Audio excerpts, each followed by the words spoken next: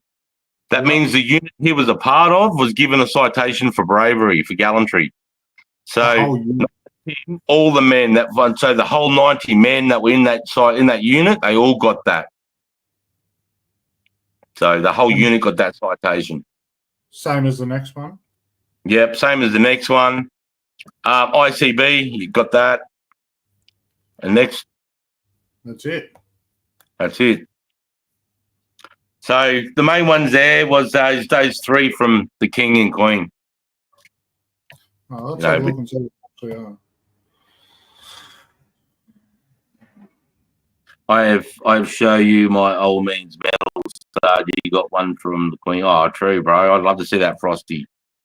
And I think you're down in Brizzy, bro. I've got to go down there for a psychiatrist appointment soon, mate. I should fucking pop in and have a billy.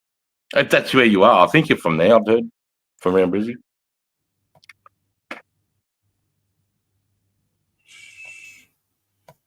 It's just a fucking high-end medal from the Queen, really. Yeah, it is. It's just because he got him a VC. They're like, yeah, have this and have that. It's a bunch of stuff that came with it. Not to take anything away from RS at all. Fuck. You know, he deserved everything on his fucking chest. He deserved every fucking bit and more. In 2006, Robert Smith was awarded the Medal of Gallantry for his operation as a patrol scout and a sniper in Afghan. He was presented with the VC by the Governor-General of Australia, Quinton Bryce, at a ceremony held at Campbell Barracks on the 23rd of January 2011. The decision to award the VC to Robert Smith was raised during defamation proceedings, where it was revealed that several former and serving members of the SAS had questioned the decisions. On 26th of January 2014, Robert Smith was awarded the Accommodation for Distinguished Service as part of 2014 Australian Day Honours. The award arose from a 2012 tour of Afghan in which Robert Smith distinguished himself as an outstanding junior leader on more than 50 high-risk operations. That's a lot of operations too, He's a fucking freak, man. 2014 painting of Robert Smith, pistol grip by Mitchell's, whatever the fuck his name is, hangs in the Australian War Memorial, which commissioned it. The National Portrait Gallery, commissioned by a photo of Julian Kingma of Robert Smith in 2018. The uniform wore in Afghan was also displayed in the War Memorial in 23. Chair of Australian War Memorials Council acknowledged the gravity of the decision in consideration is being given to the additional content and context to be included in the collection items on display. In June 24, Robert Smith attended the Government House, Western Australia, to receive the King Charles III Coronation Medal, bestowed by King Charles III on all living Australian recipients of the Victorian Cross. The Australian Prime Minister, Anthony Albanese, commented that the decision to include Robert Smith had been made by the Palace and not the Australian government. There you go. Yeah. That's what you get from me. He's a certified weapon. Absolute certified weapon. Literally. And I've done a few rounds in the ring with his cunt too. He's 6'7" too, cunts. He's a fucking monster. He's 6'7". Yeah. And I've done a few rings with that cocksucker. He stopped boxing in 2000 and I think it was 2004 or 2003. Him and Jed got boxing banned because it used to be a sport in the army, right? We could choose that as a sport, bro. And it was fucking sick, man. And because you got to pick a sport, just like school, bro. You got to pick a sport. Soccer, rugby, fucking squash, golf, tennis. You name the fuck bowling, 10-pin bowling, triathlon training. You name the fucking sport. Oh, you want to go and fuck? Oh, I've never done tug of war. There's tug of war teams. You go fucking do tug of war for sport and learn to pull trucks and all. It's cool shit, man. And he could do boxing, right? But then fucking RS in his first fight, mate, hit this cunt so hard with a left hook, he blew his eardrum out. and he ended up getting medically discharged from the army because of his fucking left hook. So they went, fucking what? You can't have soldiers being medically discharged from sport because of another, It's not like rugby or, where it's a bit of, this is one guy said we should stop the sport of boxing. And it got stopped for till 2008 was when we could start boxing again. So there was 5 years because of him. Boxing was banned from the army.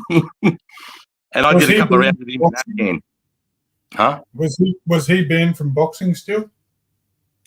No, we just couldn't box in the army. You just couldn't box in the army. So, he was still doing his thing. Like I said, me and Jed, we used to go to the police boys on Friday nights in Wagga Wagga and just go punch them with those cunts, mate. Well, most of the time they wouldn't want to fight us. They wouldn't want to fight us, so we just fight each other. From what you've told me, Sarge, and I'm not going to go into too much detail here, but from all I do know is if that bloke wanted to put hands on you, it's not on you, it's through you. He will punch holes through you. He will punch your head off your shoulders. He's just the army built an absolute fucking killing machine. And unfortunately, they succeeded at most best. And they got what they wanted. And now they're fucking worried. Mm-hmm. Yeah, man. Like I said, these SAS guys, millions. I'm going to say anywhere up to probably 150, 100 to 180 million dollars just on each individual soldier in their training. Easily. The shit they do, guys, like just halo training. Do you know what a halo is? High altitude, low opening. So they're jumping out of Qantas planes at 39,000 feet with oxygen. So that's high. That's where the halo is. High altitude, low opening. You look around any jump zones, anyone that's a fucking jumper, you're not allowed to fucking open your chutes under 4,000 feet unless you have special permission.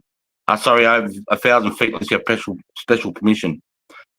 And the highest you can jump, civilian or anywhere, is 15,000 to 16,000 feet. Then you need oxygen, right? So you get, because I've jumped out at 16,000 feet, I've done it. You get 1 minute and 5 seconds free fall, and then bang, they pull the chute at 4,000 feet. So it takes 1 minute and 5 seconds to fall from 16,000 to 4,000.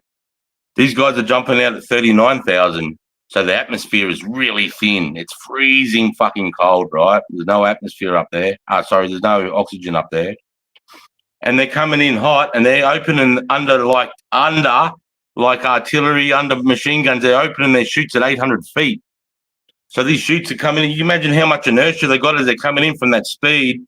And they've got to open their chutes at 800 feet and do a quick landing.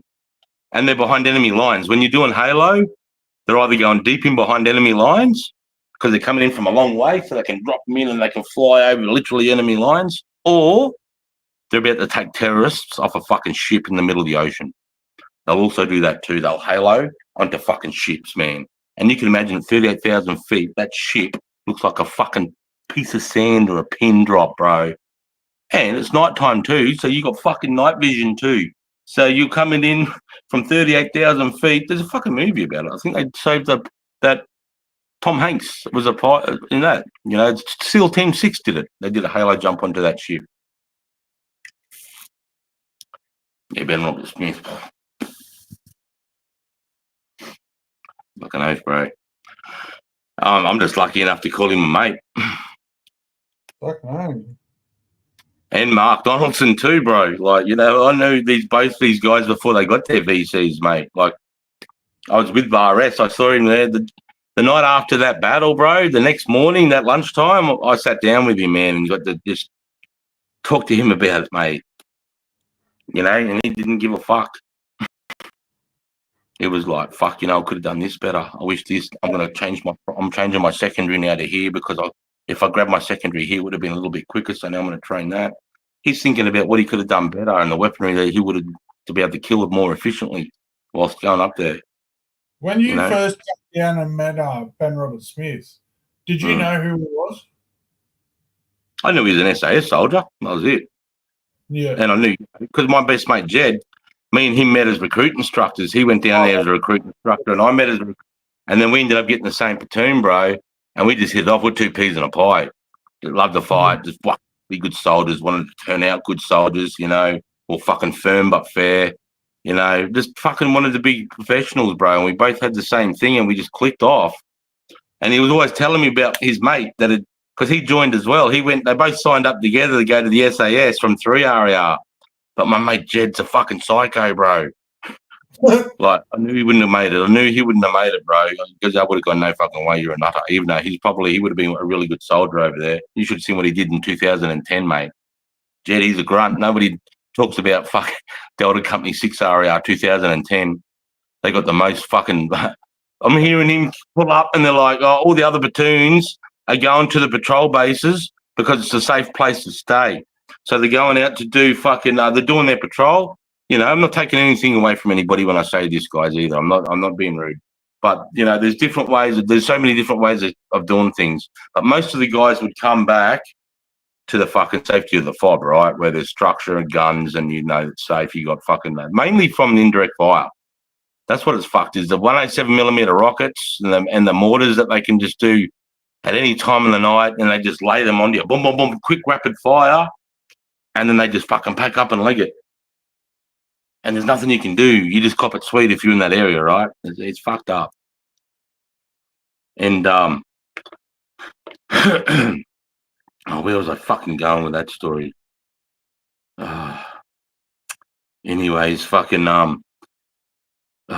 I just lost my train of thought, guys. I just saw that. I just read Wobbles Brigadier Generals have to salute VC legend, and it fucking lost my train of thought. You're dead right. But yeah, no. So there, Jed, my mate Jed. You know, because like as soon as he gets there, this is Jed, right? This is how I met Jed. This is the type of guy Jed is, right? I meet him. He's like, oh, how good are you? How good are you in your fight? Down the gym tonight, you want to fucking go, cunt? You think you're good, do you? Fucking look at you. You got your chest out, you got fucking infantry in your chest. You think you're pretty fucking tough, cunt? Let's have a crack. Let's see what... This is the first day, and I'm thinking, who the fuck's this cunt? For fuck's sake. And then I'm like, fuck off, cunt. Because I'm also trying to learn. It's a brand new job. I'm about to become a recruit instructor. It's your first platoon. You always have your first platoon, so you're learning, right? But you don't want to be showing that platoon that you're their first platoon and you're learning, right? You know, so when that first platoon comes, I want to be fucking, bam, I want to hit there. I want to be fucking professional as a motherfucker. So these cunts think I've been there all my life teaching this shit, right?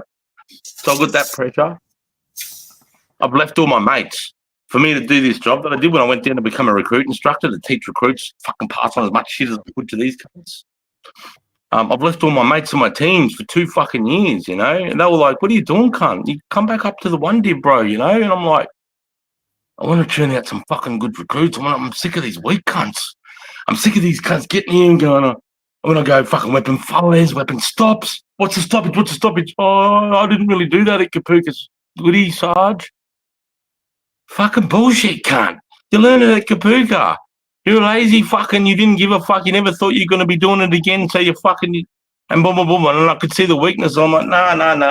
They're not getting told right. They're not getting taught right how important this fucking thing is.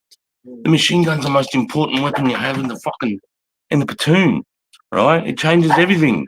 And I'm like, no. And it wasn't that. Then it'll be like navigation. Oh, I don't need to know how to do that. I'm going to buy GPS. Not my fucking platoon, you don't. What do you mean? What do you mean, not in your platoon? You're going to fucking use a fucking protractor, a compass, and a fucking map, cunt. That's what you're going to fucking do. Oh, no, but a GPS. Shut the fuck up. This is my rules. I don't give a fuck what you think. You know, and then they couldn't navigate because they thought, I'll just go on the GPS, because all they've got to do is put in the destination I've told them that they've got to patrol, right? If you know how a GPS works, a little arrow comes up, tells you how far it is, and it does this as you're walking along, tells you which way to fucking go, right? What happens when that satellite gets jammed? What happens when that battery gets wet? What happens when you're in a firefight and your fucking GPS gets shot, cunt? Then what are you going to do? You know, this is what I was thinking. Fuck the GPS, but it is a good tool. But I was at next level. Fuck it, I don't even need it. You won't see me, even in Afghan, I never pulled one of those fucking things out, bro. What's up? Toowoomba? Huh? Kabbalah barracks. Oi, that's enough. You know, so, but anyway, with Jed, and I was just like, fuck this cunt. And then I'm hearing around the fucking, you know, like, oh, this Jed cunt, as he come, you know, had a crack at you, bro, he's going to call you out. And if you don't, you're a weak cunt. He's going to fucking have it over you. And I'm like, who is this bully? Why are you all letting this cunt fucking talk like he's like this? Like, who the fuck is he? And he came up to me and he goes, you know, crack. I said, look, cunt, whether we do it now or not, I'm not going down no gym, brother, and I'm not fucking putting gloves on. We're just going to do it like right now, like we're in the fucking street, cunt. You know, I'm going to bite your fucking nose off, cunt. That's the first thing. I don't care what you do to me, but I'm taking your fucking nose. And he's like, right, it's good to see you got some grit. I'm like, nah, fuck off, cunt. Let's have it. You can't do it now. And he goes, nah.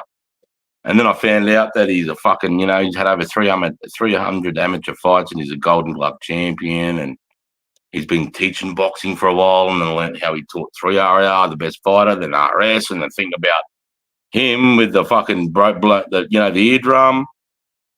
And then Jed taught me everything I know in boxing. I thought then he taught me the science behind it, how it all starts at that back foot, it turns in your hip and it rolls, all that stuff, and it snaps out, and the jab, and how to use the jab, and how to use the jab to get inside, all that stuff, all the technical part about boxing. He taught me all that stuff, and that was awesome. I fucking loved it. I thrived off it. And so then me and Jed, like he called me his golden boy, Ro. We started a boxing club in Wagga Wagga. We called it the Devil's Guard. We made shirts up and shit. And we even had a big boxing night where we got, the police boys, $20 to come to fill the room. And that morning I thought I'd go for a ride on my WR, wouldn't I? I went for a ride, loosened up. I was nervous. I had a massive accident and I'm cracking my hip and I couldn't walk. I ended up fucking my first amateur fight. But anyway, but that's what we're doing, So I was teaching recruits by day and fucking boxing by night, pretty much. It was it was awesome. And we're flogging cunts at the booth. I was having hits to run in. If you weren't learning to fight, you were learning to kill. And if you weren't learning to kill, you were training some cunt. That's it, bro. That's exactly it, mate. Because you have a course that you do called the Unarmed Combat Course. And it's 6 weeks straight, all weekend, no weekends off. It's 7:30 every morning till 5 o'clock every day for 6 weeks straight. And you cover boxing, jiu-jitsu, Krav Maga, knife fighting, garroting, best ways, like people think, if you really want to fucking knock someone out really hard and quick and fast, nearly every time, bro, as hard as you can, up like that with an open palm on the bottom of the chin, as hard as you can, man, nearly every time, brother, and you won't fuck your fist. Little things like that you learn from Krav Maga, and hitting people in the ear rolls, and as you're doing that, making sure your thumb's wide to take their eye, just different types of fight, different, because, like if you look about the guy, a guy called, he's my favorite Medal of Honor winner, man, because he's so humble, he still thinks he doesn't deserve it, mate. Dakota, the last Medal of Honor winner, bro. He ended up running out around, pulls up his M4, 2 meters away, there's a fucking Taliban fighter, and he's been shot in the shoulder. He's just killed about 20 of these cunts, right? This one pops out from a rock right there, and they both go, click. They're both out of rounds. So the Taliban fighter grabs his knife out, bro, and launches for him. But on the bottom of his M4, he had a 203. Okay, so he had a grenade in it. But the grenades don't arm themselves until they leave 6 meters out of the barrel, and they're traveling faster than 36 meters per second. Then the grenades arm themselves, and then they turn into a grenade. But they're still coming at you at 40 meters per second, and the grenade's as big as as my fist, right? So he just pulled back and just went bang and hit him in the fucking square in the stomach with the cunt. I would have felt like the biggest, it would have been horrible. And it dropped him. And as soon as he dropped him, he jumped on top of him and grabbed the rock and ended up caving his fucking head in with a fucking rock. He got in a fist fight, and the rock was the thing that ended the deal. You know what I mean? So that's where these unarmed combat courses and that type of shit, come to, because it happened all the fucking time. Like number of times the Australians had to fix bayonets. Like when I was teaching my recruits at Kapuka how to fight bayonet fight, and I'm teaching them how to fight, how to come out of pits, how to hold their weapons, how to move. Now, when you're firing, you got to hold the weapon higher because the bayonet wants to pull the barrel down. You got to take that into consideration when you're moving. All that shit, right? When you're doing all that stuff, and they're going, when are we? It's not 1915, Corporal. When are we going to fix bayonets? And then I give them the story of Long Tan. And I give them Felt one RAR 2007 in Afghanistan when they were being overrun. They couldn't get back to a patrol base, so they had to dig in the Wiley, and they had to stand there. They had no rounds, and there was no way we could get any rounds to them. At that time, our communication wasn't robust. It was shit. They were cut off, so they dug in and fixed bayonets and waited. And the Taliban never came just because they could see the shiny steel glinting in the night of all these guys dug in the desert. Like, it's hard. It's intent, like there's all these times. So whenever like, it's just all relevant. It's all relevant. You just don't know what's going to happen. Look at the Ukraine trench fighting I showed you last week. They were having firefights. You saw it literally 1.5 meters to 2 meters away from each other, because you could see he nearly poked his barrel. He's sort of doing this at him. He was shooting and poking. So imagine if you had a knife on the end of that, It's another effective thing. But Australians wouldn't be just, if we could kill them silently, we would, because every time you fire a weapon, you're giving your position away in the trench. So, but yeah, fuck, keeps me up thinking about all that stuff, And so Jed and I became best mates. And then when we became end of recruit instructors, we both got posted to Brisbane. And we're like, oh, bullshit. And then we both got promoted from Kapuka as RIs to sergeant.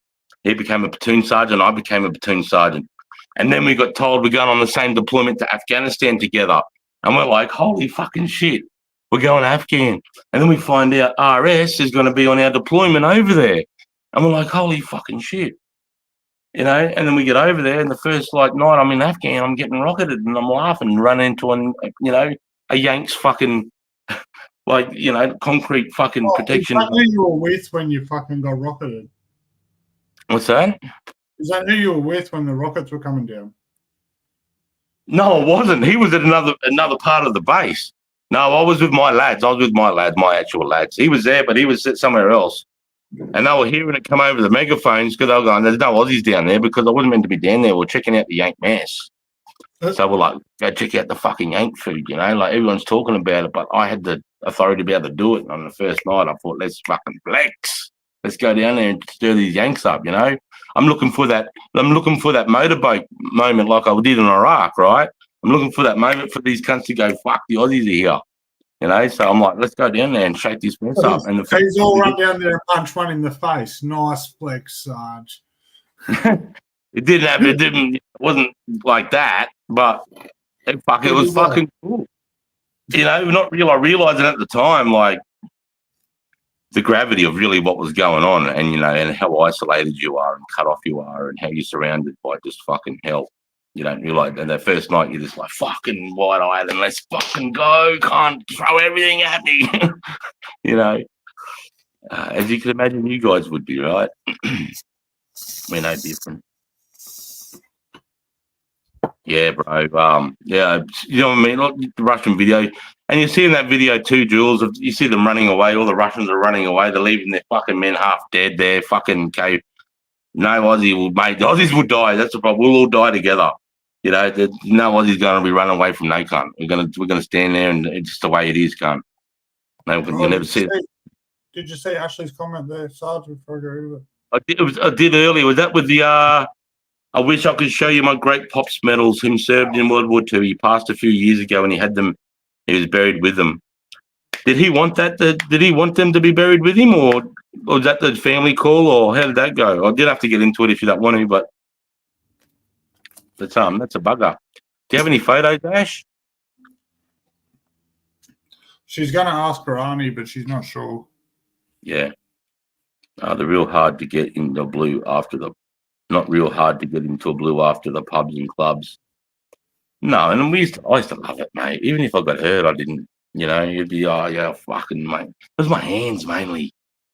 I didn't even fuck about my head. It was my fucking hands because I needed to use my weapon and do shit with them, and just when my hands were fucked. That's why I used to say some lads would be like, yeah, we fucking won, and we were sitting here and we can't fucking do anything. Our hands are fucked. And I'm thinking, old mate's got a fucking egg on his head and a busted nose. He's going to be good in 3 weeks. You know how it is when you get that, when you fuck these knuckles here, lads, you know what it is. Sometimes they can last months, mate.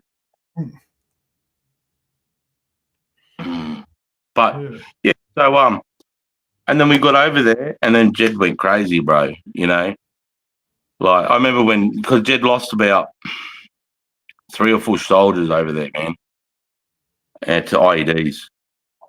And I just remember, one night going over to his platoon and just seeing how his men were and that, because I could see the morale was low. And a few of his boys were crying and it's like, kicking the dirt. And we're like, I've had a gut full of this. What are we fucking even doing here, doing them ones. And I just remembered he called them all in and just called them all weak cunts. Sorry, you fucking weak cunts. Look at you fucking crying and kicking the dirt and carrying on like fucking like amateurs. Look at you. There's a time and place we'll grieve for these men and we'll fucking go, but right now is a time for vengeance. We need to fucking fight for these fucking cunts. Now fucking knock it off. There'll be a time when we get back, we're in the pub, we'll fucking have tears and we'll fucking remember them then. But now, we're going to kill everyone, their family, and anyone that came near them that touched these fucking cunts. Now fucking sort your shit out, cunts. And straight away, you just seen the fucking toad of the time straight away, like it just slapped them in the head, exactly what they fucking needed. But not many sergeants would have the balls to do that time, bro. You know what I mean? A lot of other sergeants, and there's no wrong or right way of playing that. That's where it comes down to you as your leadership style. You know what I mean? How you relationship you have with your platoon and your soldiers. But that's how I would have been too. You want to snap that shit out. If you were, a pretty relaxed fucking sarge to begin with, and then you walked in like that, everyone would probably look at you and be like, "Pull your head in, cunt." But if you were well disciplined from the get-go, and you've always been like that, and your men know, have a fucking standard, fucking oath, you're going to crack back straight into line as soon as you take the emotion out of the picture. That's right. And also, like the speeches I used to use to drive my men, I just go, right, let's talk about Gallipoli then. You want to whinge, cunt? You want to fucking whinge? Let's talk about what the boys were going through in Gallipoli, right? Let's break that right down. Let's break down the whistle blows. And they just watch their mates get fucking shot to shit. And you're going to go over that cunt anyway. Because, you got it. It's different. We're in Afghan. That's right. Shut the fuck up. Well, that's a standard that's in my head. So that's what I just say to my men. Shut the fuck up. Shut the fuck up. And just get on with it. And sometimes that's what they need. But that's the part about being a soldier is you're not going to get talked to like a civilian. Sometimes I would just go, shut your fucking shit mouth, cunt, and fucking get on with it. Get some fucking cunt about you and fucking act like an Anzac and start fucking walking. And then they'll either just crumble and go, oh, it's too hard. And then he's like, right. And you start weeding the weak cunts out. Or they lift their fucking head up and they fucking get on with it. What path were you on before you joined the military, Chris? I think I know the answer to this.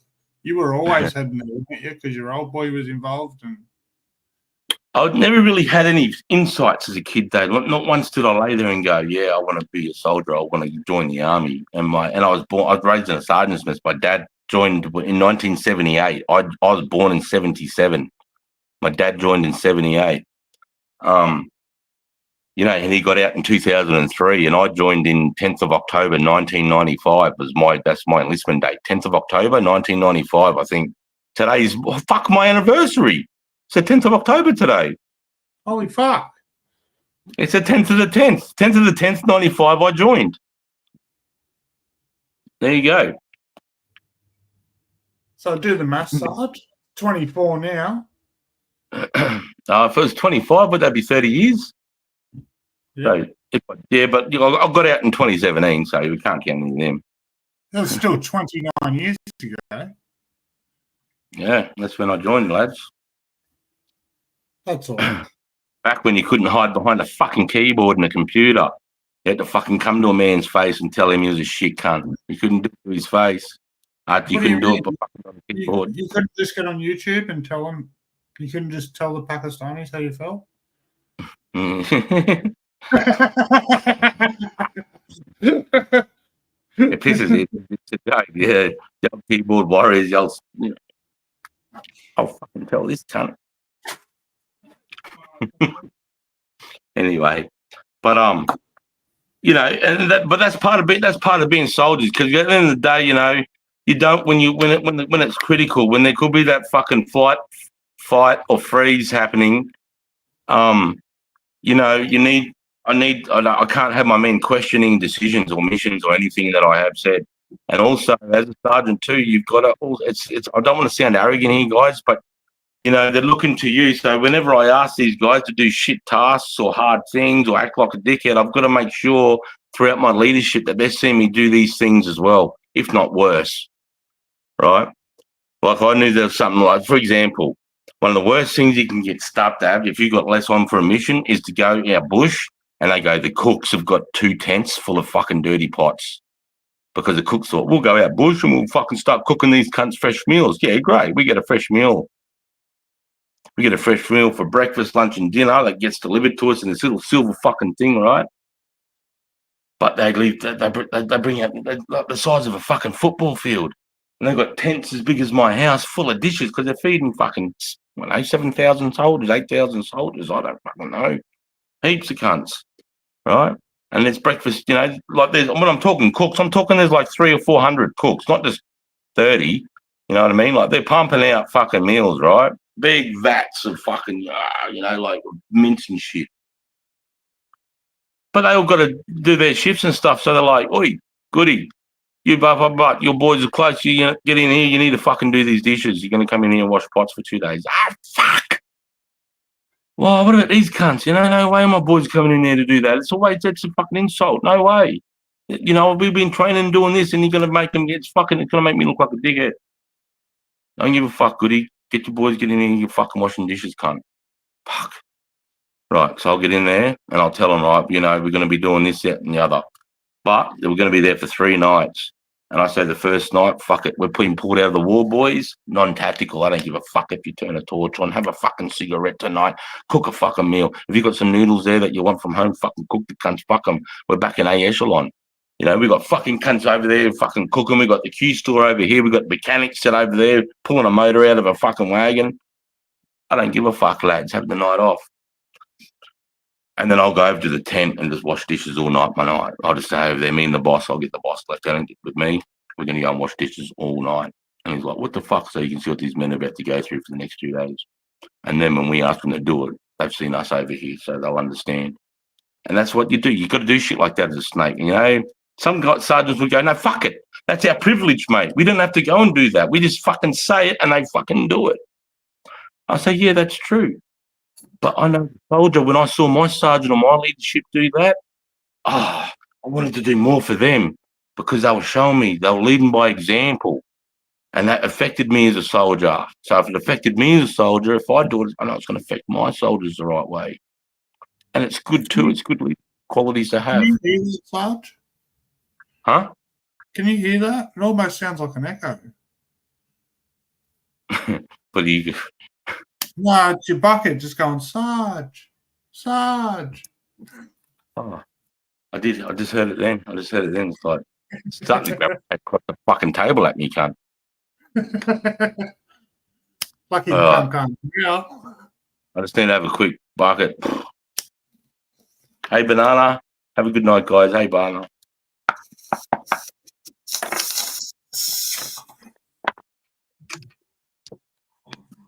Yeah, and happy anniversary for 29 years ago, Sarge. Yeah, how long was it? 29? Yeah. Wow. Not trying to make you feel old or anything, but you know.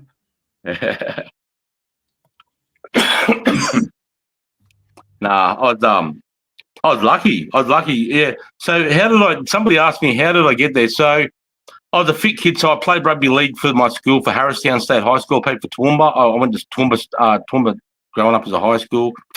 I went to Toowoomba and I went to high school there, Harristown State High, which is good football. It feeds into Toowoomba Clydesdales, and the Toowoomba Clydesdales, I think, feed into Melbourne Storms and the Broncos. You know, like, do you remember, I don't know, I might be showing my age here, but Andrew and Ian Doonerman. I used to play with those lads. They were the 5'8" and the fullback, the 5'8" and the halfback for the Townsville Cowboys back in the day in the 90s when fucking Ian Roberts was playing front row up there. I played with those lads. So, but I was never as good as those guys, fuck no way near it. But I played and I was going to church. My mum and dad were hardcore Christians, dragging me to youth groups. So I was going to Friday night youth groups, which were, like adventure stuff, cliff fucking this and going camping and fucking waterfall jumping. And so I was doing that. And my dad was a martial artist. He's a 15 in Waichi-Ryu, which is the karate style from Okinawa in Japan. And he was a hardcore martial artist. In fact, in the 70s, he had the biggest club in the Southern Hemisphere, 300 students in Whyalla, South Australia, where I was born. And so he taught karate in Toowoomba, and we had the biggest club in Toowoomba. And they used to run that Tuesdays, Thursdays, and Saturdays. And I used to have to go to all those. See, I had my black belt in Waichi-Ryu karate by the time I was 16. I mean, I've been fucking sitting there, Ichi, ni, san, chi, since I was fucking 3 years old, bro. Getting that shit doing. And then, so I was fit and, active and fucking, not a little bit of a drinker, but my dad was so ruthless. I was too scared to fucking, play up, mate. I stole the old car here and there, but it was mainly wood. When we stole a car, it was so fucking cold, bro. It was so cold to walk from suburb to suburb. I remember fucking pulling up near a phone box and we'd ring the coppers and tell them where the fucking car was. My mate Corey's like, "Oh, should we just fucking tell him? I feel real bad, I'm like, "Oh, I don't know, fucking right, But we're just trying to get from fucking Harlexton over to the south part of Toowoomba, bro. It's 20K walk. It's like -3. We'd steal a car. We'd run over some wheelie bins, some letterboxes, throw some donuts up, pull up next to a fucking telephone box, and my mate would fucking go, "Yeah, the car's here." What? But like I said, we only did that a couple of times. I was a pretty good kid. And my dad would brain me. He'd fucking destroy me if I did anything wrong. And then I left school. Once we got kicked out of the Commonwealth Bank Cup in 1995 in year 12, and I repeated year 8 too, so I should have gone in year 94. But my Christian school, my dad made me repeat year 8 twice, and they're going to make me go again. And I said, fuck this, I want to go to a public school. And that's when I went to Harristown year 9. But yeah, and then year 12, I cut out. Once we got kicked out of the Commonwealth Bank Cup, I left school, and then my old man said, "You're not sitting on the couch, cunt. If you don't go and get an apprenticeship right now, you're joining the army, so pick one." I know, fuck this shit, fuck you, fuck Christian, fuck everything. I'm going to fucking leave this place. I'm going. And so I went and saw them on the dotted line. I turned 18, had my 18th, had a massive fucking party at my place, and then I left home, got on a bus, laid in Kapuka, 10th of the 10th, this night in 1995. I'm laying at the fucking ceiling. What time is it right now? 8 o'clock. No, they were still pushing us around. I was laying at the ceiling with my eyes like this, just going, "What the fuck have I done? What the fuck have I done? I'm not like my dad. I don't think I can do this. I don't have a fucking military bone. I can't like this cunt tells me what to do one more time. I can't stand this cunt." That was my first night. Shitting. And no, my second and my third and my fourth and my fifth and my sixth. So did you know as a Woombah bucketeer called Maggot in 91? Bucketeer called Maggot. Oh, what's a Woombah bucketeer? Do you mean the Clydesdales? I mean, I was only in the rugby league in Toowoomba, and the Toowoomba side was the Clydesdales. Maggot. Good night. Catch us on the next live. Oh, big love, Ash. Get over there and support. Ashley's got a channel now, guys, too, remember? So you get over there and like her videos and shorts, try and get that algorithm going so she can get the ladies over onto her channel so she can start pushing her beauty products. And because Ashley's got a Cert 3 in beautician, so just trying to fire all that up. So let's get behind her and try and push that a bit. If you can, that'd be great. Talking about going to bed, Sarge, it sounds like a fucking good idea. Are you opening the panel or are you wrapping this one up? I'll open the panel. I might just is there anything anybody wants me to finish? Any story that I've half fucking told that I haven't finished? All of them. I'm a bucket smoker. No, I was a good kid. That's what I mean. I was a good kid, but I smoked a bucket when I was 16 once, and it made me feel sick. And then me and my mates thought, "Oh, we know better. It comes from seeds. Maybe if we smoke the seeds, that's where the real hit is." So then we smoked cones of seeds, and then that made me fucking even sicker. And then I never really had the opportunity. My dad was full on. If I come home like an hour late, he's like standing there smelling my breath and smelling my fingers to see if I've been smoking. And if I did, not like that, but he'd discipline me hard and it's fuck. Big love, Sarge. Big love, chat. Thanks, Jack. Big love, Anytime. mate. Love you, buddy. All right. 25 people. Fucking I'm gonna open up the panel. So I don't know, I'll open the panel, eh? Let's get to fucking invite. Copy. Feel free. Excuse me.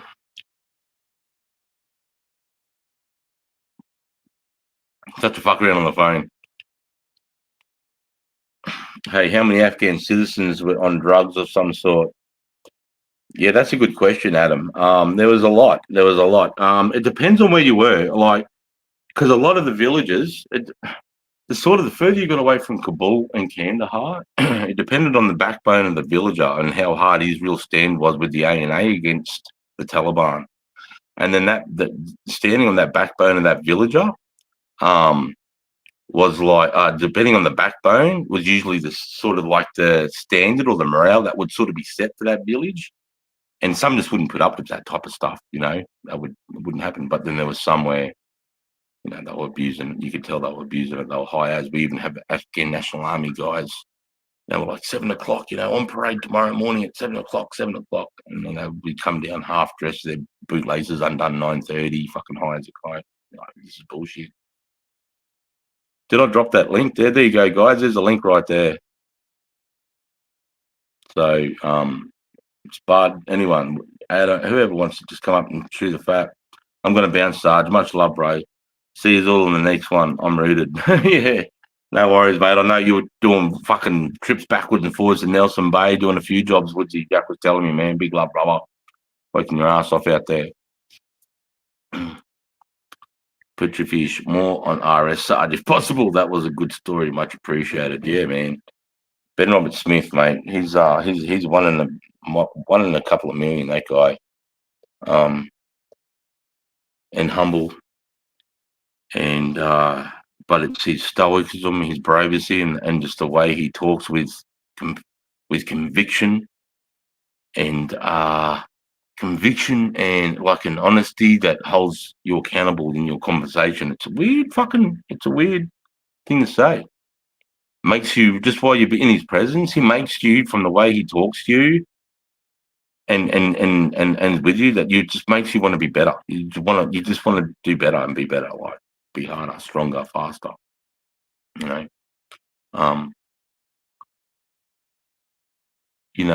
he's still a man. He's still a man at the end of the day. He's still a man. Just all men. And there's always another man that can beat that man, right? So they always say. There's got to be that top dog somewhere, though. And I'd say somewhere around the traps, it would be a special forces operator, tier one special forces operator. Whether they're subcontracting now for the CIA or, any type of black ops missions, or whether you're Delta Force or whether you're part of, SAS, those tier one operators. But the hours guys, these guys aren't born like that. Like you could be that. There's nothing stopping you from being that person. It's just the hours to put in. It's dedication. It's the sacrifice of family. It's the sacrifice of your time. It's the sacrifice of your holidays. It's the sacrifice. It's not SAS isn't at 7:30. Tier one operator isn't at 7:30 or what is it, 9 to 5 or whatever. It's months and months and months away from home, months at a time, and you're so sensitive of who you are and what you're doing. You can't even tell your most loved one, your partner, where you are, what you're doing, and when you're going to come back, because it puts them in jeopardy as well. It's hard to live, never seeing your family ever. When you do, you're back 2 weeks and then you're gone. Because to be this level, you've got to be on the ball all the time. Like they're peaking, continuously just peaking, making, like they'll do their transitions from their secondary weapon system, right? From their primary, the transition of slinging that weapon, bungee sling, whatever their fucking thing is, and then picking up their Glock or their 9mm high power Browning, whatever the fuck they've chosen to have as their secondary, and the transition to that, right, to rounds on target. Because pistols are one of the hardest. Most people can't hit the fucking side of a barn at 10 meters with a fucking pistol because the barrel's so short. These movements are so easy to miss the target, right? These tiny movements are really easy to point away from the target, though. It doesn't seem like that. Even though you're pointing at it, you'll miss it. With shooting, with pistols, there's a method to it. If you want to shoot fast and accurately, right?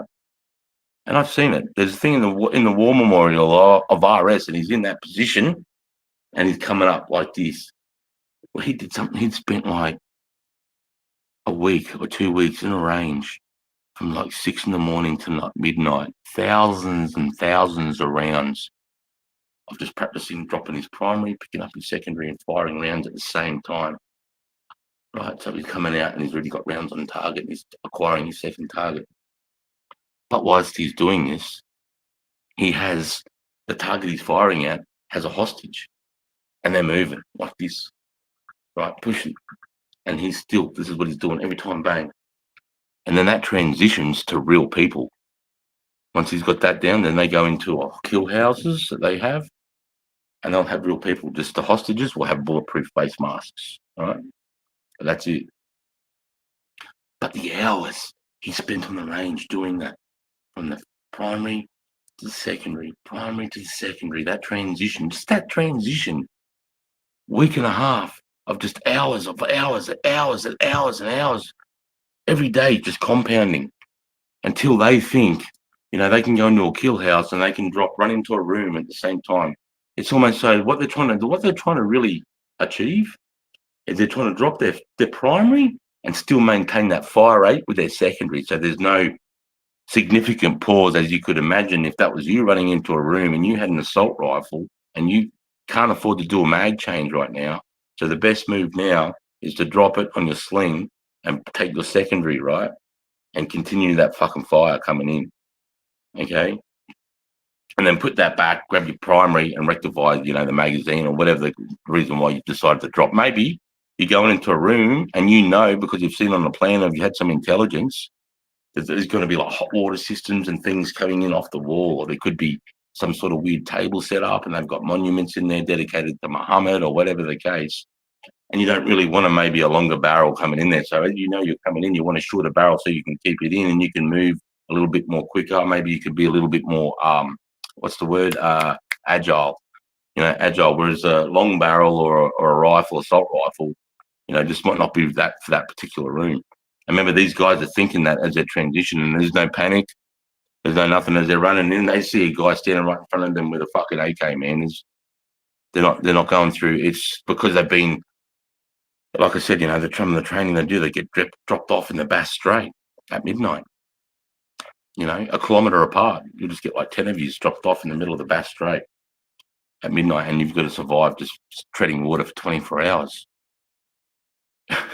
Can you even imagine that right now, guys? Can you imagine just the task that is to be out there? The ball, the fear you're going to have to get used to, and fucking sitting there swimming around, floating on your back, man, looking up at the stars, not thinking about the tides, the waves, that tidal wave, sharks, the cold water. But that's what these guys do.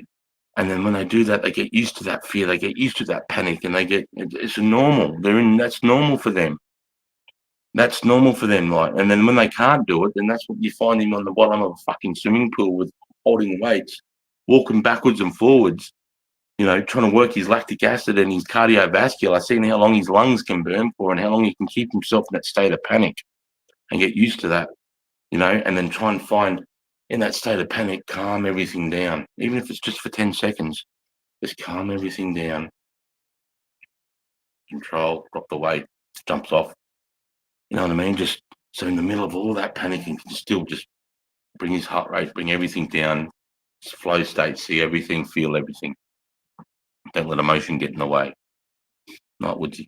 Back in '98, Year 12 Fun Day, kid rocked up in a tank from Father's Tank Group Reserve, ripped the road up, made news, local pay. Yeah, that's right. You see some of the highways that have the concrete, and that's for moving heavy artillery in the World War II. And 1940s. Not Chris, but Bull's not. Glad I wasn't your Sheila Sarge. I'm glad I wasn't your Sheila Sarge. What does that mean, bro? I'm glad you're not either. I hate pistols. Why? I don't think they're very useful, especially for home defense.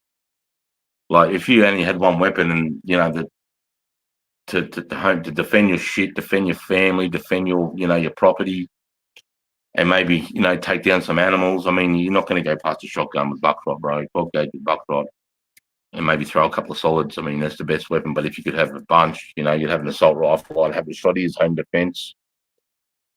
A pistol's only handy is if you're like at the camera, you like at a like what happened in Bondi Junction, bro. You walk along and some dickhead wants to pull a knife out or rob someone or something, bro. That's when a pistol's handy. You're not going to use it, but the fact that you rack it and point it at someone's head, that's enough for them to go.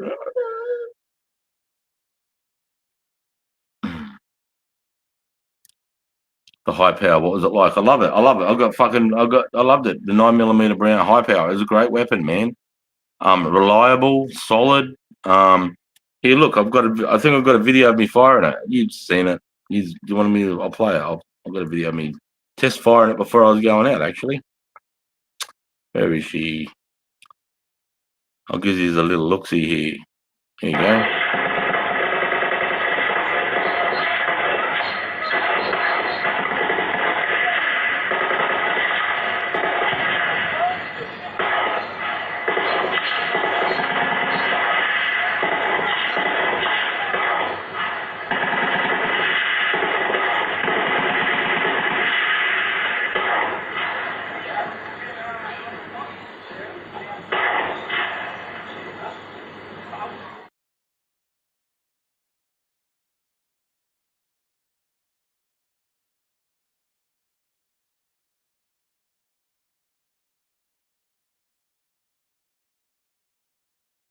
So there you go. There's a fucking 9mm high power. I loved it. Yeah, it was great.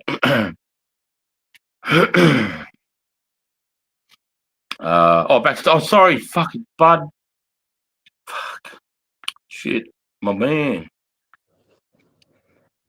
Brother Sarge. G'day, mate. Big love, legend. Big love, brother. Brother Spud. Can I just quickly say, I love you, you mad cunt. Thank you for the stories tonight and your memories. Cheers, mate. God bless you. Cheers, Spud. I appreciate it, brother. I fucking Big love you too, mate. Cheers, mate. Thanks for jumping up with me too. I appreciate it. I love every time you come up. I just like the camaraderie, the brotherhood, and that notoriety and the mateship. It's fucking great. Yeah, fuck yeah. Giddy up. Giddy up. How you been, brother? How you been, brother Spud? Yes, good. Thank you, Sarge. Good. Thanks, mate. I don't know what to say. I've been humbled by some of the stories you said, and thank you. Is all. Cheers. No worries. Thanks, mate. I appreciate it. Thanks, brother. You gonna smash a bucket? You gonna smash a bucket, legend? Fucking oath I am, brother. Fuck yeah, yeah, man. Hey, legends, don't forget, prior preparation and planning prevents piss poor performance. Fucking oath. So make sure you got a mouth before you hit the sergeant's paddle after the story time. Fucking oath. Oh, God bless you. God bless you, brother. Fucking love you, mad cunt. Gee, mate. Oh, I gotta get another lighter. Oh, use me, pal.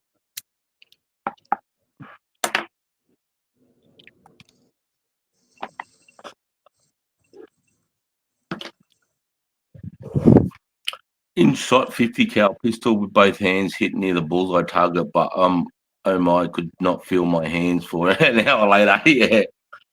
Fucking 50 cal pistol I always thought was like, that's just fucking crazy. It's like it's over the top. You can only shoot that a few times, to keep that on target, but it's insane.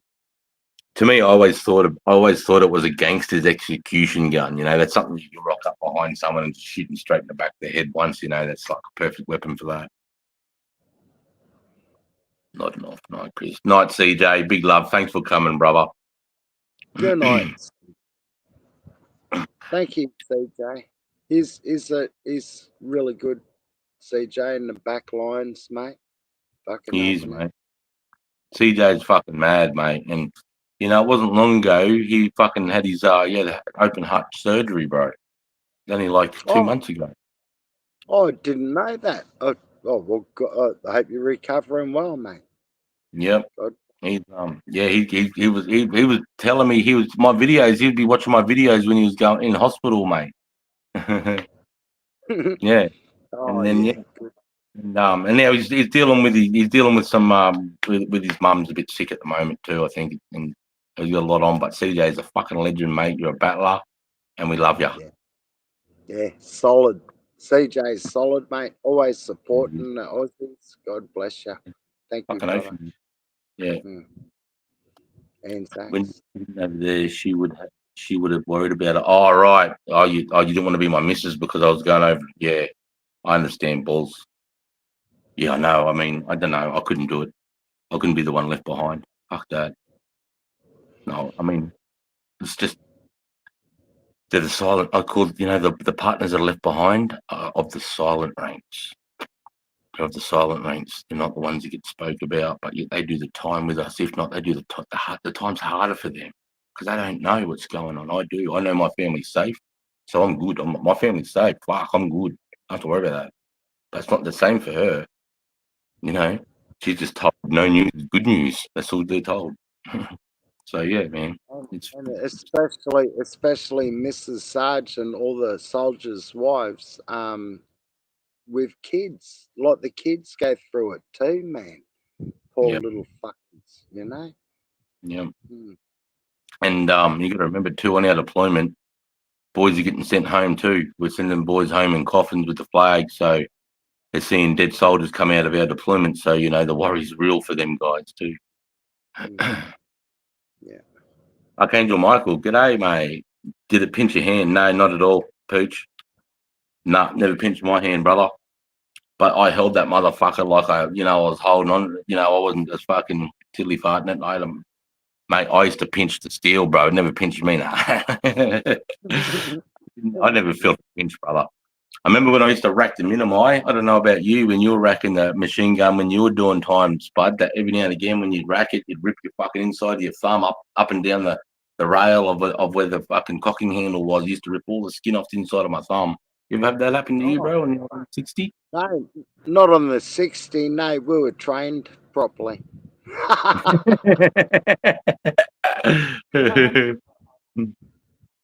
Yeah, I remember that motherfucker ripping my hand to pieces. I remember getting jammed. I remember on the machine gun, I had a double feed.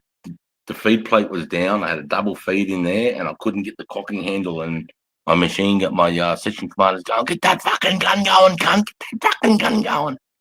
And I couldn't move the cocking handle. So as I was firing movement, I remember I ran past the gum tree, and as I went past the gum tree, I just smashed the cocking handle on the gum tree, bro. Just I could. And just pull out and the fucking burst the double feed out. And I hit the ground, threw the belt on. I was good to go. But I was thinking, fuck, if I can't clean this, I'm fucked.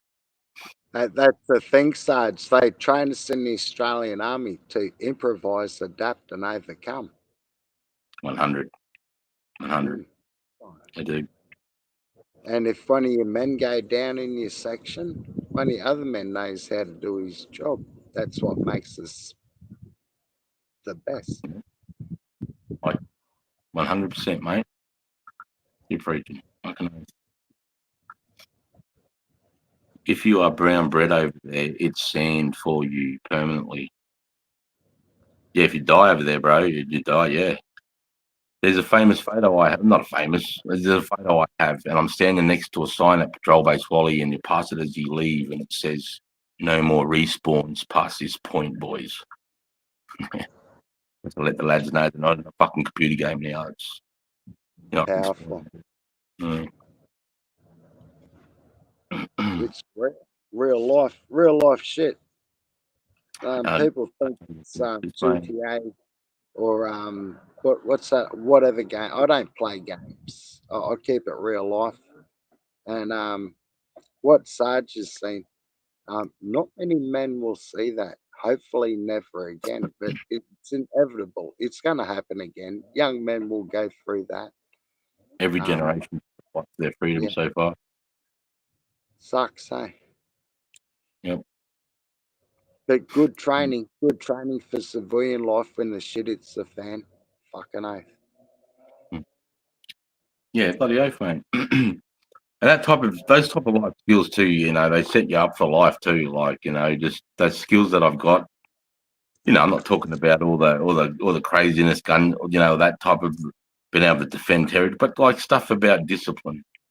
You know, confidence. You know, how to control your anger. You know, how to control your anger and use that. Keep it there, so it's present, but you're still in control. And then use that anger at a vital point, man, where it's going to be advantageous for you. Things like that. You know, like trying to be humbled. You know, it takes not all soldiers are. You'll meet some soldiers and you'll think, who's this cocksucker? He's not like what Sarge is saying. This guy's full of himself. But I was that guy too. And sometimes those young fellas need to be like that because they think they're the biggest and the best. And sometimes they need to think that because they're doing shit that, you know, like when they're in the pub, they're having a beer, the shit they've been doing that week, you wouldn't even believe, you wouldn't even understand. You know, they've been living in fucking mud holes. They've been fucking learning how to fight cunts with bayonets. They've been watching videos. They've been doing it the hardest training, craziest training. And then they've just got knocked off on a Friday. They've been doing this for a week and a half, and they're in the pub having a beer, and it's all just going through your fucking head, you know. And then someone got it off to you, and it's you explode, and you think you're the best, you know, because you get told that the whole time while you're firing. You're a fucking Aussie soldier, you know. You fucking fight to the death. You do this, you do this. This is what we do. This is what we're known for. You have your mates back. I don't give a fuck. It's about your mate, you know, like this is what you're getting smashed all the time, you know what I mean? So when you see civilians, you're like, these cunts aren't even close to where I'm at in my mind. And it's like it's just that you have as a young soldier. And it's hard to control, you know, and that's what I think where good leadership qualities come in, is because you pull those boys and go, oi, you know that. Nobody else needs to fucking know that. Humble yourselves. Humble yourselves, pull your head in a little bit. This is where the professionalism comes in now. You know, there's nothing wrong with knowing who you are and what you're about, and people know that just by the way you're standing and who you are and where you are. You can tell when there's soldiers in the bar, bro. I don't know if you've been there. If there's 6 or 7 soldiers in the bar, you know, and they're from an armed corps, you know, there's something that you probably think they're bikies, or there's something different. That's right, bro.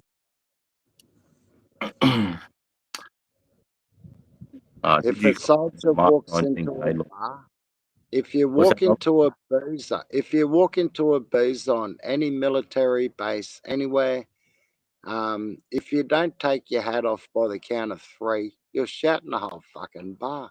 Could cost you. You know the rule. Did you have that rule, Sarge? Yeah, bro, fucking heaps of rules like that, mate. You tell you'd always get the poor doobie cunt in, or you go and get that. That's what the new bloke does. Go, ding, ding, ding. You see every cunt come over. Hey, it just cost you 500, Mika. And it's good too about the army base because every unit on an army base you'll have like say at Enoggera, the last army base I was in Brisbane. There's let's count them: 6 area, 8, 9 area, 1 HQ, 7 CSR, the fucking hospital, 13 7 Sisby, 7 Basby. So you're looking at like 8 or 9 units, right? Individual units that have up to 1,000 soldiers in them, and every one of those units have their own individual boozer, right? So when they knock off sport on Thursday afternoon, and you've been out boxing or triathlon training, playing rugby, everyone knocks off at 3, and we'll go to our boozers, right? And then we sit at the boozers, and then we get on the piss there because at the boozers it's cheap as piss. Like I used to be able to get blind on the redback on $20, and I'd take change home. You know what I mean? And I'd be rotten, you know, because you're paying like $1.50 for a can of rum, even cheaper. On Anzac Day, I remember paying 80 cents for a rum. No, tax no tax and a booze as such.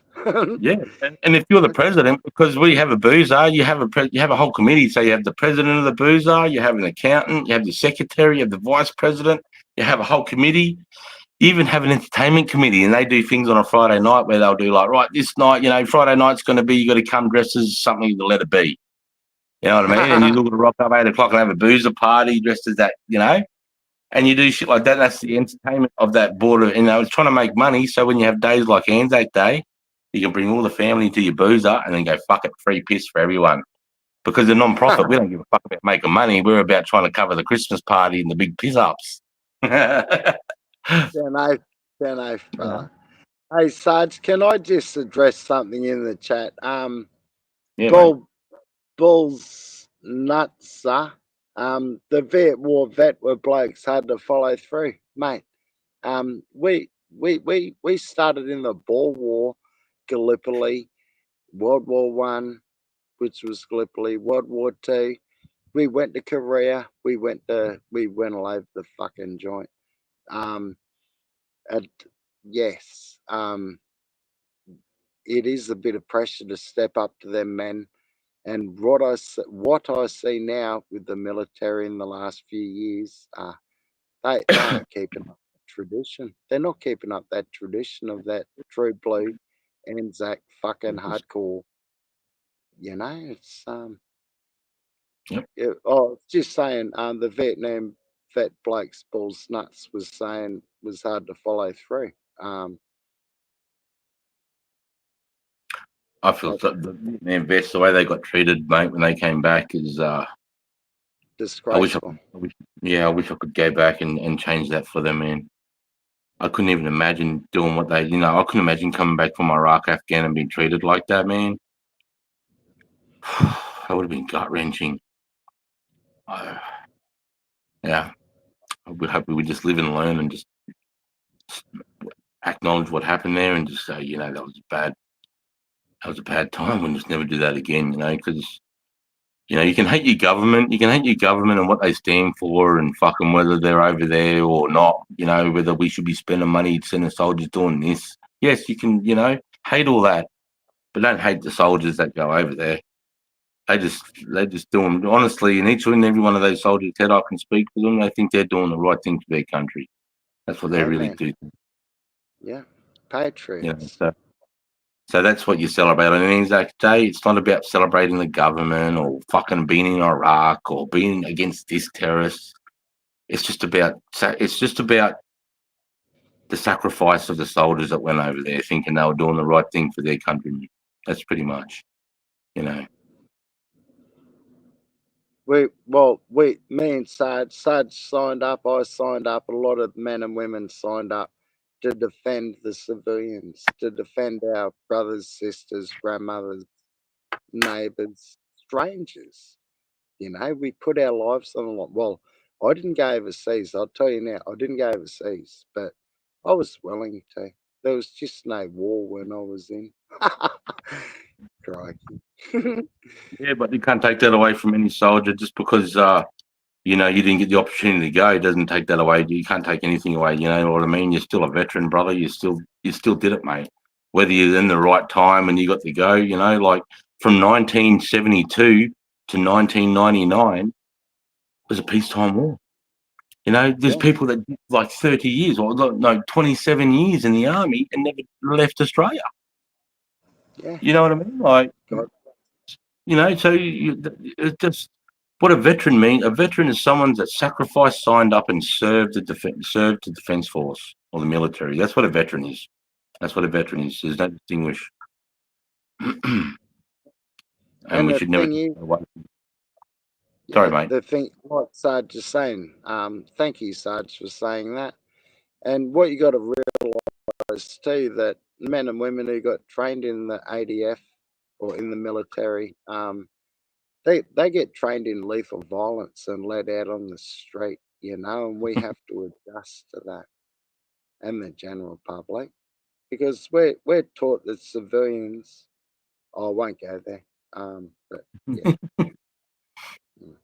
No, it's true. It's hard to keep that in check. And in the 90s too, it was encouraged. You know, I remember my RSM of one RAR. He was the last RSM that actually served in Vietnam as a soldier within the 1st Battalion and became the RSM of that same battalion. He was the last. He was my very first RSM I had, and he didn't give a fuck. He was like, boys, I want the cops here Monday morning telling me how many fucking skulls you can't split. You know, he was the guy that gave me the fucking head. If their hair's longer than 4 centimeters, they're a fucking hippie. Knock them. You know, I've got that train of thought from him. You know, like, boys, 2RAR. I want you punching on one of those cunts because they're second to one. That was our 2nd Infantry Battalion. You know, so we'd punch on with 2RAR. We'd go over to their pub, Tattersalls. For 1RAR, it used to be called Langs, which is now called Bullwinkles. Oh, no, sorry, which is now called the Mad Cow in Townsville. The Mad Cow used to be called Langs, and that was a 1RAR pub. That's where I met Mel. She was fucking serving in there. And then Tattersalls was 2RAR pub. And we'd all get a gut full of piss, and we'd go to each other's pubs and fucking punch fuck out of each other, right? But every now and again, civilians would get in the way.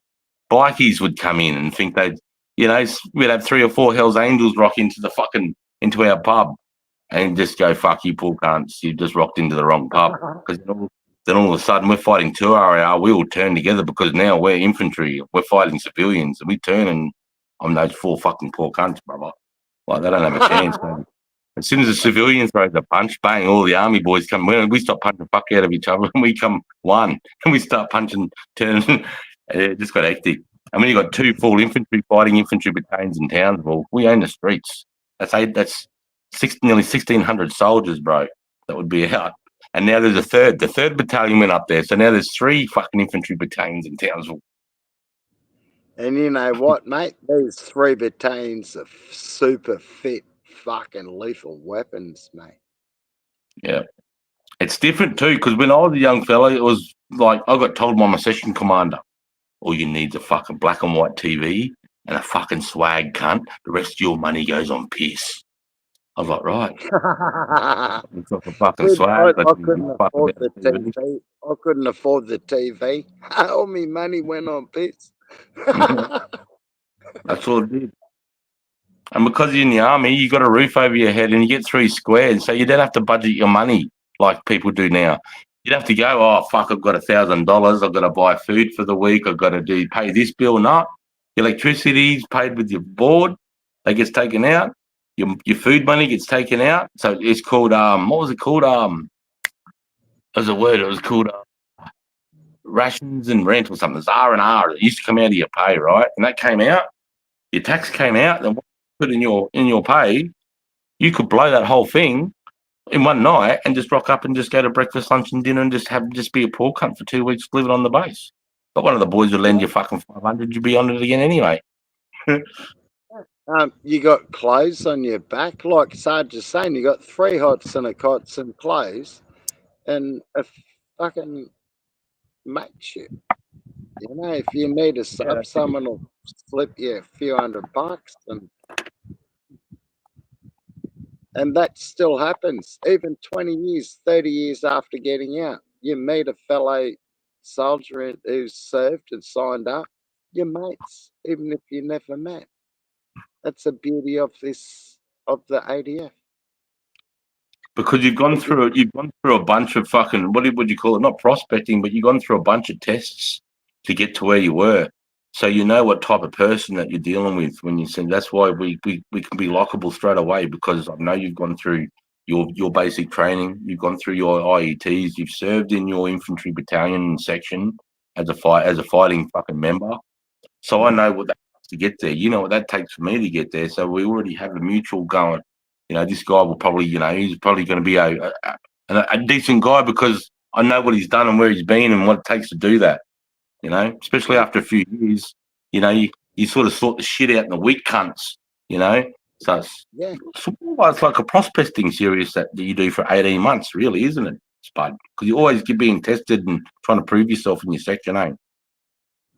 But what I found is just lead by example, mate. You got taught. Well, I got taught by old veterans. Thank fuck, and it was great. But I was in it. Like I was saying, I was in it because I love Australia. And what I found out being in it is between the mud, blood, sweat, and tears, and the camaraderie and the mateship and the notoriety, uh, it's a lifelong for every country who's done it. And don't forget, Sarge, you know this, out of a Shit, hang section, on. I've got there's someone else. always one cunt. There's always one cunt in a section, eh? Who's scatology? Does anyone know scatology? Can I see your face, Yeah. mate? Oh, Scotty. Oh, that's my brother, Jobby. That's Jobby. He's cool. Sorry, He's sorry, mate. I'm just not, sorry, bro. Just not familiar with it. Welcome, yeah, mate. Sorry. G'day, Scotty. How are you, mate? Hey, buddy. We're not playing music. We're Oh, you kicking know, back. we've been on panel together before. Yeah, Yeah, Hey, yeah, Bill. just us. G'day, just yeah, us. yeah. Spud, Sorry, mate. Yeah, we've been on panel I together fucking before. love you, and you made me laugh. You made me laugh. I won't say why, but you fucking cracked me up, mate. Oh, sweet. Good. No, I'm glad, mate. I'm glad that I can do that. Make people, give people a different perspective, mate, on the military life. Did you have Mark 19 grenade launchers? Yeah, we did, mate, but we didn't really use them like the Yanks did because most of the guys had 203s under their styes. We had the Picatinny rail and I put the 203s under there, and we'd have M79 Wombat guns. On that same range I just showed you me shooting that pistol, I've also got a video of me shooting fucking the M79 Wombat gun into trailers. I'm blowing up trailers about 400 out. What would you, the You champ, gotta the only love an M203. You gotta love an M203, eh? Fuck, they're great. Handy as fuck. Spud, Put are in you it. sure? G'day, Are you sure you don't want to play "I Was Only 19," mate? Because that's a fucking great song. Oh, I will on my stream after Sarge's. I'll jam for an hour or so after this. But yeah, salute to Fucking hell. salute to our AMZACs, our ADF. Salute. Yeah. Fucking oath. Big love, Yeah. mate. Nice, brother. Well, The champ, yeah. Jobby lives near the Air Force Base in Brisbane, where the B-52s come in the other week. Oh, Yeah. yeah. Oh, you're out near Willowbank, out that way. Yeah, Amberley Air Base. Yeah, Amberley, yeah. And Yeah. when Right there. Obama visited Australia, he had those weird planes. What are they called? The ones. Oh, I don't know what they're called, but they had the Osprey? propellers on the wing. Osprey? Stealth Osprey? bomber. Yeah, Osprey. Yeah, that's it. Yeah, Right. yeah. Obama flew straight over my bloody head, mate. Yeah, they're a good bit of kit, the old Osprey. They can land vertically and they can fly as fast as a fixed wing. So they got the beauty of rotary and fixed wing. It's an ingenious. And it can. I don't live in Ipswich anymore. I live in Brisbane now, but yeah, Amberley Air Base. You've got planes, Ospreys, the big cargo ones that are just great. C-17 Galaxy Starlifter. And the jets take off from there as well. Yeah, yeah. You'd have the F-16s and you'd have the F-35s probably there. Yeah. Lots of planes in Ipswich. Excuse me, Jobby. Have you been there quite a while? Do you remember the F-111s doing the dump and burn? Oh yeah. I'm really sad they don't do that anymore. Yeah, sucks, eh? That was bloody cool. Those F-111s. Yeah. Yep. I'm old enough to remember those. Yep. The best jet ever, and they fucked up the design.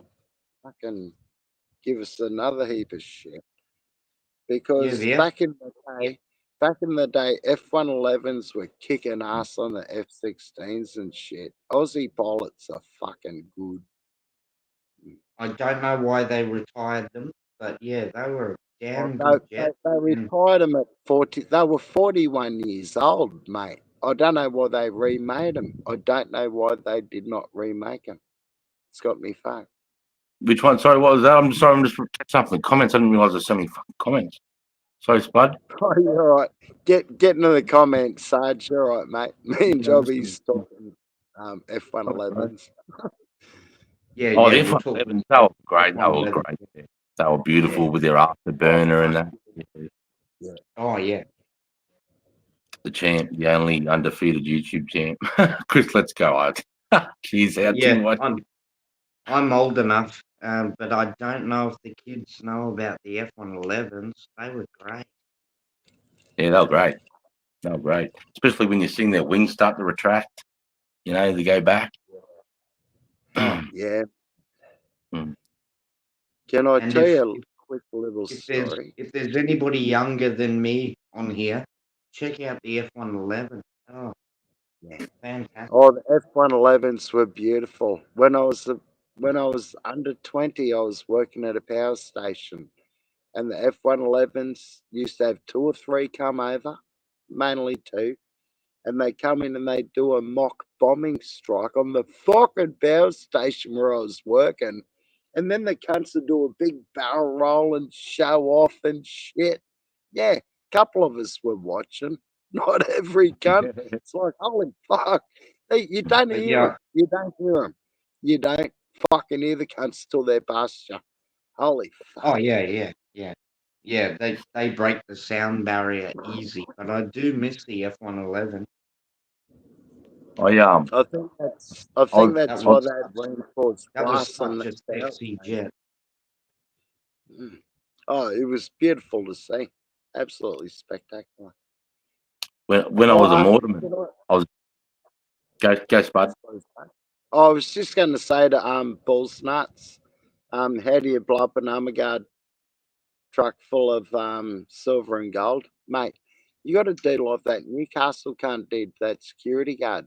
Work for him and steal the gun, and then spend on hookers and blow and go to jail for a couple of months. Winning, good experience to tell you, mate. Disclaimer: that's not legal advice. Oh, allegedly. Oh, it did happen at some news. It wasn't me. It was me, mate. The Viet War bloke hard to follow though. Yeah, no, mate. Balls. I in Tully in the Tully warfare. I'd say I would have been the same at Canungra. I don't know. I didn't do Canungra warfare training. I spent time in the jungle, but not the warfare. In Tully, we had Vietnam veterans. They were our instructors. They were fucking loose. They used to hit us with sticks. They'd be like, you'd be in a firing position and they'd be hitting you in the ass, going, "That's an air miss, son." And you're like, "What are you talking about, cunt?" Bang, that next one's going to be in the fucking head. You got cover in front of you. Get behind the fucking cover. You're out there. It'd be like this short, sharp lesson, like, "You fucking idiot, you're not using that tree to your advantage." He's trying to tell you. And then he'd spin out and have a little fucking, like a little vision of him, a flashback. And, then he'd come and take it out on us. And I watched them do this over like 2 or 3 weeks, man. It was fucking insane. Oh, But I loved it because they got us right into the nitty gritty of what, and they could talk us through what it was like walking through one of their traps as a trap. They used to, do horrible things to make them scream, to put that fear into into the rest of yous. Where else are these little fuckers? Where's the next thing I stand on going to fucking fall? Is there going to be spikes? There's something about the fall from it.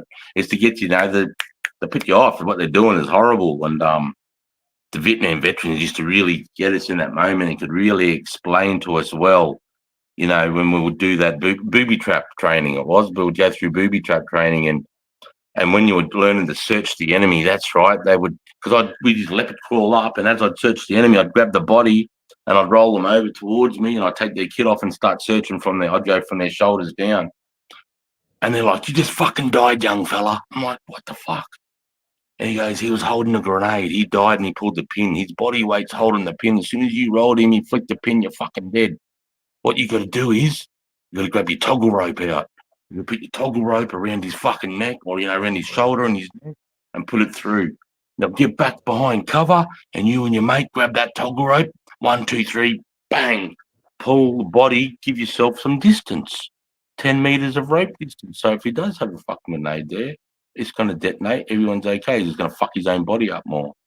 the little things like that, mate. They just taught you and they just smashed you with that type of stuff, and they'd make you do that with the bodies, you know. And I just remembered that they were a hard act to follow. They were hard men, tortured men. Yeah.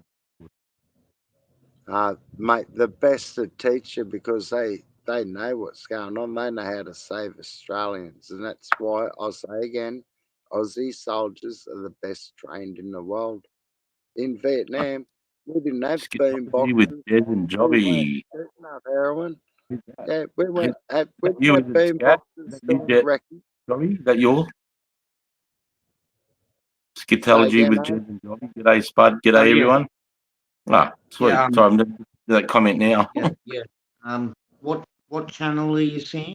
Is it Scatology or Coins Yeah, and Stamps? it says Skitology with Jez and Jobble. Oh yeah, that's my music channel. That one. Sweet. Sometimes cranky. I want to look you in the eyes. Yeah, I love the blokes. Yet the Viet blokes were tough. They were tough, bruv. They were tough, but they were tortured, and they had PTSD and all this stuff, and they had no way to deal with it. That's why they drank a lot. That's why you said they could drink 40 beers. It's because that's how they were dealing with their fucking bullshit. They were self-medicating, bruh. That's what you got to do.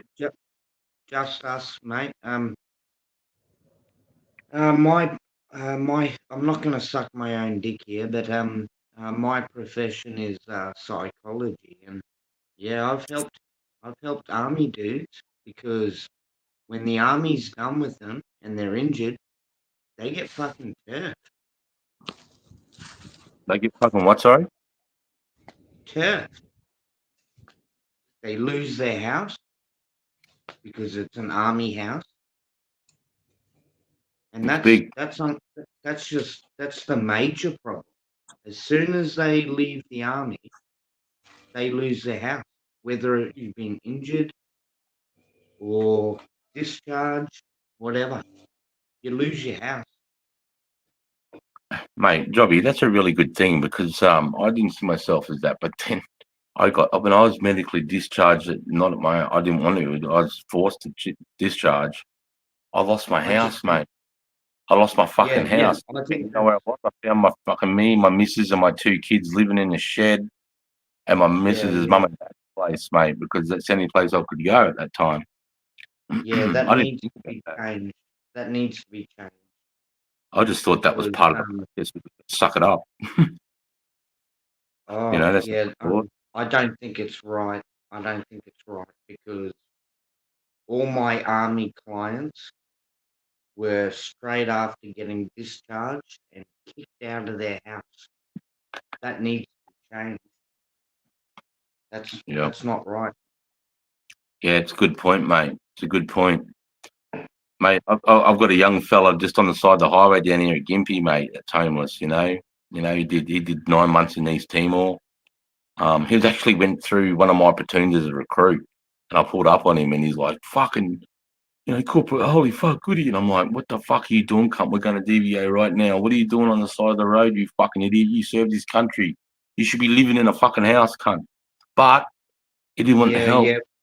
It He didn't needs want to it. be changed. He wanted to smoke his meth, and he wanted to fucking drink his fucking wine at 6 o'clock in the morning with his apple juice, mate. And he's living on the side of the highway. No one can say shit to him.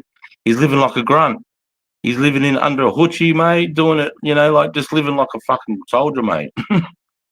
Yeah, it needs But to be like I changed. said, It needs to be right. changed. It's not right. It's not right. All of my army guys that I've helped, that's their number one complaint.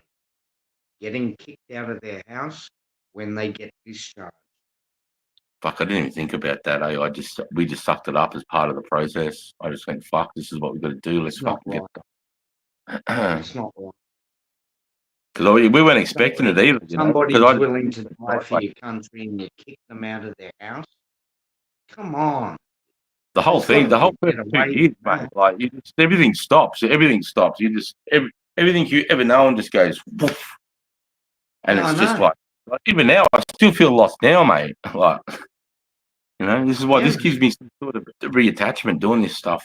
yeah, it's not right, mate. It's not right. Mm. It needs to be changed Mm. Oh shit, we because might have that's some. the number one. That's the number one complaint. Getting kicked out of your house as soon as you're discharged. It's sickening. Yeah. At least I'd laugh out. Was that the tattooed one? I'd saying that. The tattooed one? Who's that? Poochie, sorry? Shows his video. That would be cool. Haha. The video of the 79. Yeah, I'll see if I've got it. I don't know if I've got it on my because I'm not on my laptop like J mate, and they can bring up and share their screen. Hey brother, how are you? You can bring his screen up on my phone. I don't have those options. I don't have the present button where I can do that on the phone. So only videos that I can show are the ones that I've preloaded in the banner. I've got banner brand I'm recording, and in brand I can put a bunch of photos and videos in there. I don't think I have it in there, brother, but I'll put it in there tomorrow. So I can, if you tune in tomorrow, I'll put it in there tomorrow, brother. How are you, Jules? Good. Just had some dinner before. Fucking whipping some billies. What are you up to? Just fucking chilling. Still on these ones?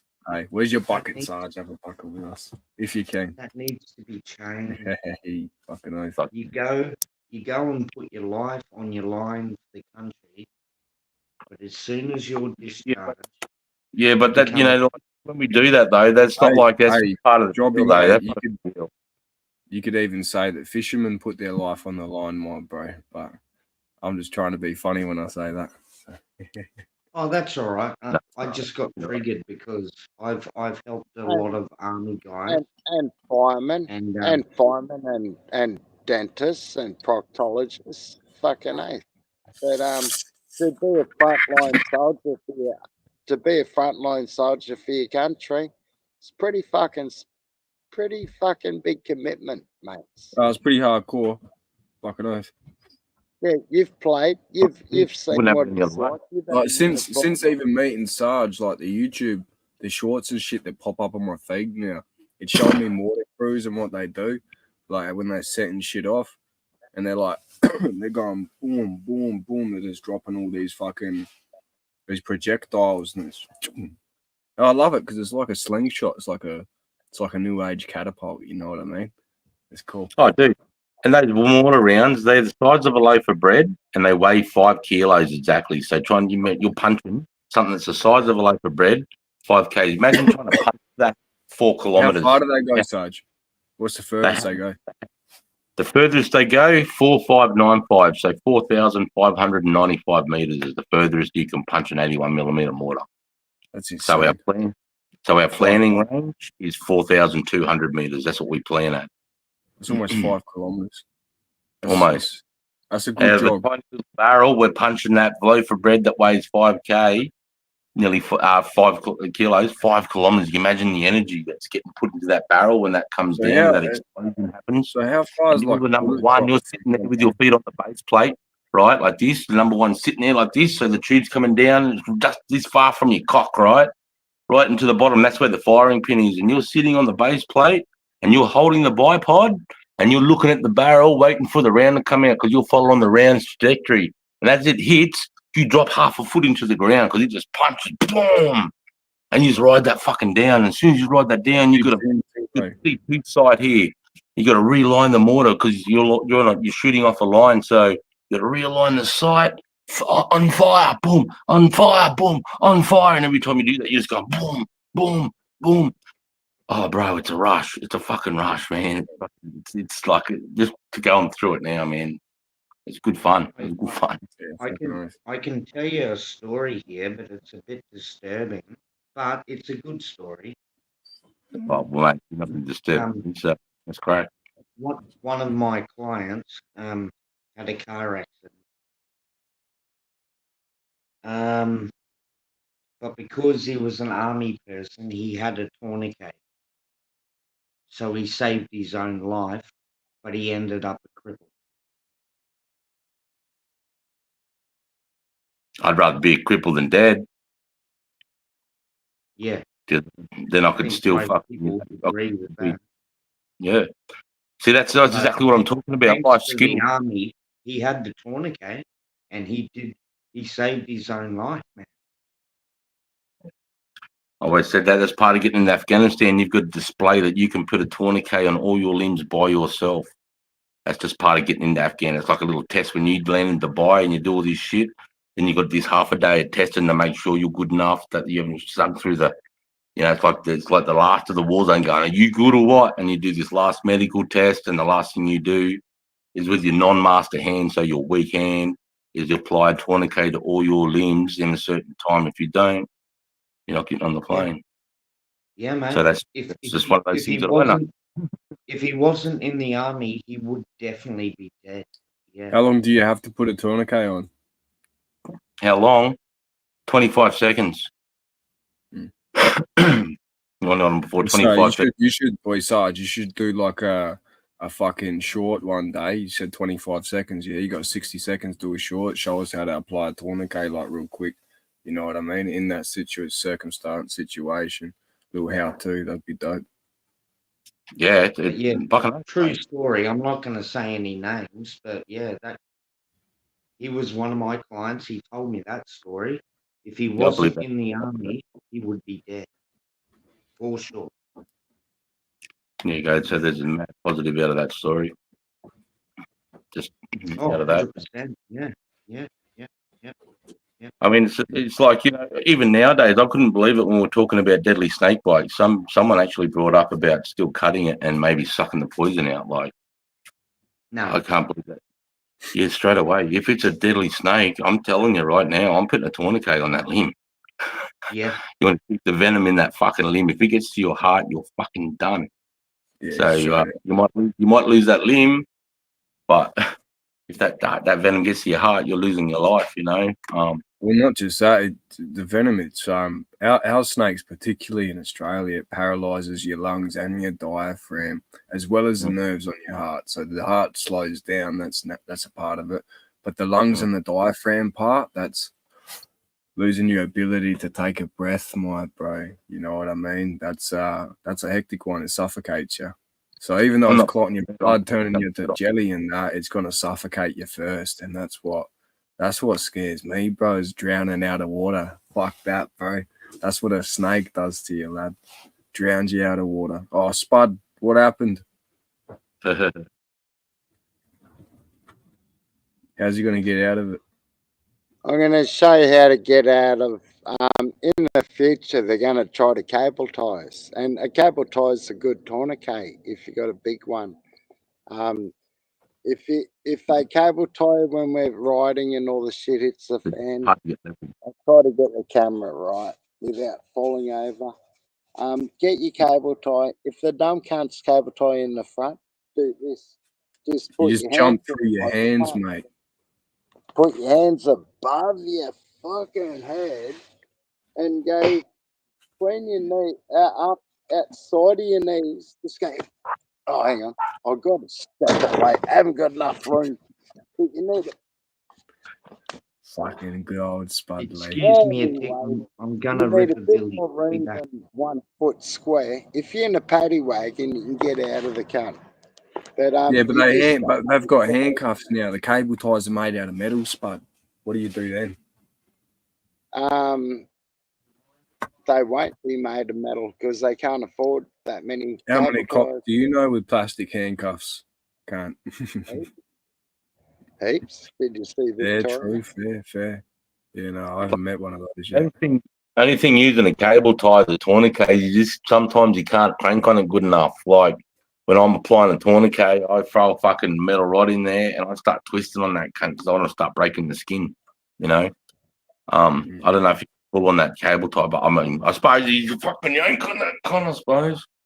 I didn't do it properly. I haven't got enough room. I've got a crab pot a foot in front of me, but you get your cable tie and go bang over you.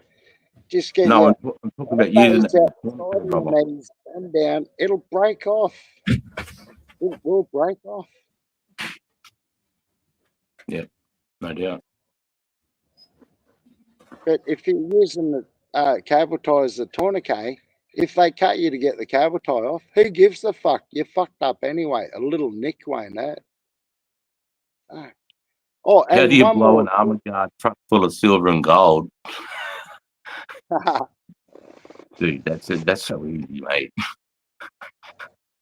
You know, that's an easy job, but like I don't have the weaponry, or I mean, I've got some of the stuff I could do to do it, but yeah, that would be if you had soldiers like the armored guards driving around the streets here for soldiers is just a joke. It's just driving around in a normal car.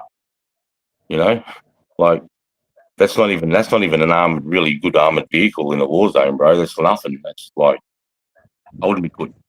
Fuck no. Anything with a flat bottom, flat walls, fuck that. Because if it's silver and gold, we'd have to worry about blowing the money. So we're going to send it. I'm going to send that cunt 50 foot in the air. I like the A10 Hey, Warthogs. man, I've been around A10 Warthogs doing a strife run, bro. They're scary shit. A10 Warthogs, mate. That's like one of my favourite planes. That's one of God, my love favourite it. planes. Just because of the sound they make, that fucking, yeah, that buzzing. It's like, what the fuck? Yeah. Wow, that's an incredible piece of machinery right there. And not only that, it fucking flies. So, like fucking like that's You got to remember, hectic mate, those rounds that are coming out at 700 rounds a minute are nearly the size of Red Bull cans. Think about that. How do you justify using that in a battle situation, Sarge? Do you use that on people, convoys? What do you use it on? All of the above, brother. All of the above. Yeah. But you're not pulling in an A10 Warthog for 1 or 2 or 3 or 4 or 5 guys. An A10 Warthog is usually to do a strife run like on a convoy. If you've got like a few vehicles running some weapon systems, mate, perfect. If they're hiding inside a compound, inside a mud compound, mate, and you strife it a few times from different angles, perfect. If there's a bunch of men, 30 or 40 men that are spread out over an area, strife them, yeah, perfect. Before I forget as well, North Korea's made threats to nuke the White House. What's your take on that? Just today, so we're clear. Today for them, this is fresh. They've made threats to drop a nuke on the White House. What do you think, Sarge? They won't get close. That's what Jackie Lambie in Tasmania saying tomorrow. Tasmania's taking over Australia, and we're going to be the running government. It's a joke. Okay, it's a joke. Yeah. So even saying something like that, though, what do you think an appropriate response is for a superpower like America? I can assassinate the fat boy and fucking save the population, because that population is under oppression to our best, to our knowledge, isn't it? Wouldn't it be like a humanitarian service to all take out North Korea? North Korean people, Jay, are worse people than they are. The people in Afghanistan are more free than the people in North Korea, brother. And the people in North Korea eat the bark off the trees and grasshoppers. Like the people in North Korea, are good people. It's just their leaders which are cunts. Yeah, I can be real. Can I be really savage here? Go for North Korea. Kim Jong-il. He's dead. Yeah, he's dead now. But the propaganda was that he got a hole in one on every hole on a golf course. And if anybody plays golf, you already know there's. You know the bloodline of Kim Jong Un's family. Do you know the whole history of what their bloodline is? No. What is it? Not really, but they're all. They got some sacred bloodline or some shit dating back to some ancient god or something or other. I can't remember what. But that's also a fun fact, mate. The Koreans, they put their surname at the start. So, yeah, they're all Kim. Could you imagine? Hold up real quick, Jobby. Sorry to cut you off, bro. Could you just imagine if, like, Kim Jong-un's like, we got this special blood, blah, blah, blah. Americans, like, do a blood test on him. They're like, oh, shit, it is. He's got type 2 diabetes. Can't fucking... Yeah, like, you don't have to worry about North Korea. They're a fucking joke. Yeah, they're too far away, but they've still got ICBM capabilities. I don't know if they're hypersonic though, so it's worth. Even if they are, I don't think it's irrelevant, bro. Yeah, especially if he's got a couple of subs parked under the right near. And plus, they got Metal Storm too. They got Metal Storm coming down from the top as well, mate, from satellites. Right. What's the saying? Toothless tiger? That's North Korea. Don't believe a G'day, fucking thing Randy. they say. Yeah, G'day, so brother. hey, Hole How in are you? one on right. every fucking hole of the golf course. Get fucked. Nobody can get a hole in one on a par 5.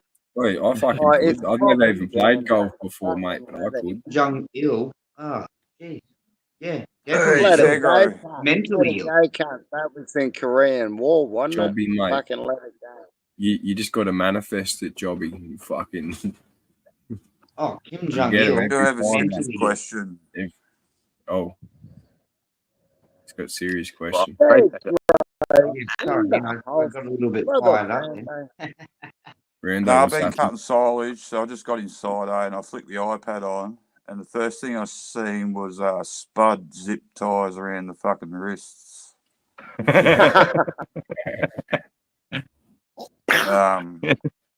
We were talking about What's tourniquets, mate. Yeah, yeah, nothing I kinky. don't know, like what kinky ass shit you into, man? Like, Well, what I obviously say, Randy. obviously I missed the whole context prior to it type thing, but I seen you had like zip ties around your wrists. But hey, g'day, Sarge. Peace to you. But yeah, I seen that and I was like, oh, Hey, mate. I've got to get up to this shit. What the fuck's going on, Spud? Tourniquets. Randy. That's what we were talking Randy. about. I was Oh, just tourniquet. saying. Yeah, but if you're doing a tourniquet, you don't put your wrist together with a tourniquet. Like, yeah. No, I'm saying when the pigs are going to try to get us for misinformation talk, when the Australian law comes in, which it won't, they're going to cable tie us all because they Came can't. in Yeah. fucking 13 days ago, Spud. I don't know what you're talking about, mate, but it's already in full effect. So, Well, and that's old mate had his stream taken down last night for defamation while he was streaming. Well, I'm protected by Queensland Act 124C, and so is Sarge, which means we're a satire of a centre right wing comedy show. And we're protected by this speech shit by Queensland Law 124C. Look it up.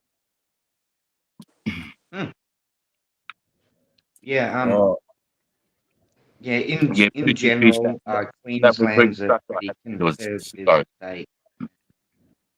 You're right, mate. Sorry, I'm just addressing the comment. Yeah, keep talking, Jobby. Oh, I just said in general, Queensland's a pretty conservative state in comparison to our dear friends in Victoria. Totally. Hey, Joey, don't be like that. It's just a fact. No, Victoria how dare is you, Joby? way Joby, I've less. got feelings actually, too, Joby. I've got Victoria's feelings too, different. Joby. yeah, Victoria's- Victoria's practically South Victoria's Australia, so you province can't be and talking that- shit about us like that, mate. So. But at I'm the not end of the talking day, shit. I'm with Jay, I mate. love you. Joby, But- what do you get paid off the CIA? But you Joby? know, What do you Yeah, get he's Queensland paid? and Victoria, bro. Queensland and Victoria are like chalk and cheese, mate. That's all. Yeah, I'm Jobby's saying. a That's fucking it, mate. sleeper agent for ASIO, bro. He's just waiting to be activated with that fucking burner phone, you know what I mean? Once it rings, he's 47, he's shaving his head, he's getting a barcode tattooed on the back of the fucking 100%, mate. Hey, Joby, No, you don't get no, paid, no, mate. no, Throw your no, pager the fuck out. I'd do that. Get rid of your pager. Yeah, Jobby's they're no yeah, good, mate. mate, Oi, they're no I'll good say- anymore, I'll say- Jobby. I'll Fucking, say. you got to get rid of the pager, mate. Fucking. Hey, Wizard King, welcome, mate. Welcome. Yeah, How you they traveling, bad. Pedro? but yeah, Ray, how are you, my, Ray?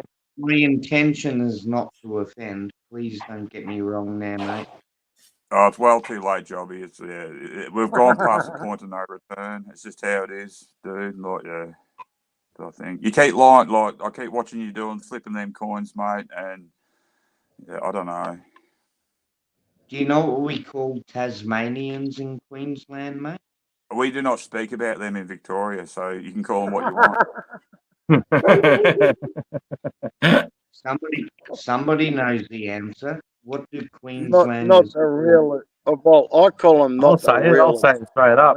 I used to call them fucking inbred. Yeah, well, Victorians are Mexicans, so what's you know that's what's you got to go south of Mexicans, so I don't know.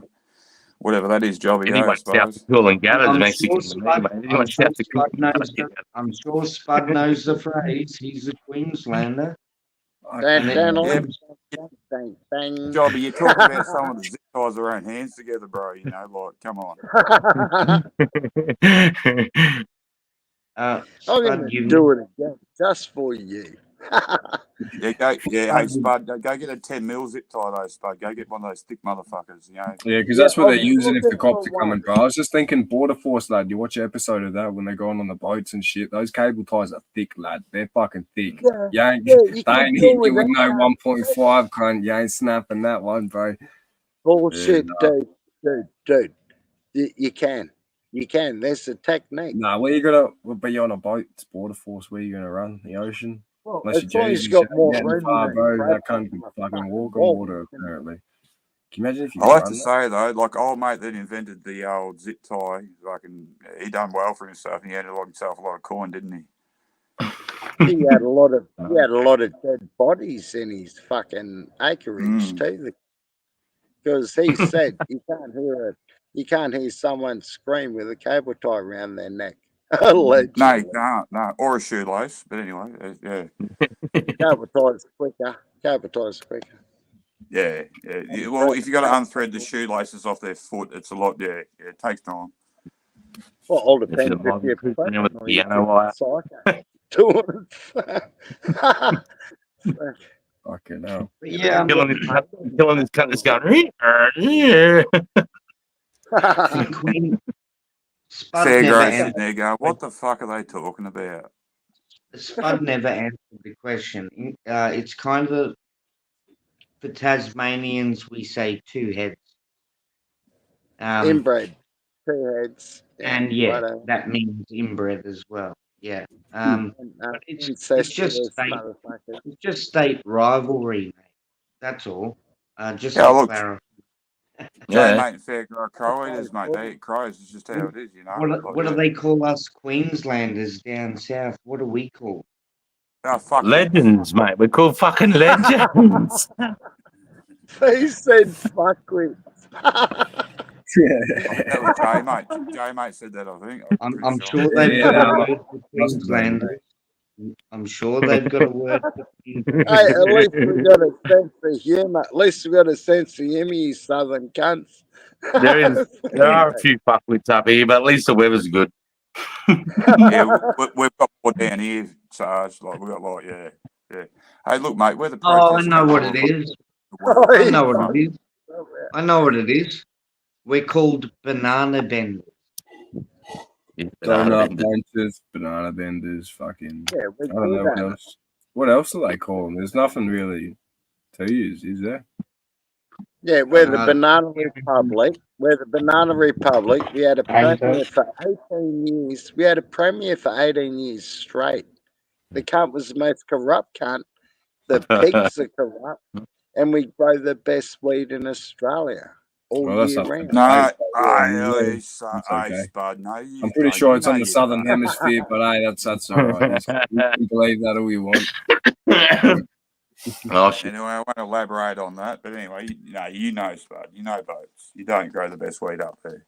Definitely not. J-Mate grows the best weed. I'm the master organic grower, bro. I've been growing since Random was in his daddy's nuts, brother. Like, you understand when you get to my age, bro, 22. Been here for a long time already. Now, Jay, mate, I know you're fixated on my hairline that goes down to my arse. Hey, come on, mate. You're rocking two hoodies trying to pretend that's your hairline, cuz. There it is. Chrome dome, lad. Hit that with the polish, cut and polish. 100%. Make it shine, bro.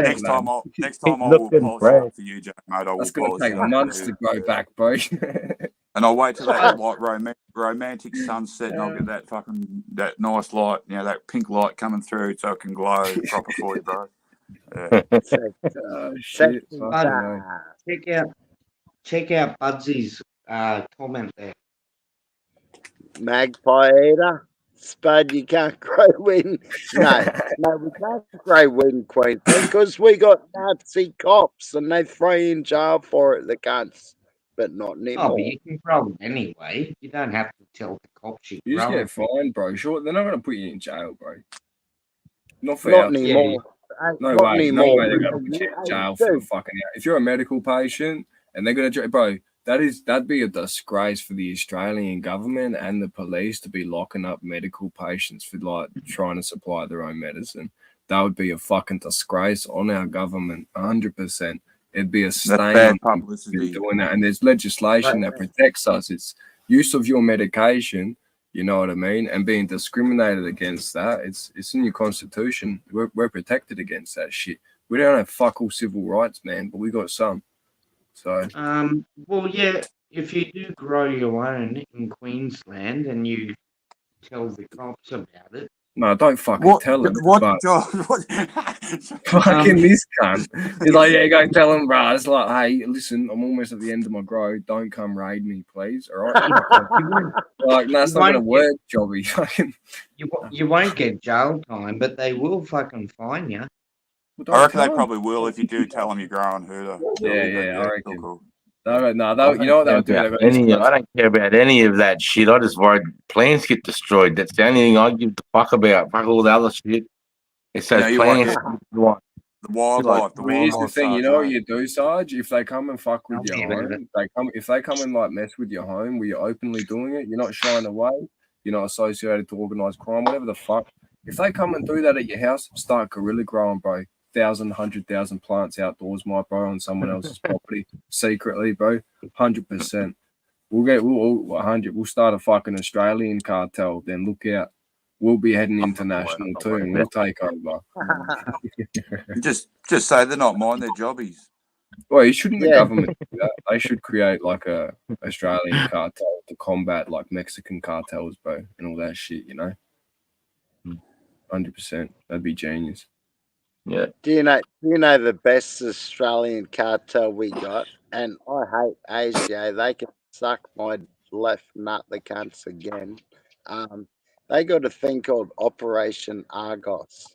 And any pedophiles watching us Aussies and try to panel up with us, Operation Argos is watching you cunts. We know about you predators. Oh, I don't know how I come to this, but I just got to say it while we got a platform.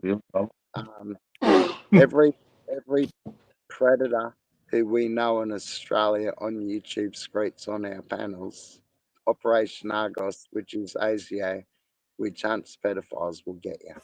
They're watching you. Says the man with zip ties.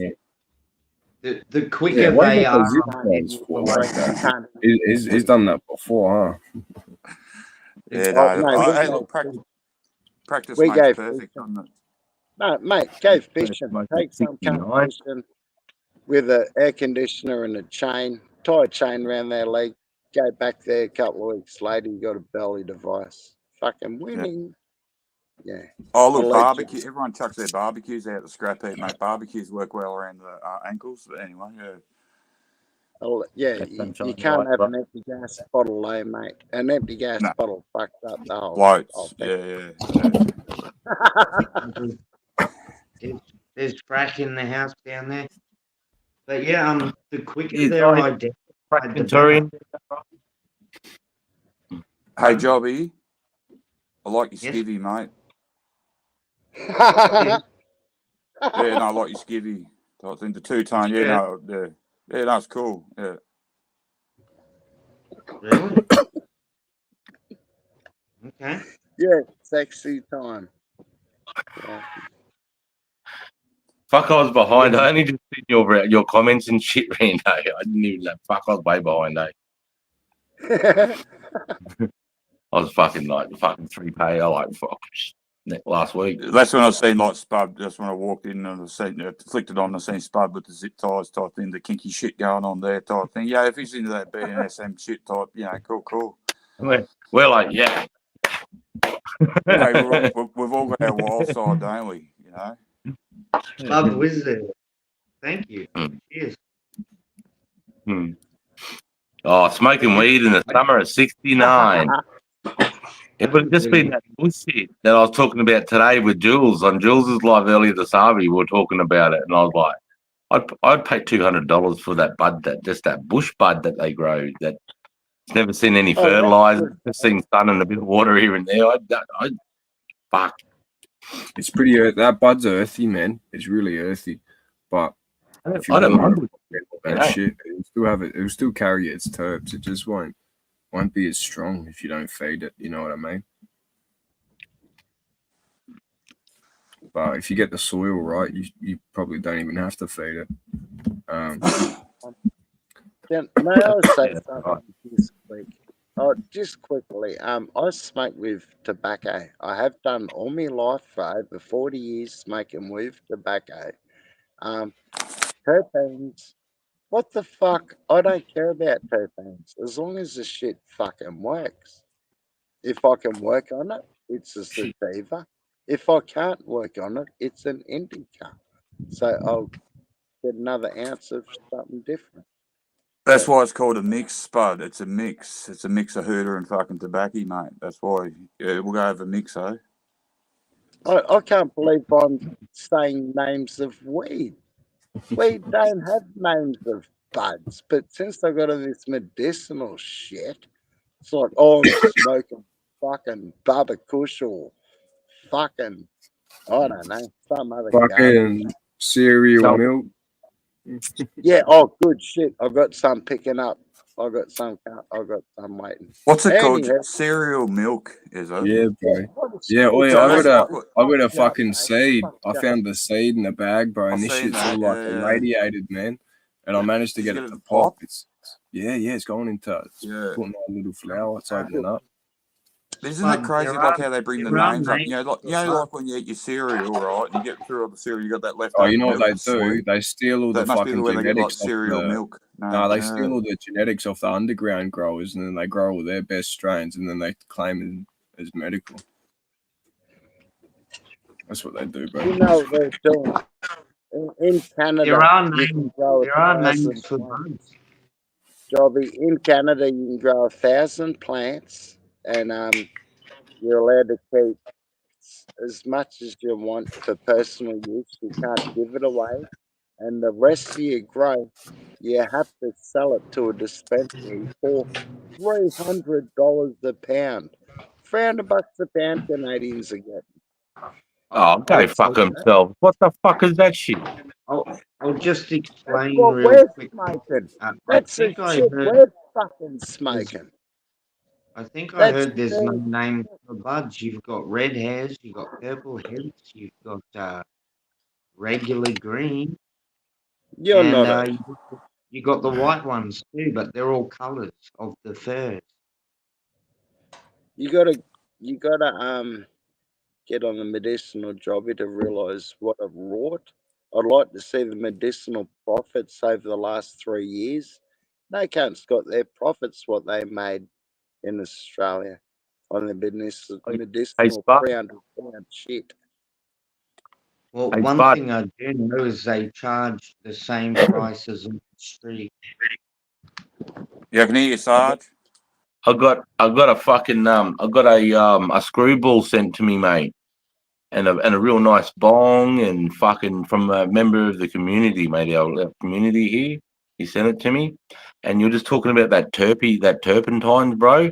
Because this is the first time I've smoked weed straight in me fucking fuck since I can remember. I don't know when I smoked weed straight before, and tonight I was listening to Hans off of Jules's.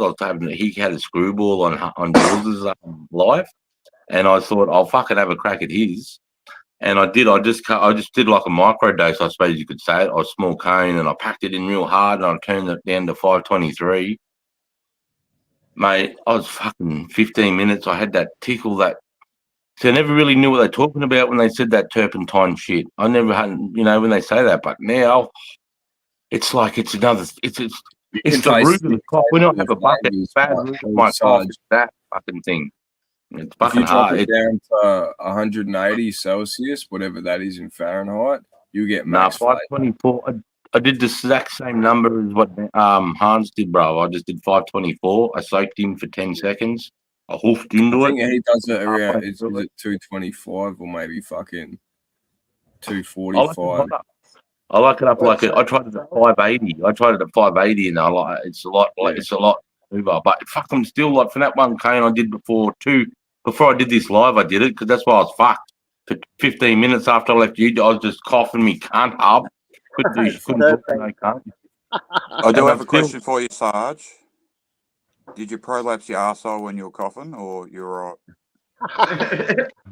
brother, when I cough, every time I cough, I squeeze real tight. It's like a job all the way down to my asshole every time. It's like so nothing falls Maybe out. some Brother. other people on the Busted my asshole network so many times, mate. when you community I'm there not about how looking to forward squeeze to their old stinker age, man. tight when they cough their guts up. Type I'm thing. gonna have a vape. Did you mute when you were coughing too? I'll leave it at that. No, it was backstage, brother. It was before I went. Because after I left Jules, I was going to do some. I was going to bring up a couple of videos I wanted to watch first and do some commentary on. But no, I was coughing me cunt the whole time. Yeah. Oh shit! I think we might have someone else here. Excuse me. I don't know. Baker, Wizard, Sunshine, Frosty, Wizard, Milkman. Oh, but do you mean on the panel? Hey, Milky, how you going, brother? Good to see you, mate. Frosty. Oh, Milkman. Yeah, Milky's in the chat, bro. Fucking legend, that Awesome. cunt. G'day, Milky.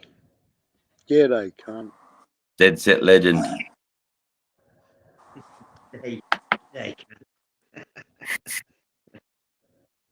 I'll have a vape with you. Hey, Bando, did you see the little giveaway I'm gonna do? I only whacked the iPad on fucking when I seen Spud had the fucking zip tie. So yeah, I haven't seen anything previous to that today sweet. or the other.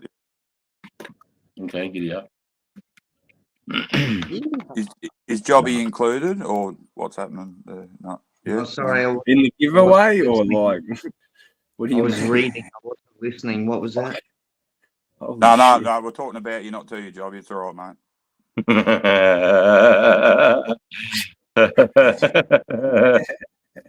I ain't taking the piss, Jobby. Don't take it Don't too take him serious, back bro. to his childhood like Stop that, it. Rando. Yeah. He doesn't appreciate that. Come on now. I know. Look, everyone in the CIA doesn't type thing, but it's just how it is. Bro, his sleeper agent is just waiting for that call, cuz. Don't underestimate Jobby, mate. He's fucking. Hey, Jobby, take it with a grain of salt, mate. Just having fun taking the piss, bro. That's all it is.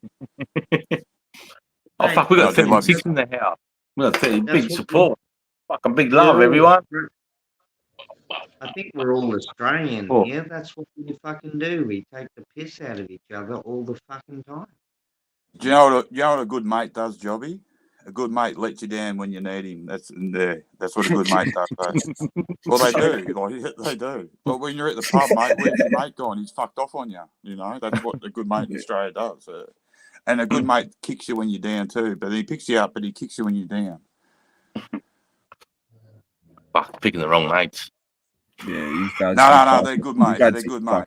Shit. Look, when my mate comes to me and he's whinging, mate, I'll kick him and fucking, I'll pick him back up. But if he's coming and sooking, mate, yeah, you gotta let him know. You can't let him fucking. Don't feed into that. Oh, yeah. You can't feed into that sooky shit. It's too much already, blokes. You know. Sorry, I'm dealing with enough shit. You got the women sooking. What now? We're gonna start sooking too. We can't have that. Come on. Take your skirt off, man. Mick Kettleface's been listening to my videos. He knows. I know what you're talking about. You know, that's the interesting thing about men. They'll fucking punch each other, and the next day they'll be best mates. Not even the next day. Straight after I've knocked him. But in terms of the other sex, oh shit, they can fight for fucking years, mate.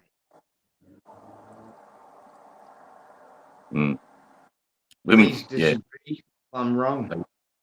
Jobby, don't get me started on women. Fuck me. Yeah, really good, Milky.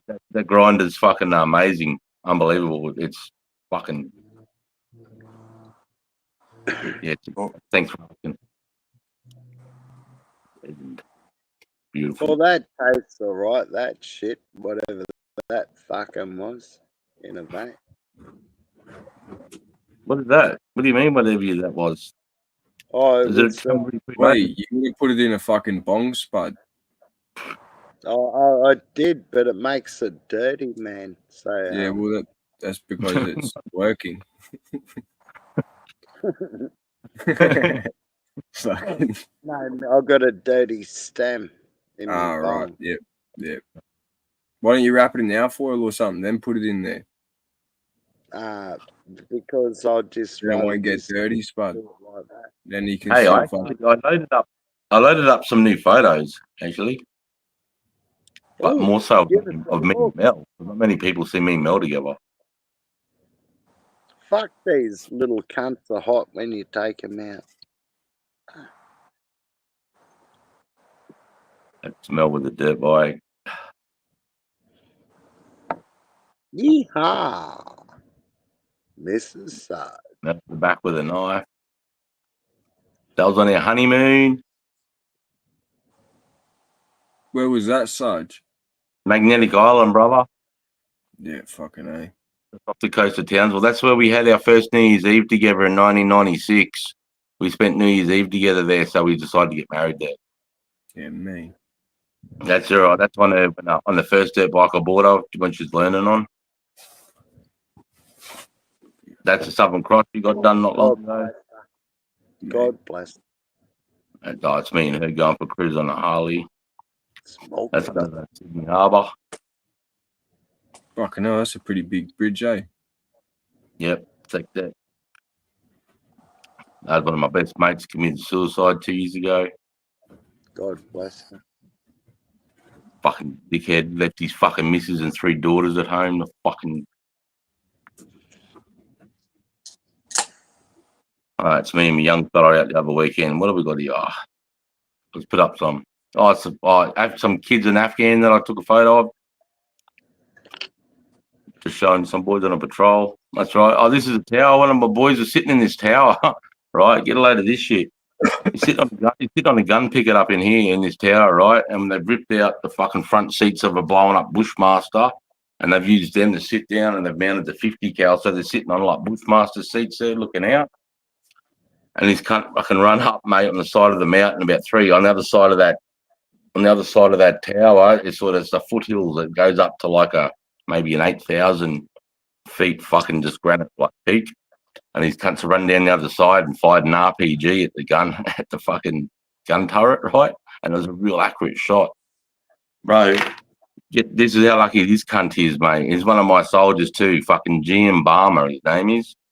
The fucking RPG, right, went right between the back wall and the seat he was sitting in, ripped the foam of the back seat out, right? Kept going. It should have detonated there because RPGs are detonate on impact. Kept going. Sort of diversed off at the back here, and then over the other side, there's another mountain that went straight across the top and detonated in the mountain over the back here, mate, which you should have never have done. The flight path was just like, it was like a miracle, you know, and all it did was rip the whole back of the seat up, and the impact of it going through just pushed him into the gun like that. It just pushed him forward. But he's sitting there with his plate on. They're sitting up there with their plates on, so he had his plate in his back. But yeah, bro, like this weird shit like that happened in that happened in that tower. Wow. You go and buy a lottery ticket after that shit, wouldn't you? I said that to him. I said, young fella, you go and fucking ring your missus right now. Here's a sat phone, mate. Get the fucking numbers on now, cunt. Fuck Boy, there's a boy just resting on a patrol. This is like one of the sunsets there. Oh, yeah, awesome. Oh, it's fucking beautiful, man. Sometimes it was beautiful. Oh, it's me up on one of the gun towers. Do you reckon it'd be hard to farm in the mountains, Sarge? Nah, mate. Oh, it would be, but it's just their lifestyle. It's just if you don't know any better, it's just life, you know. It's hard for us because we're not used to that type of thing. But I mean, the main thing they do in the mountains, Jules, is they mine lapsuli and rubies, mate. What's lapsuli? Yeah, what's that? Bro, it's one of the only rocks you can get in the Afghan ranges. I've fucking got a couple of kilos of it. I'll show you. What's it good for? Is it like highly conductive or? It's blue. It's fucking blue. It looks Yeah, I know cool. it's really fucking blue. It's a really interesting one. But Okay, so it looks what's the like primary sunlight. use of it? Like, but Is what it a is it? crystal? What's the A actual gemstone or a? composition? Is it organic What breakdown or frequency? something? Yeah, what Like you look at frequency opals. puts out? You saying what frequency does it do, No, Jill? I'm saying what the fuck? What's it made of? Like we know what it's called, but is it organic composition broken down over thousands of years, or is it something else? You know, what's Have you it got a from? computer? Have I'll Is you it got give a you. fucking? geology I'll Is give it computer? the you. artery of a dragon or a giant? Is it something I can. ancient like that? I can Blue solve this paint? question straight away, mate. Might put it Um, somewhere. get But get it's nothing Google special. get It's just like a Google blue Lens. rock with like gold flakes through it. It's just Get pretty, get fucking pretty. Google So is it like a Lens. cobalt with gold flecks through it? But Yeah, blue. but really blue, like dark blue. If Yeah, you so deep blue. download if you download Google Lens, take a photo, and it'll tell you what it is. But what can you search? What can you do with it, mate? What's it good for? Yeah, Is they it constructive? they'll make like bowls out of it, chess pieces. They'll make like jewelry out of it, mate. They'll do Yeah. like all little bits. Yeah, things like So it's that, like mate. an Don't Afghan really use it marble, much. like an Afghan marble, you might as well say, type Yeah, it's thing. like an Afghan marble, exactly. Yeah, it's really smooth, and Yeah. or they do put a finish on it, but it's fucking pretty, Yeah. you know. Yeah, Yeah. I've got like 2 big chunks of it. Oh, I'm there going to you start calling Jobby Lapsubal, I think. Where'd he mate, go? if- He didn't like it. That's just looking at the back of a fucking of the Chinook. I mean, that's the gun on the back of the Chinook. Hate flying in those things, bro. It's like flying in fucking school bus, man. It's like They're A lot of massive, boys. aren't they? Oh, bro, a lot of boys got taken out in these things, man. Hmm. You're Yeah, a so big that's it. target up I mean, there, that's aren't me you, taking a really? photo of my Uber ride. That's my Uber ride rocking in. With the barbed wire, or the razor wire, I should say. Yeah, that's me just standing on top of one of the walls. Just after that photo, we got into a little firefight over the back of that mountain there. I think Stupid I ass question. exposed myself, and then all of a sudden there's some rounds coming in. Stupid ass question. But what boots do they wear in the military? Like what? Well, I'd wear like Merrill or Salomon or but the boots that I have on that day are they're just like I don't know, like a redback or something like that, or a Taipan boot. Yeah. Yeah. they're all steel capped, right? No steel No, they cap, can't be. No, no good steel cap, no good. Crush your Oh, toe. okay. Yeah, they're hard toed though. They're hard toed, but they're nothing like steel cap. I'm gonna rip this one, Sarge, and I'm gonna bump down the chat, my bro. Oh, true. Okay, big love. Thanks for popping up, Jules. Appreciate you, man. And this is a vehicle here that those 2 guys that I hit the IED with, mate. This is the vehicle they were driving. Fucking ripped it. ID. Yeah, just a little ID. Oh, just Not some much of a fucking vehicle left there. enemy weapons we got there. No, that's it. Fuck. I thought I'd put more up. Hello, Chilla. I'll catch you a bit after. Big You're love, good on you, fella. J, mate. Hello, Jobby, lad. Jobby, you just like pick the wax out of here and lick it then, did you? No, Oh, cool. cigarette. Yeah.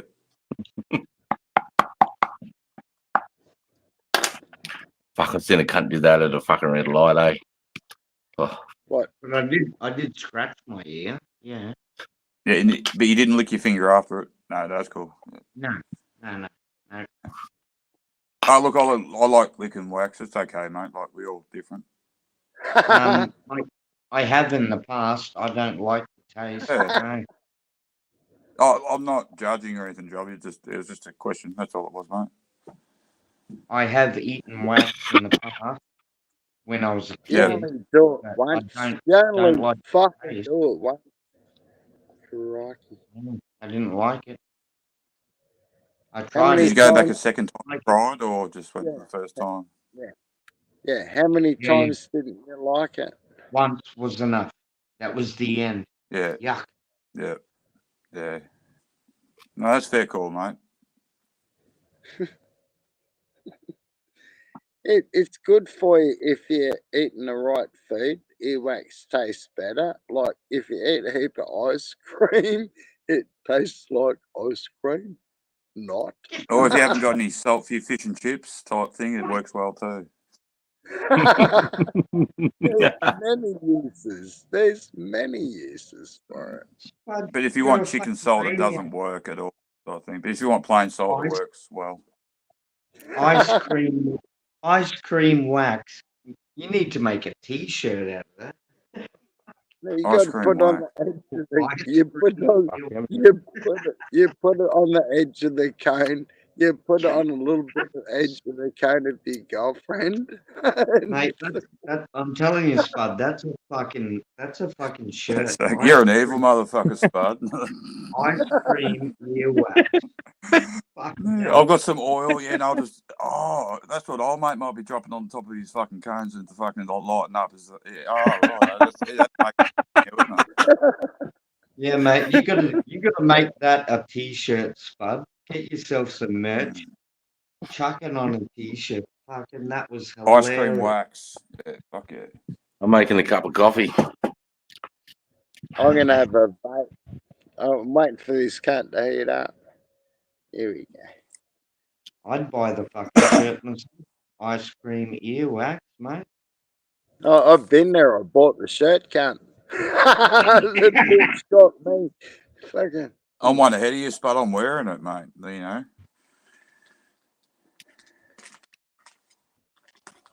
Yeah, you can have all the royalties too, mate. I don't want to borrow that. No, I'm gonna donate. I'm gonna donate them to someone type thing. But yeah.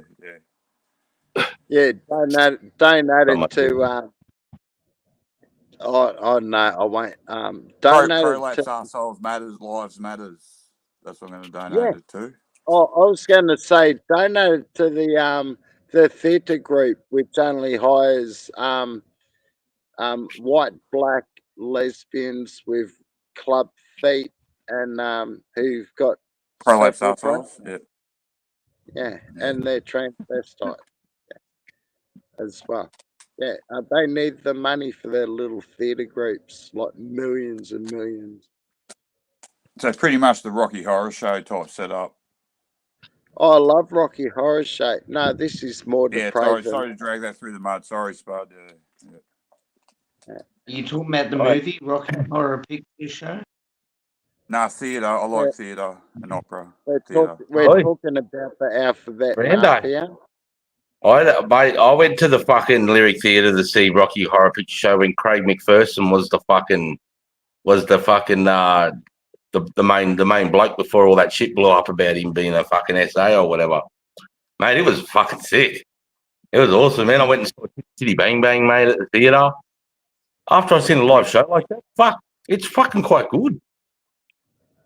Yeah, no, like my better half drags me along to it all type thing, and yeah, I have to participate in certain theatrical circumstances type thing. But I find the bar at halftime very entertaining, and yeah. So you wore your fishnets and 3 hot dogs.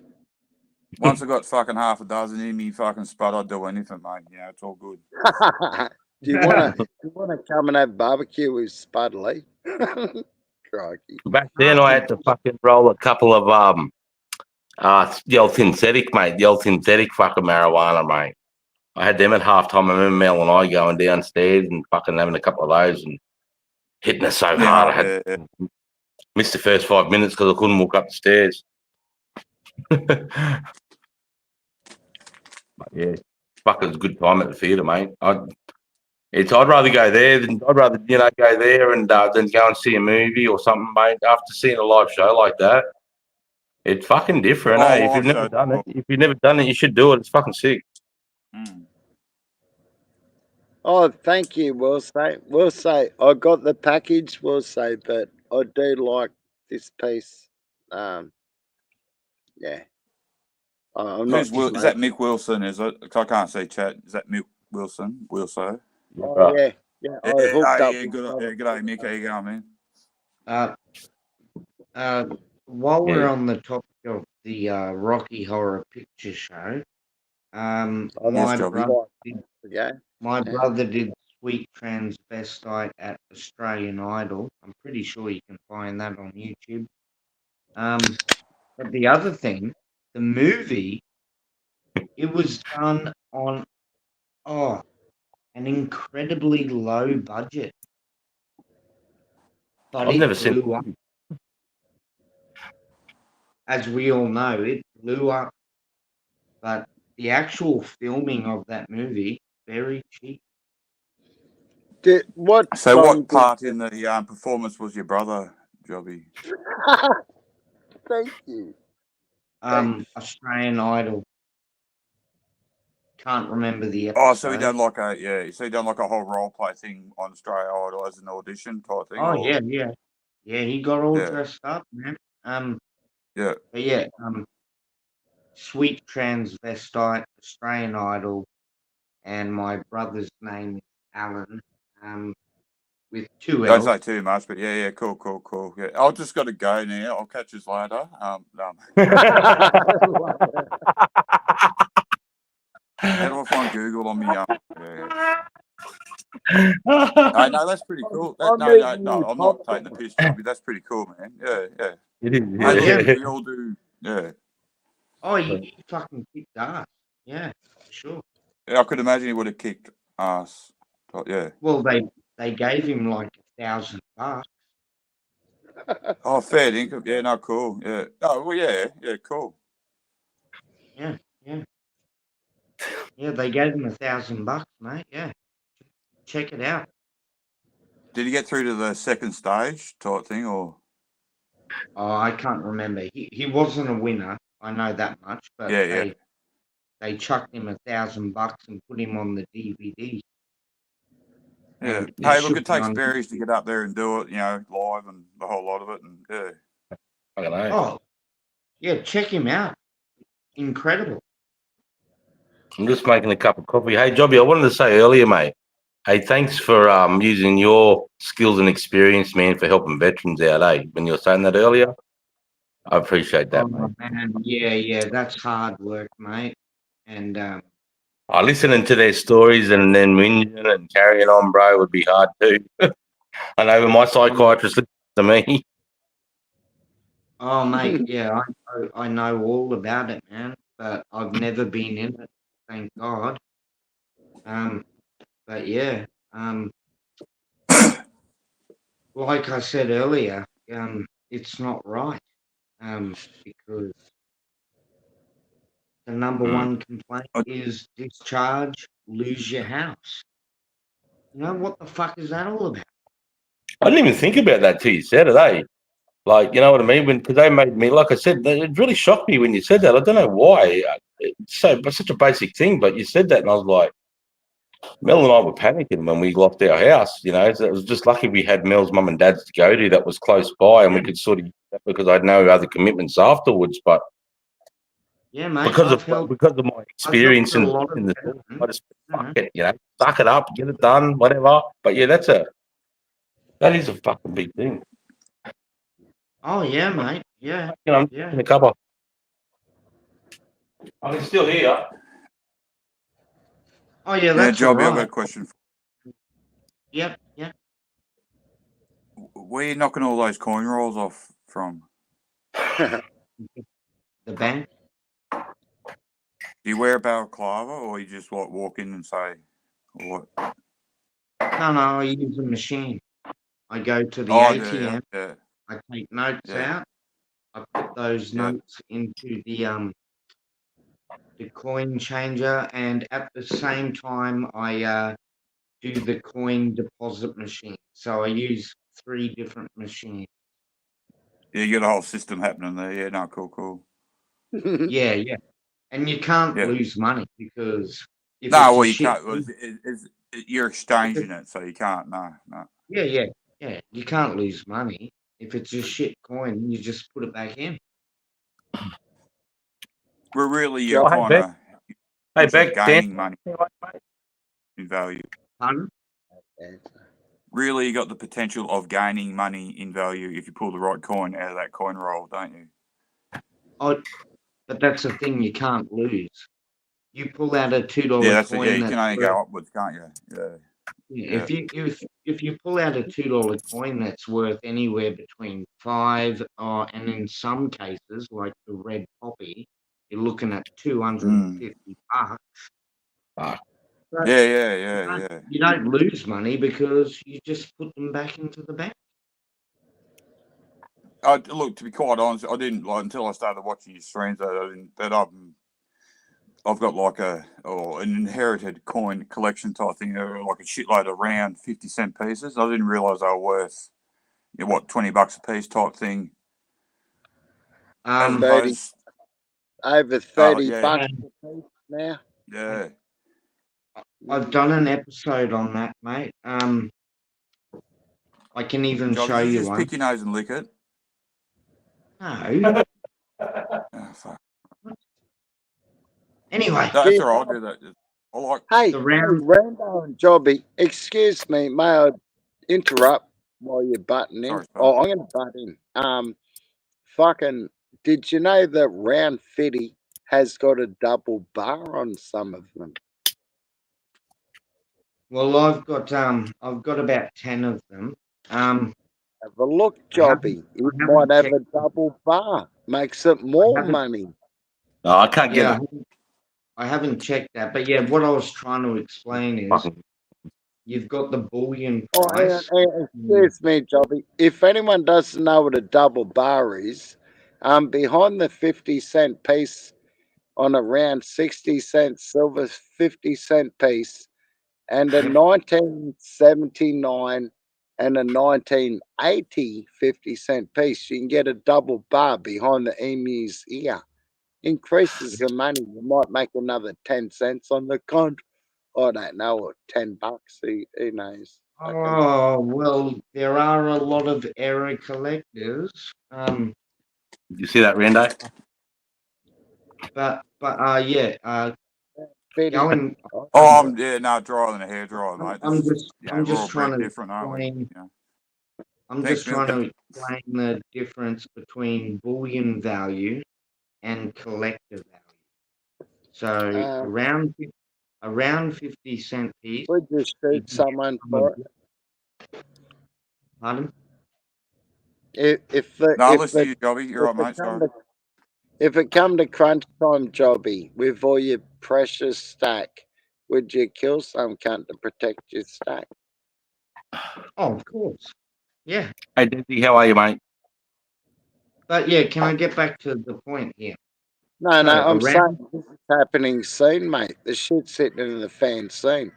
If you got any little bits of silver, you're going to need it because there's going to be some hungry, starving cunts out there. Oh, If yeah. Trump gets it in, we're fucked. Oh, can I just finish can I finish 2 sentences, Spud? Good deal. So I just want to finish the sentence on the round 50-cent piece. If you That's buy one one from a bullion dealer, you will be paying spot price. A collector, that's extra value. I think they sell on eBay for even up to $100. So yeah, you've got the bullion value. So buy them from your bullion guy, and then you've got your collector value above that. And what was the last thing you said, Spud? I wanted to respond to that too. This my left nut. I said that they made 38 million 1966 round 50-cent pieces, and most Yes. of them got smuggled over into Hong Kong to get turned into silver fucking trinkets because they were worth more than the spot price of silver when they come out in 1966. Yeah. Because they had a high silver content.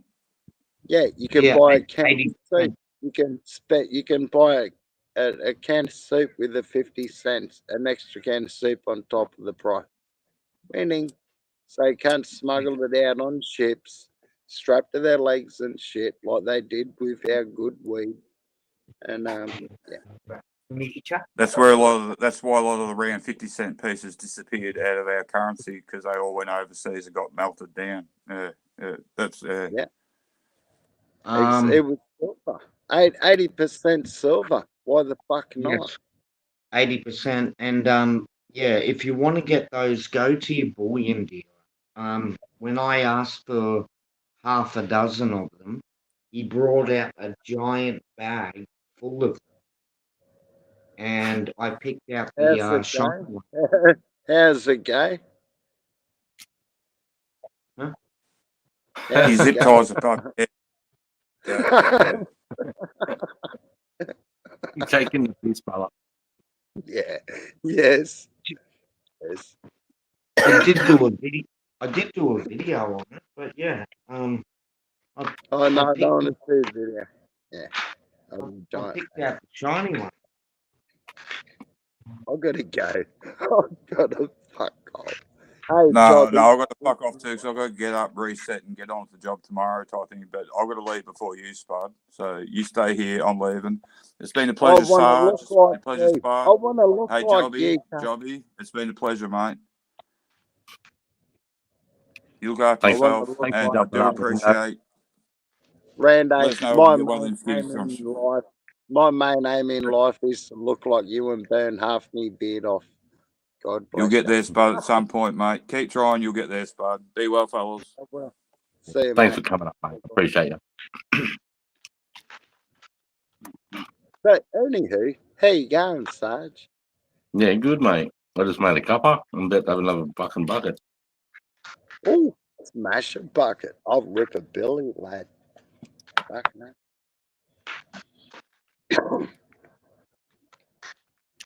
Yeah, so Bobby, what I'm saying is, mate,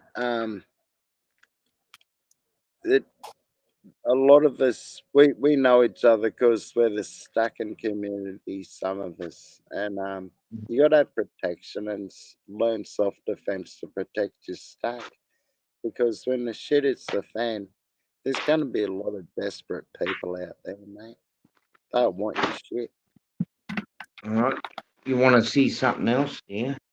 Yeah, show us your fucking crossbow.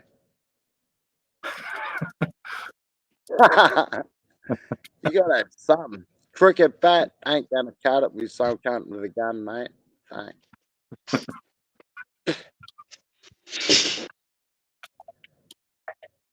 Yeah. Beware, Spud's left nut. What's that? That's That's- Desi left. Oh, Des. Hey, Desi, hit the link, cunt. It's there. Come on, Desi. Let's run amok, y'all, cunt. Wow. What do you got, Jobby? What do you There you got? go, mate. What's that? A fucking broad Middle East? All right, What? King Arthur. What do you think it is, Spud? What are you gonna do with that? You gonna stab someone? You gonna right parry, left parry, in, out, fucking If slash? somebody broke into where I live, they're going to meet this. I Why don't don't have you a just name hit him for it. over the shoulder? And If I had Swayze. that, Jobby, if I had that, I'd hit them flat blade on the shoulder and break their collarbone. They'll be screaming Oh, like a yeah. bitch, and you can kick them in the head. Mate, I've done martial arts. Straight in the neck. Goodbye.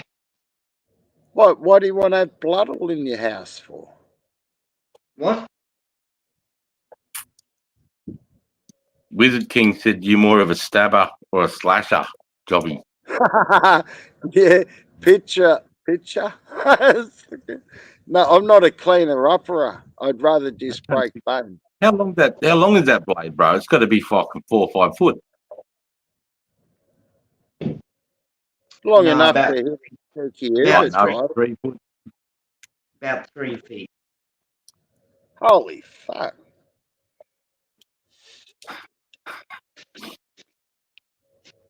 Yeah. What is that? What is that? That looks sort of, is that period age? What, I don't know much about swords, but that looked fucking. It looked old. Is it old? Or does it just look old? Oh, well, it's iron. so it's But- not exactly shiny. But like, yeah, is it like 50 years old or like 800 years old? no, it's not 800. No, no, could be 50. But I did get it like 20 years ago. Yeah. If it's solid steel, yeah, that's a bone breaker. Milky says Jobby's Oh, not yeah. here to fight. This is not with that fucking thing. He's not. Oh yeah, yeah, yeah. You don't want to break into here. You will not. You will not have a good day. Used a replica of the original from the plague days. That's what I was thinking, Wizard. The real levels. Hey, let's go. Cheers, growers. How are you, mate? Good to see you. Hey, dude. Good to see you, mate. I just dropped the link back there. Where'd I do it? I dropped it around when Hey, Desi came in. Robbie, you know we're taking the piss sometimes, don't you, can't? You've been my mate for 4 or 5 years, 3 years. My therapist for 2. Yeah, I'm not offended at all, mate. Good, because you you got some great yarns, mate. Maybe I'm the cunt. I think I am. Oh, I was just answering your question. You were talking about somebody breaking in. I've got that sorted, mate. Have you thought about getting a spare gun? You can shoot them through a door. A sword is going to do the job. Trust me. You haven't got the strength to put that sword through a door, cunt. Bullshit. Bullshit, mate. I've been swinging cricket bats my entire life. I've done judo and jiu-jitsu. No problem. I know what to do with that sword. Have no doubts about that.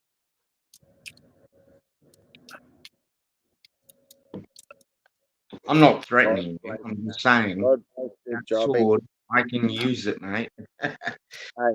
Hey, yeah, what do they say? Live by guys. the sword, die by the sword. And what the pen is mightier than the sword, and the tongue is more poisonous. And you can make some cunt kill himself in 5 seconds by words. I've got the Lucky. pen, I've got the sword, and I hope my tongue's okay, but I do swear a bit. I'm a fucking Australian. Yeah, we're allowed to say cunt in Australia. God bless you, mad cunt. Love you, Jobby. It's not Yeah, allowed no, to. Part of our fucking language and culture. yeah, we come from down under because we love it here. Fucking A. I try not. I try not to swear on my coin videos, but I've let out a couple of fucks on there. Well, you got a couple of fucks on there. Holy fuck, you backstage it, lad. Well done, son. You made it. Crikey. Yeah, I don't want to. I don't want to upset the collectors, but I try not to. I try not to swear on that channel, but I'm not always successful. Yeah, like this is how you start it. You're like, right, cunts. This 50-cent fucking coin right here, it's He's worth a fucking good. It's a real good cunt, eh? It's one of those ones that you want to put in the bank. It's that good, this cunt, eh? Like that. And they'll be like, ooh, fuck, he's put a bit of emphasis on it. That's what I think. If you came out calling this a cunt and it's fucking mad, I'll be going, ooh, he's put some emphasis on that coin. Can you and please it's tell me? some random 160 million minted coin. Oh, that's a whole other story. But yeah, what coin was that you were holding up there? It's a weird one. It's a 20-cent coin. It's got like a kiwi bird on it or something, bro. Oh, okay, New you're right. Zealand. It comes from New Zealand, mate. Might. It's hell. got Australia on the back. It's got Australia on the back of the cunt butt. Has What? it? But it's got What? yeah, but it's got a Fuck. Kiwi bird. What? Is No an shit. Anzac coin. Please It send says me photos. Please Yeah. send me Mate, photos, just mate. have a look at your screen, cunt. Have a look at your JobbyCoins fucking at screen. Gmail. Yeah. Do you have it on your YouTube page? Do you have like a link to your email on your YouTube description? Yeah, yep. Yeah. And I've got it on every video. It's part of my props. Yeah. But yeah, send us Everybody a says couple that. of That's a Kiwi coin, but on the back it's got the Queen's head and it says fucking G'day, Durkee. it says Elizabeth II, Mhm. Australia, and the date 1980 maybe? I'm not too sure. I'm not too And good, there's mate. there's a kiwi bird on the other side. Well, I'm not a birdologist, but I yeah, can't that's really what say. yeah, Can you shit. make yourself big, please, Sarge? We got to see this, dude. No What? Yeah, I comment, can't. dude. What? What? What? Cut? What do you We want? got to see. We got. Can you make yourself big, please, mate? Me and Oh. Jobby coin nerds. We got to see this fucking Oh. coin, eh? Yeah, I can't. Okay. I'll give it a crack. I'll see what I can do here, right? Let's have a look here. And let me get some light. I need some light on it, maybe. Let me take it over to some light. It's all in the tilt, man. Crikey.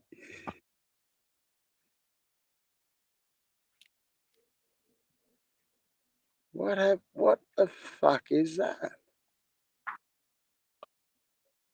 Can you see it or no? Yeah, I can I'm. kind of see it. Is Is it it a 20-cent piece? Is it? that? It's 20, not 50 though. It's like around like 20. And then it's That's and then it's just a queen normal on the back.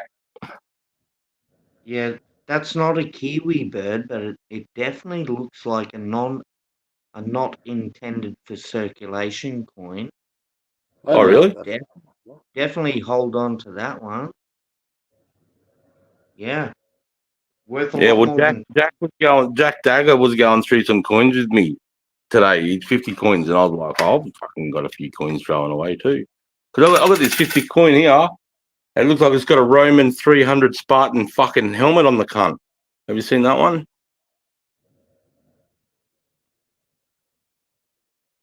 That's It's like a a Spartan. fucking. That's a millennium coin, isn't it? Flag. yeah. Millennium That looks flag. that looks like a millennium. Year Might 2000. be infused. But Might be with, infused. yeah, with that coin, you have to look at the cross on the Union Jack. Is it Oh, it is deep? 2000, yeah. Is it deep or is it shallow? The cross on the Union Jack. Yep. Yeah. Is it carved in to look like it can fill paint? Okay, I'm just running my fingers across it. It's enough to feel the edge with my fingernail. That's about it. Yeah. I can just feel it. I can Some just slightly of feel it. the millennium coins were designed to be painted with the Aussie flag, but they didn't Oh yeah, do I it. can see that. You said it. I can see the word millennial there. Oh yeah. Millennium or Not true, but millennium. you can get 50 cents with a painted flag of No, the millennium, yeah, but And I've they got the made it Aldine in Jack one. circulation, but and not they're in worth a bit circulation. of money without the flag. Well, I've collected this coin, and I don't know where the fuck I got it. I got it in some country when I was in a war zone, bro. I can't remember which country it was. But yeah, every time I went to a different country, I'd just throw a pocket your coins in, Oh, that looks like a euro. That looks like a euro. I By don't metal. think, £1 or something, or a euro or some fucking thing. Bomby, Yeah, European. it's by metal, but yeah, mate. Just get yourself pretty Google sure it's that. Lens and take Oh, photos. yeah. And Google Lens will tell you, mate. Yeah, bro. Or pop me some pictures in my email. I'm happy to have a look for you. But it is quite difficult. It is quite difficult to. Hey, Dirk Scan. G'day, Dirk Scan. He's Wild Bill. And is he hitting crack pipes? I'm Wild Bull. And just I calling rip you bombs. out, fake 20 mob. That's Mate, what there's is. I'll get out of here, whatever. Who are you, Dirks? Asho, if it says Australia on the back but Kiwi on the front, either rare or misprint. Yeah. No, it doesn't have that. I think I was just mistaken what the animal was, Asho. LHLR, fella, big love. We are everywhere. hey, We are dead. Johnny Briggs. Johnny Briggs in the house. Hey, mate, Yeah. check out Johnny Briggs' content. Fucking gold. Gold. Fucking A. He's he likes taking he likes Aussies. God bless you, Johnny. I think Oh, you where's, do. I don't know. I saw something on PKR's stream the other day. It was fucking funny as fuck. Jeez. where's Johnny? Where are you, Johnny? What part of the world? America. Oh, that's why there's a few people here at the start. They might have missed it. Me and Jack, Jack 420 obviously helps me with the channel a lot, man. He's helping me. He's in the background all the time. He we were going through, and I ended up getting fucking some complaints and emails from people, mate, because people with the blue spanners were fucking blocking people on my page. So I had to undo all the blue spanners because I didn't know fucking what was going on. And when I went to my block section or hidden section, there's like fucking 45 people in the camp, and I've never done one of them. So, so I thought, fuck, because you know what I'm like. I was saying it earlier, like I just hand spanners out like Oprah fucking hands out cars. Yeah, Sarge, you were handing out managing spanners to every company. I'm like, who are you, cunt? Oh, I want a spanner. Here you go. Yeah, and you give him a managing spanner. It's like, holy fuck, Sarge, you're green. Bro, I didn't know the difference. Yeah, well, you clued up. God bless you. Yeah, so yeah, I've done it like the people that support me all the time and are fucking there every live and that they'll get their spanner back again. Don't you worry about that. I just had to clean it out and just fucking go right. What's going on here and just reset, sort of thing. That's all. So I'm not hating anybody. I just did it. Sorry, brother Sarge, don't give me a blue spanner because I want to say what I fucking want. That's why you get one, bro. That's why you do get a blue spanner. Sorry, Sarge. Sorry, I'm still fixated on those coins. If Google Lens doesn't help you, just flick me some photos on the email. Yeah, I've already got some good photos of them because I sent them to Jack. Jack was trying to tell me it was a fucking Kiwi coin too, and I'm like, I'm telling you, it's not, bro. It's got Australia written in the Yeah, I couldn't see, but if I can see it, I'll know it because I've got the Bible of coins. I'm just trying to. I can't quite make out the fucking year it was made though. That's what for some reason it looks like it's like got a print on it and they printed another year on it. But that could just be. It might be a fucking grease strike or a mist strike. If you're getting sent a coin from Woodsy, it'll be special, Sarge. Do the research. Or from Jack A, No. do the research. But yeah, mate, if you have any No, I haven't been trouble, sent it from anybody. It's fine. It's fine. send me photos. Send me photos. Jobbies, coins, and stamps at gmail.com, mate. Yeah. And I'll be able to tell you. This is the Bible of coins. Shout out to Renix. Johnny Briggs, I'm from Osgard. Cheers. Cheers to you, brother. Yee-hoo-ha! Aussie Des Wiz. Blue Flagus 420. Shout out to my dad, Silver Fox. He gave me that as a present. Yeah, that's if you want the best coin guide, look at mine. Fucking, Oh, I've got a whole book of this shit. I wrote it out myself when I was a coin nerd. The banks told yeah, me to fuck off, so I don't noodle no more.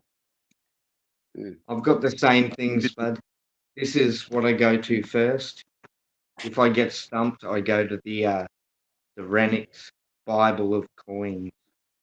That's been And known for bankrupt misprints, too. Bobby.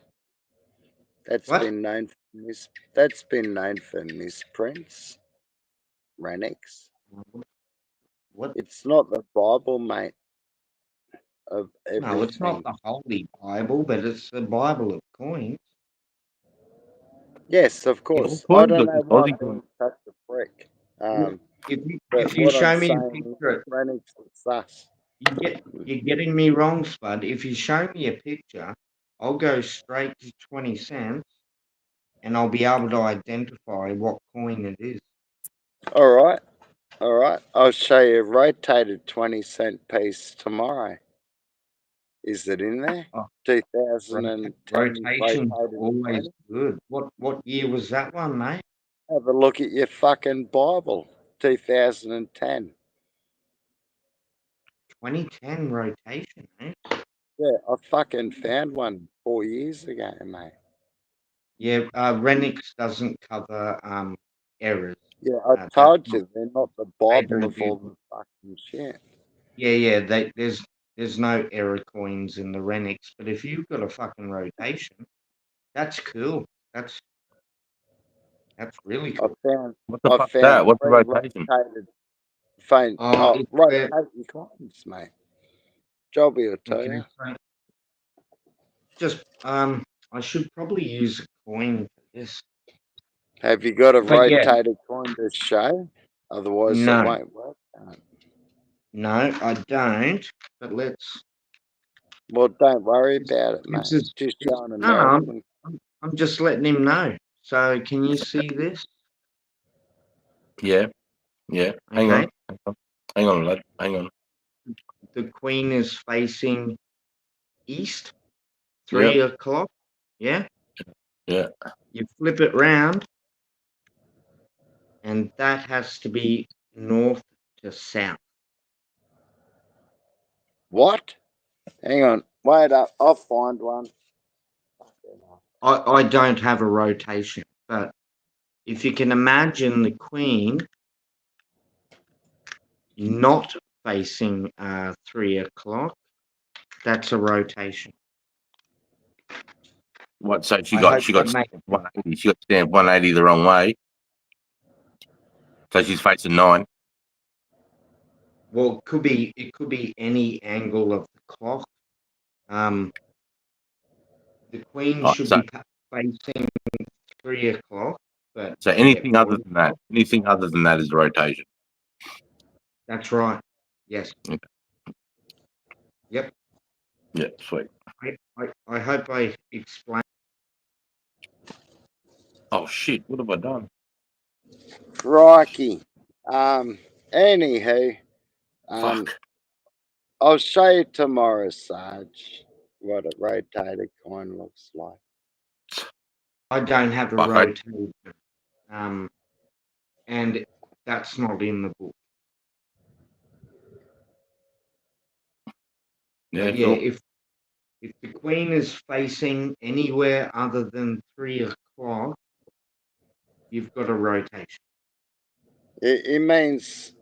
I've got a 10-degree rotation on a queen's head. I've got another coin rotation with a queen's head totally upside down. Yeah, Fucking, yeah. And were they worth more? Are they, or are they worth a bit, or are they just Oh, something special Fuck like that? yeah, yeah. Fuck yeah, yeah. yeah. That's an error coin. People love error collectors in particular. Love those, Am I frozen? Eric, and I don't have any, so I can't people show you one.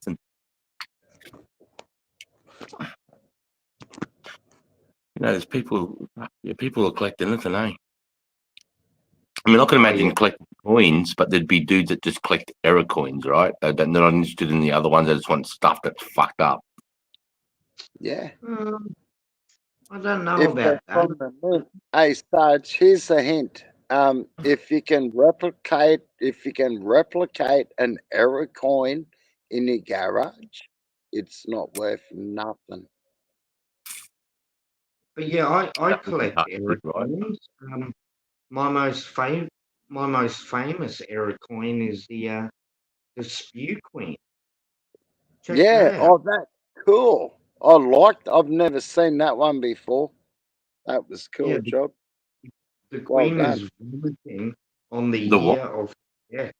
It's crazy. It's a crazy Oh, coin. it looks like the Queen's having a big spew, Sarge. Looks like the Queen's having a chunder. And Oh, it's true. Yeah, on the on a year of death as well. yeah. I don't know if Sarge is right in the Coins jobby, but it's a I'm not at all. lamination error, isn't it? The only reason I said that, Sarge, is because most coin collectors do it all, bit of Yeah. stacking, bit of errors, um, Drug. mint condition, low mintage, all What that are you kind gonna? of stuff. But I do know people who just simply stack bullion, yes. Sarge, have you got a coin with no date on there? No, no, no. I'm not saying that at all, mate. I just can't read it, mate.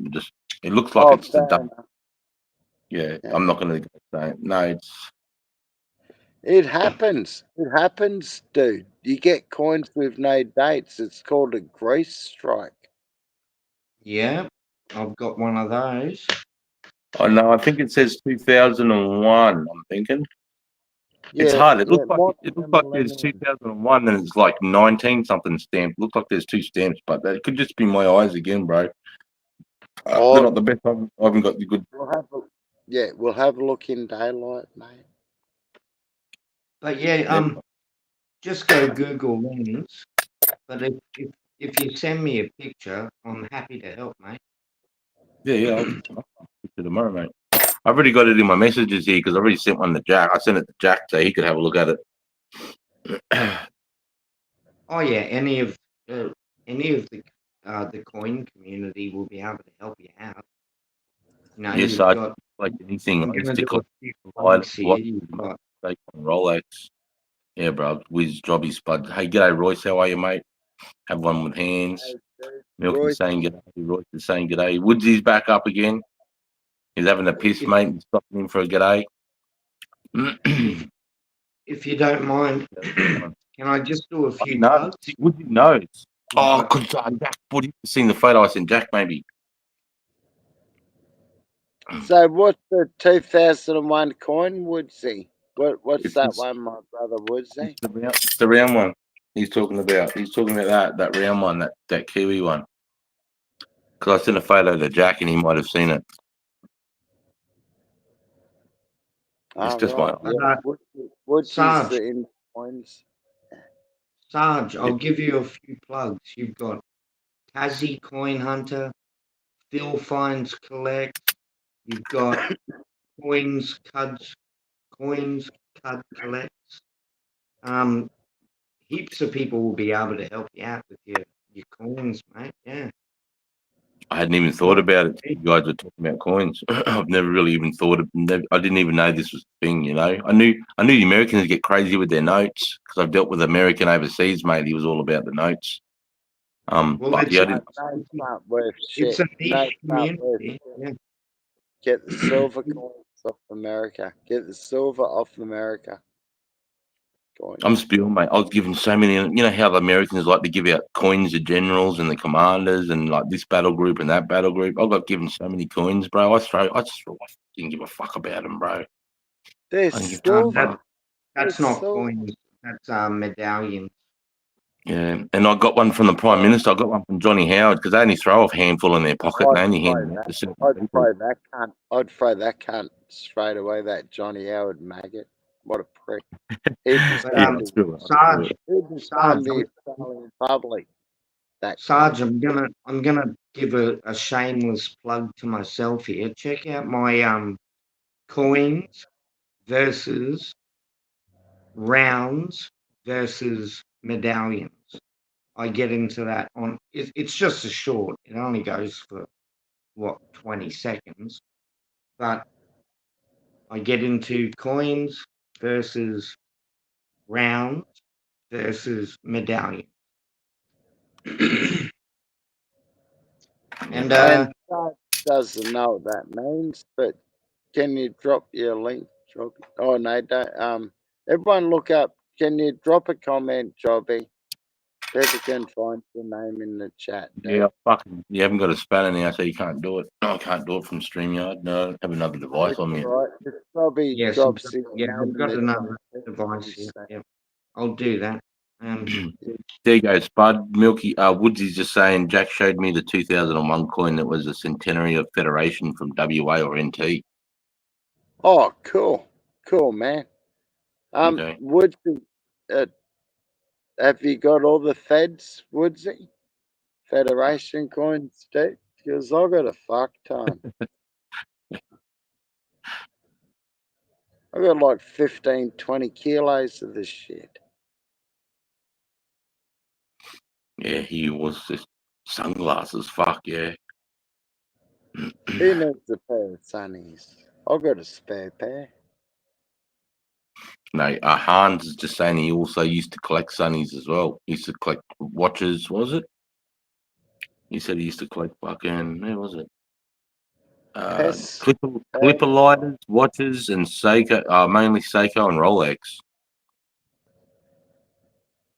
Oh, well, that explains why you got a watch on you as your picture. Fuck, that's cool. Oh, yeah, Woodsy, I was just asking, mate, you've got all the.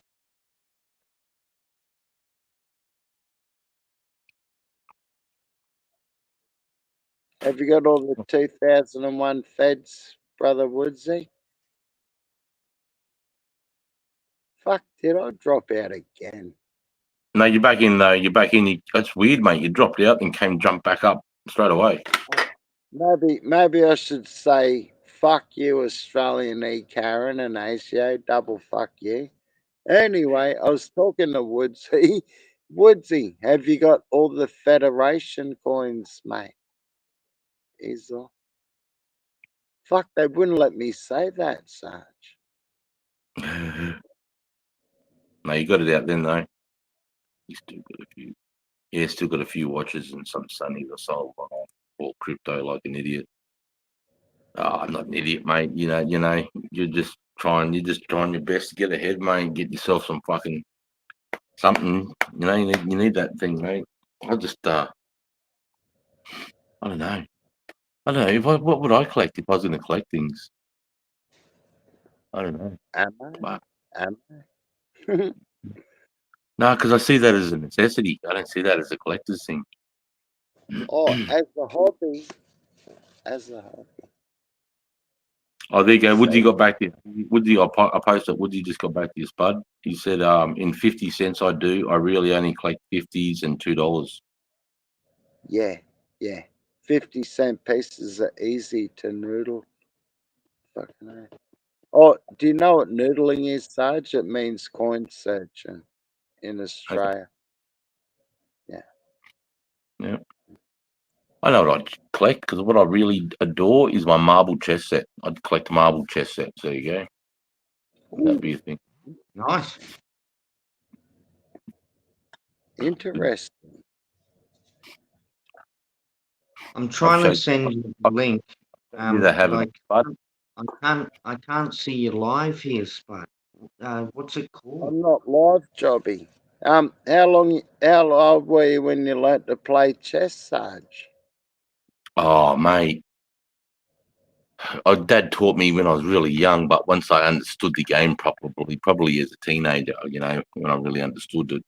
As a young fella, I was just sort of working out that the knight did this and that did this. I didn't really understand strategy. But I'm still not that good at it, really, compared to some blokes, mate. I played in Afghan. Some of my soldiers beat me. Like I played one soldier 200 times and I won twice. Oh, the genius. Oh, you suck. One of the two. And we're playing money too. Like we got fucking like $400 or $500 on each game.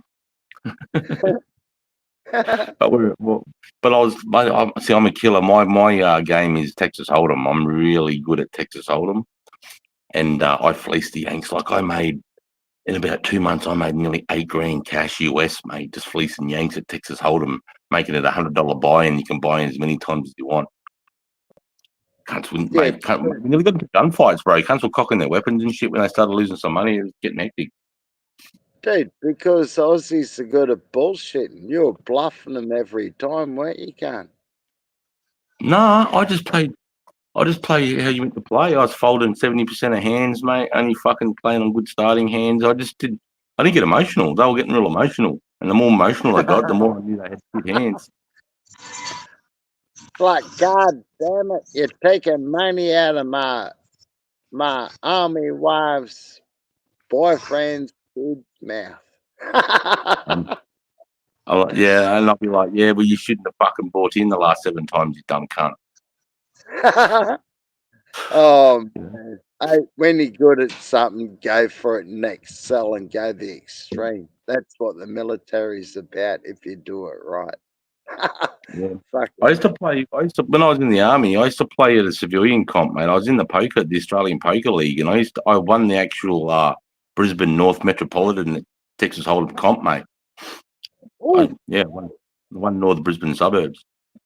You got a I got poker a coin. I got like $300. I got a coin, $300, and all this other hat. And guess what I did with the coin? Have a drink. I threw it at some cunt when I was pissed off, mate. I was on a drink, and this cunt was annoying me, and I pulled it out of my pocket, and he wore it in the back of the head. Cunt. That'll fucking learn him. Yeah, there's another army lad too. He's been a fucking idiot. Hey, mate, like I say, every section there's one proper cunt. Yeah. Oh, mate. I used to say 95% of your soldiers take up 5% of your time, and 5% of your soldiers used to take up 90% of my time, bro. Oh, they're the cunts you don't want.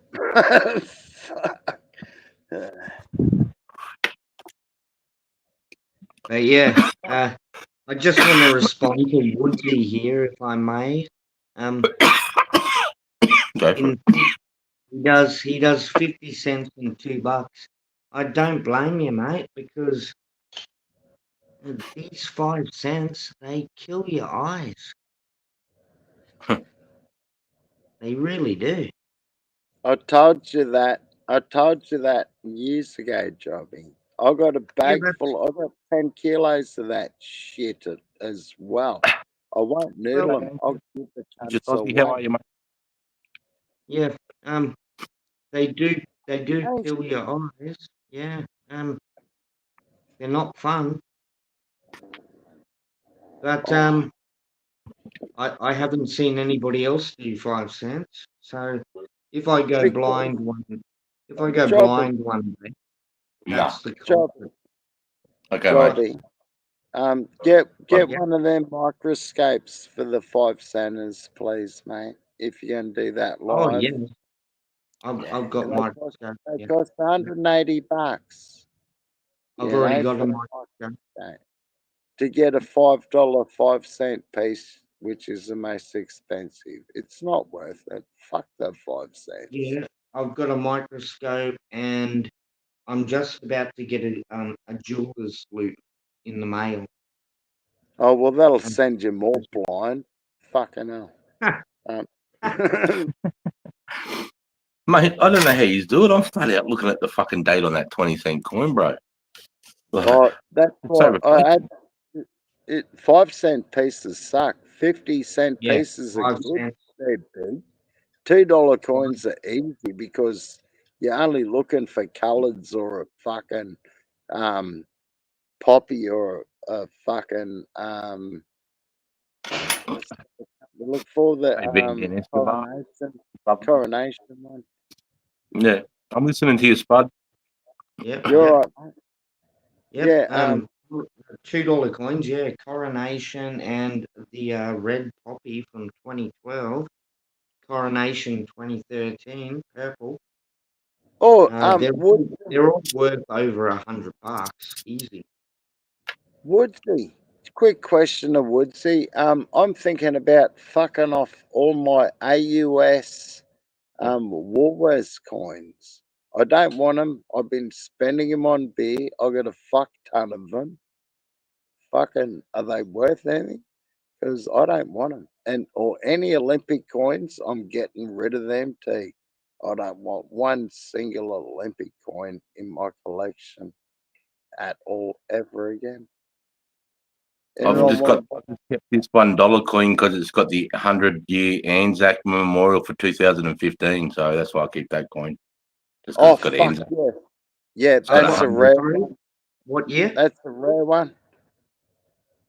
What year?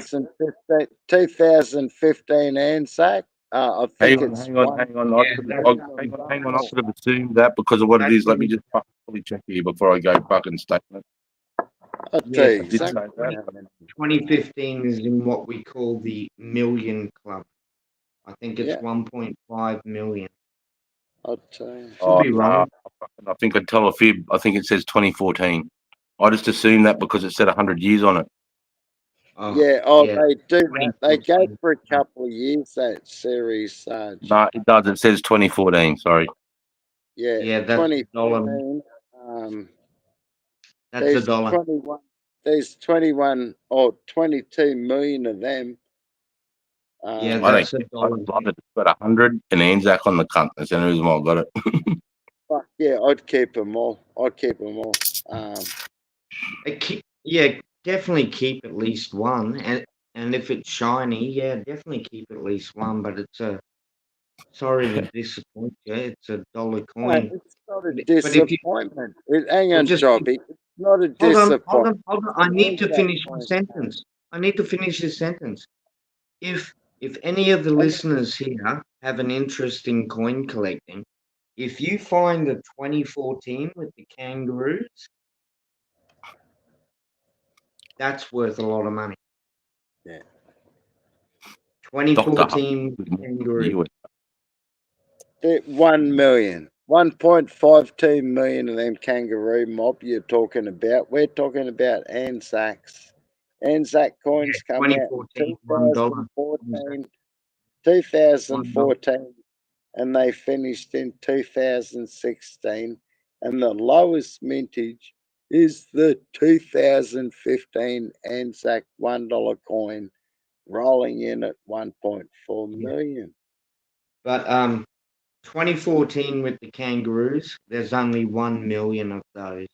So if anybody's listening and they're interested, if you see kangaroos on a 2014, you've got yourself a rare coin. All right, Jobby, I got a fuck ton of this shit. How do you fucking sell it? Oh, I'm a bit of a hoarder. I just usually give coins to people. Yeah, well, why fucking waste your money and waste your time? Having a fuckload of money and you're broke, but you got money. You know, let's go with that. Mate, I've been working Yeah, as that a stand down. psychologist for 30 fucking years, mate. And we don't get paid. All right. We Here's a don't get quick paid. question, Jobby. If the shit hits a fan and you have to bump out, how you going to carry a ton of coins, cunt? If you have to hit your What do bug you mean? out spot, have you got a bug out spot? Yeah, Have you got a bug out bag? yeah. Why? Sounds like you need to prep a bit, mate. Like, yeah, it's all right having a ton of gold and shit, but you got to carry it when the shit hits the fan. When you get a hurricane or a bushfire, ammunition, fuel, and fuel, bro. and you need Like, something to pay for that too. too. Yeah. I don't. You sound like three little pigs. I don't live in a house of sticks. Hey, I just want to say something here. Dr. Harley, if you're still here, Are you part Jack Dagger got in contact with two guys that were building Harleys for veterans in America? Are you one of the guys? Because I've got something here that I want to send you guys that represents the Australian Anzac onto the chopper. It's an official Australian Army patch that I'd like you to put on there somewhere. If that's you, and if you are, you know what I'm talking about. But exactly, and it's selling and getting the price. Yeah. And I think Budsy said he got one. Is that the Kangaroos 2014, Budsy? Is that what you're talking about? That's what he said that when you're talking about that, I'm pretty sure, bro. Well, if So you've there's got one, what's that make it worth? that just goes up and up and up in value all the time. What's it worth right now? $50? No, $2. No. What? No, that's not correct. Oh, I'm just throwing it out there. I have no Let's idea. go to the Coin Bible. Oh yeah, go to your bullshit Bible. I don't believe in Renix. It's a load of garbage. They have No, got some He's so reference. I don't work for Renix, but it's not bullshit. But I do need to be able to see. You want to listen to some music later, such? yeah, mate. Hang on a second. After this, 2014 Mob of Brews Just at the Dr. date. Harley. At the date. Hey, at the Jobby, can you date start up for a second? Hey, Dr. Harley. This is what I want to send you to put on the bike. It's the Rising Sun badge. This is the official Australian Army badge that we wear on our uniform, on our polyesters, so our dress uniform. My camera doesn't know justice, but this is like a patch that I'd like to send you if you'd like to incorporate that into your build. Would be much appreciated. What do you think about that? amen. And Sax, mate. Forces Thank in you. Tarankout. I would have the just missed date it, mate. Oi, Harley, I was in Tarankout, mate, in 2012 and 2010, bro. And I was up in there, Camp Kerr, mate, with the Aussie Special Forces. Whereabouts I was in there, we would have fucking bumped shoulders for sure. At the date of publication, Kangaroos 2014, 20 Oh, bucks. fucking hell, Jobby. Read the room, cunt. 20 bucks. I was asked a question, mate. I answered it. What's your fucking problem there, Spud? No, he's So- right. He's just having a crack because I was talking about that shit with the bike, and then you just came over the top of the coins. But you're right, mate. I understand. It's all good. I was just answering the question, that's all. All right, So- you got bumped out, so you didn't have to answer the question. Sarge is saying something important, and you come in with that shit. Sorry, mate. I was Think asked, about I was what asked you're the saying question, and where mate. you're at. I can Think bump about what myself you're saying out. and where you're at. All right, mate. It's all right. It's all I right. can It's bump all right. myself out. No, you're I don't right. need So to I fucking understand. be I around understand. this, Spud. Who the fuck do you I think you're love talking you, to? Jobby. It's not a coin channel, cunt. It's military. I was and asked a question and I fucking answered it. How hard is that to comprehend, mate? not as hard to work out. You cunt. Fuck. You try to remember what's been said, mate. Fucking hell. Get with it. You can't read a room, cunt, can you? I was asked a question, I answered it. If you think anything different, maybe slow down on the drinks, mate. Hey, come on, let's not get fucking personal and fucking load today's low life shit. He was just calling you up because I was talking about that patch with the American guy that's building the bike, and then you didn't hesitate and just started talking about the coins. So he was just saying maybe just fucking wait a little bit and then bring it up. That's all he was saying. It was just a misunderstanding. It's like I understand. waiting. It's all good, brother. It's all good, everybody. Where's there's no need for Spud to go anywhere. That's for fucking sure. Where are you, Spud? Nah, he's legged it. But no, Spud was doing the righty by me. That's all he was doing, brother. It's all good. It's just a misunderstanding. It's no big deal. There's no big deal. It's no big deal. Nothing really big happened. So it's all good. Yeah, I was answering the question. That's all. Yeah, you're right, mate. And I got it too. $20 $20, yeah. for $1. That's fucking, or $2. That's pretty fucking good. But it sounds like Spud doesn't like the Renix for some reason. I don't know why he got triggered on that. But yeah, No, that's the triggered, bro. He's good. He's good. He was just doing the righty by me, and he's just looking after me. You can see it from that point of view. Here he is. I think he's back now. I think hopefully. Oh, it's Jules. Spud knows I love him, but you Hey, know, Jobby, I'm not don't going you to take fucking shit. talk to my tater tot Spud like that. You can't. I'm watching you. Fucking watching you, mate. That's all right, Look out, mate. right. Nah, I love you, Right. Jobby. You know that. Fucking got the hiccups. My bad. You're Yeah, mate, I'm not a coward. I'm not a coward. You can't accuse me of that. No, I didn't accuse you of anything. Jobby. I'm not going to. I'm not saying you did. I'm not saying you did. That. He's our brother. You gotta be nice. Yeah, and he's such a good brother. Fucking, you scared him that- away. But he's such a good brother. We fucking fight fairly regular. I'm yeah. staring, Jobby. You two fucking, you get silly, you two. I'm saying what you do. I know how you roll.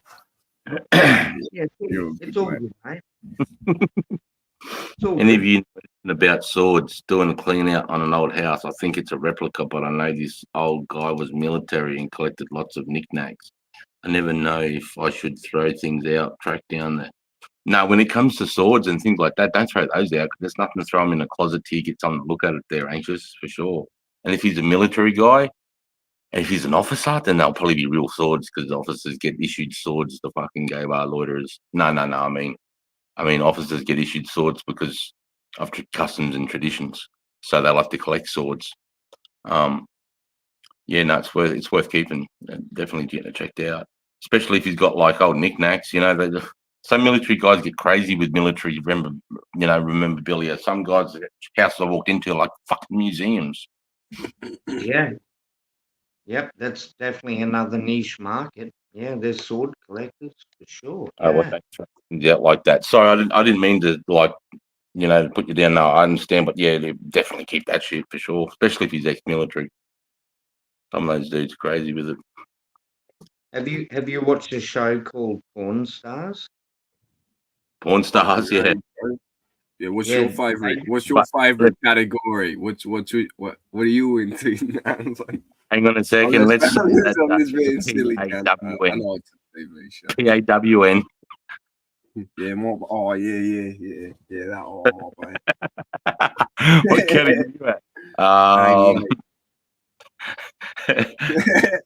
Fucking what's up, lad? Look at that cunt. Oh shit.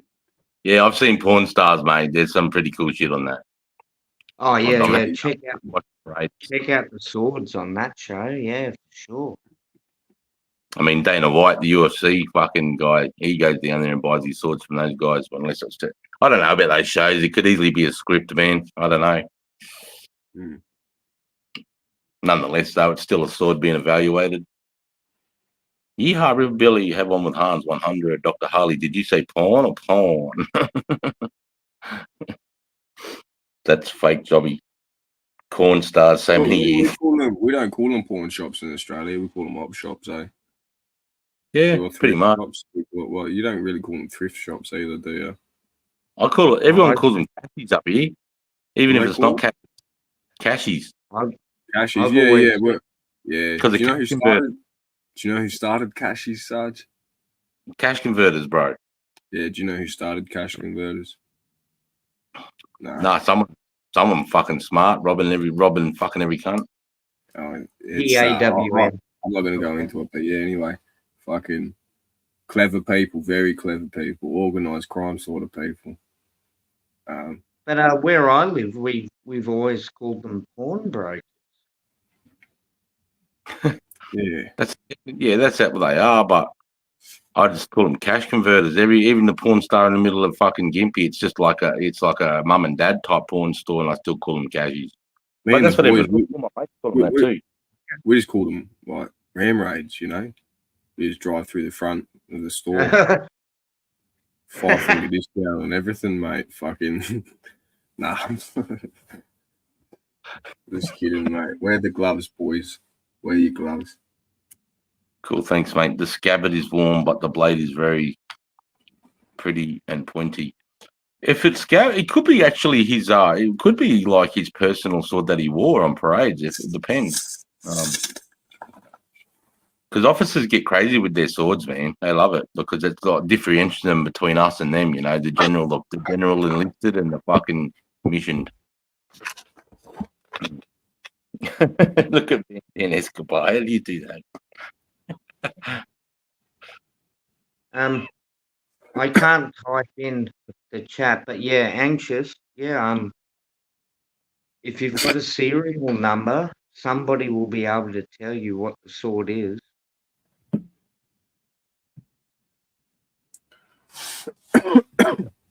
Other military blokes that fucking, you know, those old retired guys that are like in their 70s and on for spare time, they just like to work on old military vehicles from the fucking World War II. Those type of lads, mate.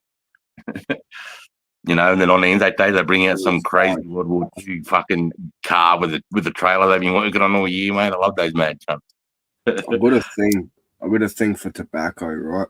I watched this clip earlier of this bloke hand rolling these cigars. I've never had cigars before, and I know the world's coming to an end or a great reset. So I'm like, fuck, where can I get some cigars from? That'd be off its head.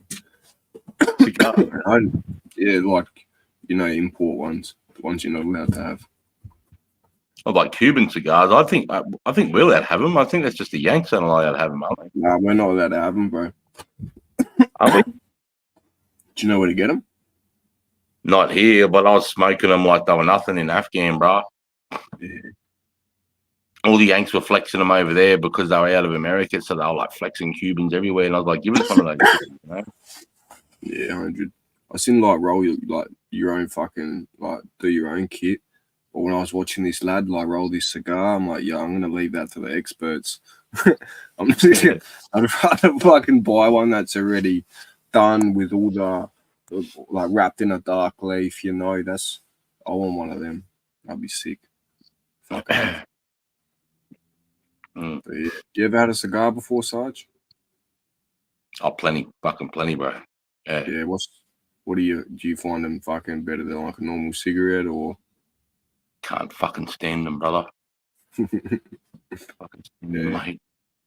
I only ever smoked them just because of the time and place where we were, you know, and because of what it was. And the other time was when I had my son, mate. I cracked one with my best mate.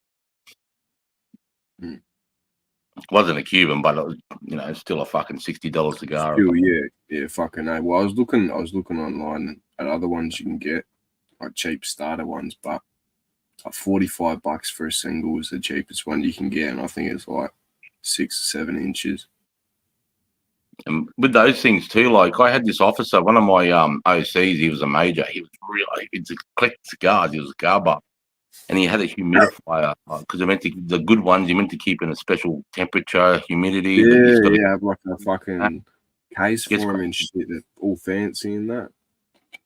Yeah, man. And he had this case, mate, this humidifier that was worth like fucking $500 with his name carved into the fucking wood. And yeah, man, like people get right into their cigars because you sort of bum puff them. You don't really smoke it like a cigarette or a bong, mate. You don't. That was the interesting thing about that I heard. You're not supposed to drag like a cigarette, you know. It's yeah, like, yeah. And you take a big one, and then you sort of just bum blow it out, you know, and then it just leaves this real hardcore fucking tobacco taste in your mouth. Really hard. It's all leaf, just like wrapped. It looks like such a fucking cool process, man. If I could like do that, I'd take over the tobacco trade. Fucking imagine that you're rolling some hectic skit cigars, bro. That would take over because that's what the OGs, the top cats, would be fucking. They'd be toking on them cunts, man, on the stogies. Empty the and fill it full of weed. Fucking know. Like punch a hole in the middle and then just like the dabs and the fucking the hash and the weed all in the that's genius, Sarge. That's yeah, fucking. Wait, you know what? I'm gonna fucking buy a kit. I'll try and roll one. Give it a crack. I can't do it on camera though. I'm not doing that. to myself. Don't That's just remember you got to roll it on the thigh of a virgin. what do you mean? Well, that's what's so good about Cuban cigars is that they were Yeah, rolled on right. the thigh of a virgin. The leaves are rolled on a thigh of a virgin, bro. Fucking hell. Yeah, that's why Cubans had that little bit upper echelon is because of whatever that mad, whether it's a myth or not, I don't fucking know, but that's what they say. That's what they say. Correct me if I'm wrong in the chat. Would have heard the same, I reckon. Yeah, I seen this lad. He was working on like a wood board. I don't know if you could work on a soft surface like a fucking thigh. That'd be a bit of a cunt, I reckon.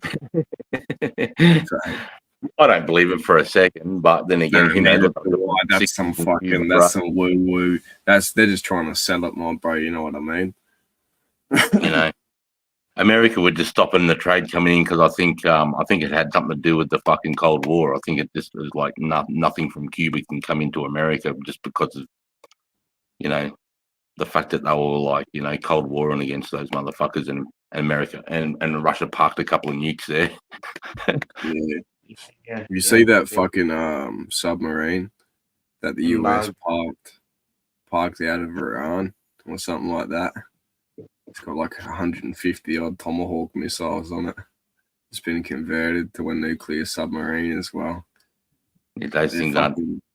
Nah, they're not playing. And it was like in plain sight too. And they're like, oh, they caught it with one of their jets. They were watching it. They weren't sure what to do. But they're like, oh, well, there was no situation that escalated. So the US just does what it wants. You know what I mean? People turn around and go, the US dollar's backed by nothing. And it's like, have you seen their fucking military? You can't fucking. Like, yeah, it's back. That's what it's backed by. I'm telling you right now, you can rock up nearly any fucking country. You pull out a fucking US dollar, bro, they'll take it without even thinking, no matter where the fuck you are. You pull out Australian $50 note, bro, they'll take the US $1 before the Aussie 50, bro. Yeah, well. Yeah, maybe, yeah. Yeah, because everybody around the world recognizes American dollars. Well, it is. The greenback runs the world's economy at the moment, but China's definitely coming up and about to give it a nudge. That's for sure. Depends if Trump can get in here and fucking get manufacturing happening back in America or not. And then he can tax the fuck out of Chinese. If he starts making shit back in America again, then he can just say anything that comes in from China, 300% tariff.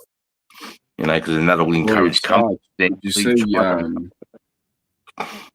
rare astronomical event that last happened in the birth of Jesus, Jacob's star, or whatever. It's going to be visible for this month, and this month only. Do you know what that symbolizes?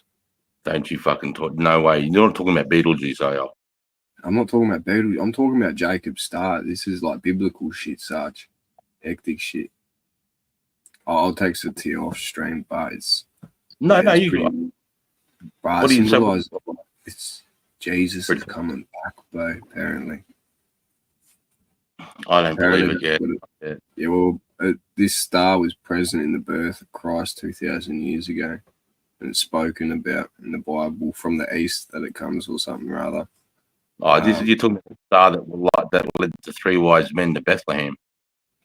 Yeah, he's talking about Magi stuff. Yeah. Yeah, it's called Jacob's star or something like that. Yeah, the Magi were astrology. That's how they found Jesus. Yeah. People taking videos of it and shit like that, like trying to get in, zoom in on it. It looks pretty wild. But yeah, supposedly it's supposed to symbolize the return or some shit. I don't know. We'll see. I don't know. If Revelation's true and all that's true and Jesus is coming back, don't you think he would wait until the world had given the world absolutely last possible chance he could to convince as many people to fucking. Well, you'd want to hope that's before a nuke goes off, though. You know what I mean? You'd want to hope there is some sort of intervention, because people, for some reason, they look at angels in the Bible and they think they're the same size as us with wings and shit. No, sir. No, they're huge, bro. They're giants, cunt. I reckon the giants are coming, bro. 100%. I can give you a Bible prophecy if you like. But they're still no better than us. Angels are no better than us. They still work for Yeah. God. When you We're, see, we're made in the image of God. If that's the truth, we're made in the image of God. So if anything, we're a little special than angels, mate. They're there to work, to do His work. Yeah, I do don't his know. bidding and whatnot. really interesting Come Bible on, prophecy at me, cunt. because I'll have it's only possible now that we live in the a- age of the internet. But the prophecy is everybody around the world will see two witnesses get killed in the streets of Jerusalem, and Well, that's happened nearly every they'll be day. left, they'll be left there for 3 days. And when they come back to life, the whole world will see it. And that's only possible now thanks to the internet. So work that one out. Yeah, but even then, the whole world, how are they going to see it and let alone believe it? Because the problem is with deep fakes and all this other bullshit, no one's going to be able to tell. You know what I mean? I'm just They Just leave released a happen here, though, series guys. called The Messiah. I've got a question for anyone that's a Christian. What do you think happens then to people like the people of North Korea that never have the opportunity to find the Bible to be heard about Jesus, so they can even ask for forgiveness in their life? So because of their life that they're born, they're never going to get to know Jesus. So just on that point alone, they go to hell because they're not their sins up. I don't think What do we that's do with such. I that? think it's samsara. They'll be caught in the wheel of reincarnation. They'll come back. But that's just their karma. That's their karma. Where they are, like that's probably one of the furthest places away from God you could be. Do you know what I mean? So like the struggle and the pain just to build a relationship, that'd be like the hardest place on earth to even develop something like that. But I think honestly, probably just karma. It's a bit like a fucking soul trap, maybe a prison. And that's just their cycle. That you're in prison for 100 years. You've done something atrocious in a past life. Boom, that's your fucking. It's just where it is. We can't control where we're born, bro. No way. yeah, the Bible's pretty clear on that too. There's a scripture that says Really clear. yeah, there is. The Bible Like, says enlighten me, brother. the teacher will be judged more strongly than the student, and people who like what J-Mate said have never heard of Christ, they'll be judged differently as well. But God's the judge at the end of the day. We could see. Well, he's completely righteous, so he's purely good. That's all he is. And for us to be able to enter into his, we need to be righteous, and we're just not. It's in our intent to be fucking sinful, you know. So just purely on us being born, we cannot be in the presence of him unless, you know, we fucking take into consideration that he sent his son down so that he could fucking die for our sins. That gives us the opportunity to be righteous to enter into heaven. So I just think, how does that work for, like, you know, like Aboriginal people that, you know, that they have a completely different line where, you know, if it wasn't for Westerners or even Indians or any of those people, like, where do they all fit in? The North Koreans, how do they all fit? Where do they all fit into being saved? That's why it's just so hard. I think Jesus wouldn't be coming back. The Gnostics had a theory. Hang on. If Jesus was going to come back, you think he'd give the world the best chance he can? And at the moment, the world's fucked. It needs another fucking 2,000 years. All I can tell you is God is the judge of that. That's my opinion. I think maybe if we look at it like this, Sarge, do you think possibly, like, for the people there in that sense, in those different parts of the world, like God, all-knowing, the creator of all whatever, could manifest himself in multiple forms to help the people around, because he knows how it's all going to pan out at the end of the day. No, I believe that. Like, some of the most convincing things I've ever heard, mate, is hardcore Muslims that were born in Saudi Arabia, mate, and they're in prison, in an Iranian prison, in a Shiite prison, and they're deep in their fucking Quran, and then they have a fucking image. Jesus comes to them and tells them, "I'm the truth, the life, the way," and they've never even heard of the Bible, let alone Jesus. And then they hear that, and then they leave Islam and they become a Christian. That's fucking strong for me, because I've seen their belief and what it takes for them. And for that to happen in a cave in the middle of fucking hardcore Islam fucking terrorist land, and Jesus like comes in a cave and tells this guy, "I'm the truth, the life, the way." That's you know, it just makes me go. It just makes my neck go, You know, that's all. And then you got Yeah, this mate. one too, Sarge. It's like Isaiah 43 verse 11. It's like, I am the Lord, and besides me, there is Doing that no early. savior. There is no savior besides me. Right, I'd hate that, honestly, because it's repeated a lot. And yeah. So one Sorry, name Dom. we all know around the world. The most heavily scrutinized religion. You look at the Freemasons, what do they teach you in the highest degrees with the 32nd, 33rd? In those degrees, they teach you about Buddhism and Islam. They don't teach you about Christianity, but they do rituals and whatnot with Lucifer, and they do mock rituals in certain passages as they progress further down, and they go through a book, the Kabbalah. That's another one as well. Or the Kabbalion, sorry. Yeah. But I'm giving away too much. They might try and sacrifice me for saying this shit. I ain't a part of that sect. I met with the Grandmaster. I've met those fuckers. I almost joined. I was close. I needed work, and I'm like, fuck. Freemasons, they should be able to find me work, eh? Yeah, I was gonna go join a coal bar to find a job. I was like, yeah, no, that'll work. And then something just put me off. This cunt was telling me he's entering all these raffles and he's winning. He's like, all these raffles I ended up on. I'm like, what the fuck? And he's like, yeah, when we do your initiation, there's a wand. And I'm like, hey, I'm like, what, like a fucking magic wand, bro? I'm like, nah, get out of here. I'd scheme that. Don't tell me that. You know what I mean? And they're like, they had to do a full police check, background check, this and that. And I'm like, oh, I don't think I can do that, eh? I'm not sure how that will go. I don't want to be like, you know, get turned away enough. And they're like, oh, no, you'll be all right, fucking, you know, I'm like, I got assault charges and all that shit, though. Will that affect anything? He's like, probably not. I was like, yeah, fair. But something just put me off it when they started talking about the free will aspect. They're like, we can't convince you or coerce you in any way to join. You have to take these steps of your own free will. And it just gave me fucking shivers when he said that. I'm like, oh, why'd he say it like that? I haven't told you yet, Jules, but you know, my dad, when he gave up Christianity, mate, he became a Freemason. Oh, fuck, no shit. Heck, yeah, bro. Have you got like any old journals from him by chance? No, the only thing I really had anything to do with it was that I was helped practice back when he was doing it. I was helped practice doing the handshake. Yeah. I've got this hectic handshake they got to learn and all this, mate. But yeah, fucking they weren't allowed to talk about. It was all hush hush back in war times and stuff. I think he's retired from it now. But like when he left the army, bro, he went up high because he was a spook. He had the highest security clearance you could get, so he went straight over to the Department of Immigration. And he was a Freemason, you say? Yeah, bro. Yeah, they're out there.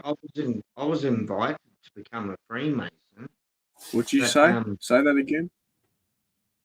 Yeah, I was invited to become a Freemason. But tell me, Jobby, are you a Freemason, right, bro? No. But what I can got family that were like Knights Templar or something like that, which is pretty skits. I think that's cool. But what I can tell you is, at the end of the day, God is just, and He will judge. Man can't judge. That's another piece of scripture. Do not judge, lest you be judged. That's up to the Father. Yeah, that's one of the hardest things to do is not judge people, mate. Be humble. Except, you know, that's what I try to work on every day. Is not to judge, bro. Hard. Yeah. Well, it doesn't matter. If you're a Christian, that's what we're commanded to do. Yeah. Christianity is probably the hardest. It's the hardest religion that there is, my bro. Yeah, you can't tell me it's not. They like to follow that and like to actually live by that exactly, by the word, and like follow all those commandments, those virtues, duck and dodge, all that fucking dodgy shit on the seven deadly side. You know? Yeah, it is hard. If you can maintain that, bro, holy shit. But even then, is hard. building a relationship, a personal relationship with God, hearing the word of God for the first time, something like that, without substance, without the need for psychedelics or fucking DNT. You know, our brain releases these chemicals when we die. You know, we take shortcuts when we introduce artificial things, and even then, without practice or even meditation, I've taken a lot of psychedelics. That shit will fritz you out. And it's not a lot of people are going to be able to say they've had an experience they can comprehend or even fucking put to words when they come to. It's heavy shit. That's why confession exists, because it is hard. Yeah. We're all the same flesh and blood. It is hard. I disagree with the Catholics there. I disagree with that. That's all right. I'm not trying to sign you up to anything. No. Sorry, I was just saying, confessing to another man. I don't think we're asked to try for perfection. Yeah, it's hard because, you know, what does it say? We all fall short of the glory of God. George W. Cush, how are you? Yeah, for sure. I mean, because see, what the hard thing about judgment is because you usually, when you're doing that, like the worst sort is because you're catching somebody at their worst, you know, in the middle of addiction, in the middle of, you know, their mental health crisis or whatever the case is, you know, and nobody's defined by their addictions and by their fucking mistakes, you know. That's the hardest thing to, you know, everybody's, Amen. you know, Yeah. you know, Amen. and Yep.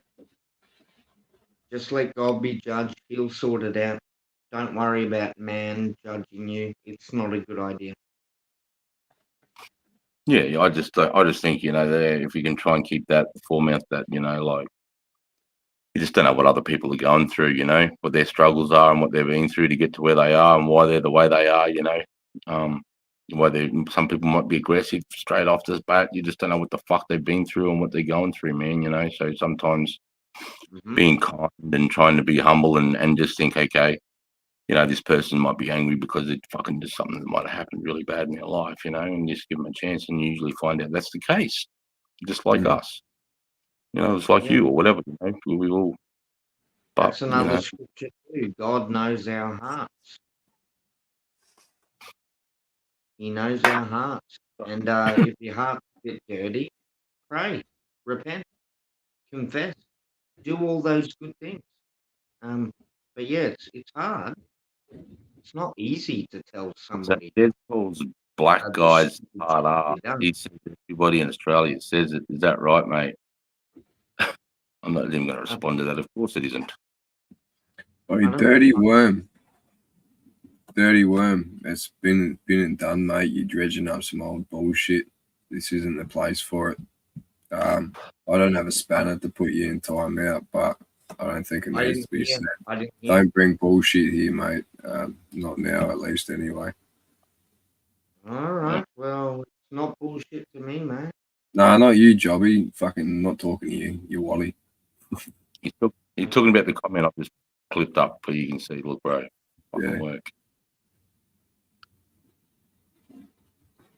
I want a video of Des saying everyone says it. It's 3 weeks. Who gives a fuck, mate? I don't care what anyone says. Have you heard it here tonight? In 4 hours and 30 minutes, you haven't had one person say it. So shut the fuck up. It shuts that down straight away. So, yeah, sweet. Glad to settle that. You need mods. I did George W. Cush. I had everybody was. And then I had a bunch of shit and I had people start emailing me this week, fucking this and that. And so I had to go in and clean everybody out and restart because I didn't know. I hadn't banned anybody and there was like 45 people in my hidden thing. Yeah. Hey, dirty worm, you just got your answer too, mate. If you need to hear it again, you can rewind it. But this is Sarge's channel. He's spoken. So I'll take that as it is. Yeah. Yeah, no one's saying that shit around here, mate. No.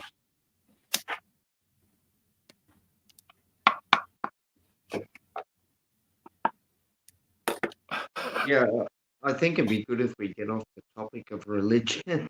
Yeah, for sure. Very like religion, Jobby. very complicated complicated stuff, mate. I think it is a complicated situation, but I think also we're in a pretty fucking unique time to be alive in the world, people. Oh, yeah. 2024 years since what? It's Well, that's almost why since I he quoted died. that passage. Since That's they why I nailed quoted him, that bro. passage. You know, 100 years ago, everyone in the world couldn't see shit at the same time. But that passage, I can't remember chapter and verse. Get out of here, bro. Everybody around the world will see it, and that is possible now with the internet. The Bible predicts the internet. Well, dirty worm, half 100,000 caste just means that because of Okay. Desmond's descent and his partner being Aboriginal, that's all that means, mate. If you're going to take things out of context for people you don't know or situations you don't understand, you're in the wrong place. For fuck's sake. How did that get started? For fuck's sake. I don't know. Anyway, no. I just think the story of Jesus, if you look at it for what it is, just quickly, it's meant to be God that humbles himself and puts him into the human form, and he gives himself no restrictions, so he feels our struggles, and has our struggles, he feels temptation, he feels pain, and then when he does come here, he makes light of the people that are not even looked at, like the prostitutes, the bar brawlers, the people that are on the low end of society at that point in time. He makes those people important, therefore showing everybody is equal and should be their loved. He then says, when you're with your enemy, you have the right to defend yourself. But if somebody's fucking talking shit to you, turn the other cheek, stand on the high ground. It doesn't mean when someone hits you, he means verbally. Defend yourself. Don't defend yourself. Be humble on the ground there. You know, And the commandment is too, thou shalt not murder. It's not thou shalt not kill, because there's ethical killings and whatnot that you can do in terms of. Jesus would have no dramas with somebody trying to kill you, defending yourself and killing them. He would have no dramas with that. But then let me get to what I was saying, and then he sacrifices one of the worst pain, you know, like the Romans come up with crucifixion because it was a fucking horrible way to fucking go. He then crucifies himself, you know, puts himself through the first torture when he's completely innocent, and he's probably the only person really. I'm only going by the story. This is not my belief. I'm going off the story. Then crucifies himself after showing how humble, really, to be a Christian or to be a good person, to follow Jesus's words. It's really easy life. It really is. It's a really easy. He's not asking you to do fuck all. He's not asking. He's just asking you to be kind to each other, to help kids whenever you fucking can. If you see a kid, try and fucking bring him into your intake or feed them or do something. Don't, you know, he's asking you to love one another. He's asking you to worship God, and he's asking you to be, you know, to be a faith. You know, what we think is hard all the time. The choices are really, really simple life. And then you know, and then he goes, and because you're all sinners, I'm going to kill myself now and go. And now that's your way out. Because I did this, if you believe in this, you get a free fucking ride to the Father. To prove he was God, the resurrection 3 days later as well, which was witnessed by thousands of people. But yes, the what bothers me, Sarge, is the gospel of Mary that got taken out. Apparently, she got special teachings or secret teachings from Jesus. She was one of his top disciples, Mary Magdalene. Yeah, and this goes into the Da Vinci Code and all this other stuff. Yeah, but see, I'd be in the Bible if it was important. Well, it's in Da Vinci's paintings. Fuck it's Da like Vinci. hidden. They've fucking full like done scans on his paintings and shit. And they're like, what is all this? There's like hidden writings in his paintings and shit. It's got Mary Magdalene. That's where they come up with it. In his photo of the Last Supper.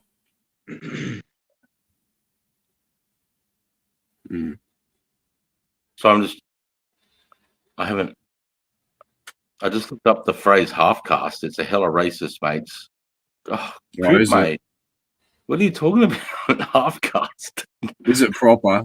I didn't know. I thought that's just like an Aboriginal and like a white person had a kid. That's just what it meant. I I didn't think it There's was no racism behind that at all, bro, because it's what it is. And it's not derogative, really. Fuck, I hear everybody say that, but no one said it here tonight anyway. Regardless, fuck, you're not going to make us feel guilty. Fuck off. Grade 8 fathers to wives. Is that the Aboriginal who refer to themselves as half cast out bush, get out. And that's right, Anxious. That's exactly right. Yeah. King told Dirty Worm to research Aussie history. I just did. It's pretty clear he's racist like that other Aussie chap. That fella's that's an American account that's coming through, by the way. Yeah, I can tell by the way he's talking. You know what stops racism, mate? If we stop fucking talking about it. You're the only one bringing it up. None of us give a fuck until you come in and started fucking talking about it. That's how we stop racism. You stop fucking talking about it, bro. No one cares. He reported the word half. There. Good for you, real. I don't think much is going to happen from it. Yeah, don't know what I'm talking about. Yeah. Holy shit, I just Googled the word half cast. I reported this stream. Go on fishing, Sarge, mate. Go on fishing, Sarge, mate. And I was trying to Half cast the line out, brother. And it fucking only how about this? How about this, mate? How about go get fucked, cunt? How's that? That's a bit worse than half cast, isn't it? I'm pretty sure all Australians are mongrels. We're all Aussie battlers. We're all cunts. We all fully covered cunts. We're all good cunts. Some bad cunts. You can go get fucked, you cunt. It doesn't matter over here, brother. You'll know if someone's. Everyone will be on him, mate. We don't accept that bullshit. Get the fuck out of here with your American fucking. Drop your Discord link, brother. Let him drop his link, Sarge. Fucking give him a spanner. Let him drop his link. 100%. Drop your Discord link, bro. I'll join your Discord. Yeah, I don't know. I don't have Discord. So. Yeah, fuck. Gee whiz, I've got Filipino relatives. I've got New Zealand relatives. I've got Caribbean, Barbados relatives. I've got Japanese relatives. You know, everybody. You know, I think we're past that shit, aren't we? Fucking hell, if we are. Here we are. Well, I think so. Most people, fuck. But yeah. Oh, you know what I did actually? I'm just going to try something here, lads, while we're fucking talking. Because I did something that I haven't done anything yet. Let me see. I just want to be too loud. All right. Here we go. No. This one. Fucking hell, mate. Why'd you have to tell me to write shit? I don't want to do it. You wanna talk shit, I bet your bottom buck that you're gonna get thrown in the trunk, abducted and done, pump full of lead, cop one in the head, no bickering bullshit, got the barrels in the tool shed. Acid will strip the bone from the flesh, dead set, you're a dead man, it hasn't sunken in yet. But it will the second I step in, you wanna act tough, wait a minute mate, where the fuck were you when your mum's got raped, in your room beating your meat to MJ or some gay porn video. That's not too loud, is it?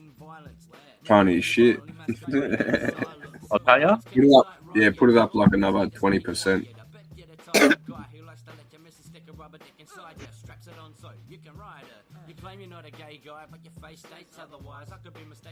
Still pretty quiet, Sarge. Yeah, hang on. I'm still getting to the bottom of it. I've got to scroll and find it. I haven't even got the music part. Here we go. Wait, one of the lads sent me a text saying we've been getting clipped by the Americans all night. Clip this. You're just upset because it's a bit windy and you can't stay warm because of the rain. Probably got no power because of the hurricane. Big sook. Fucking hell, mate. Why'd you have to tell me to write shit? I don't want to do it. You wanna talk shit, I bet your bottom buck that you're gonna get thrown in the trunk, abducted and done, pump full of lead, cop one in the head, no bickering bullshit, got the barrels in the tool shed. Acid will strip the bone from the flesh, dead set. You're a dead man, it hasn't sunken in yet. But it will the second I step in. You wanna act tough, wait a minute, mate. Where the fuck were you when your mum's got raped? In your room beating your meat to NJ or some gay porn videotapes. Claim your hands have seen violence. Maybe when you violently masturbate in silence. My words can incite riots, your words need to stay quiet. I bet you're the type of guy who likes to let your missus stick a rubber dick inside you. Straps it on so you can ride it. You claim you're not a gay guy, but your face states otherwise. I could be mistaken, but you look like the dude who likes to take a dick in your anus. The shit you say, it never fails to amaze us. You're deranged, making fake claims, writing fucking statements to the cops, and your claim to fame is that you're on YouTube. You're insane in the brain, motherfucker, you deranged.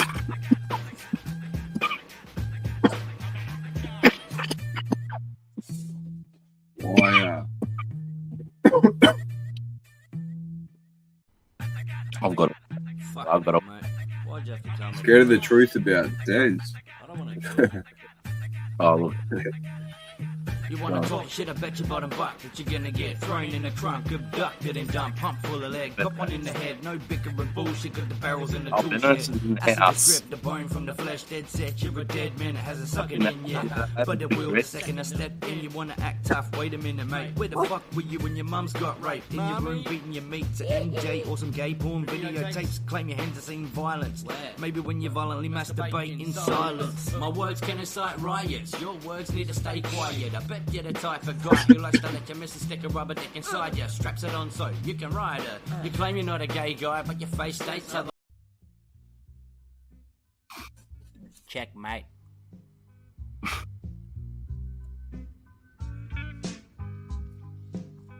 Ha!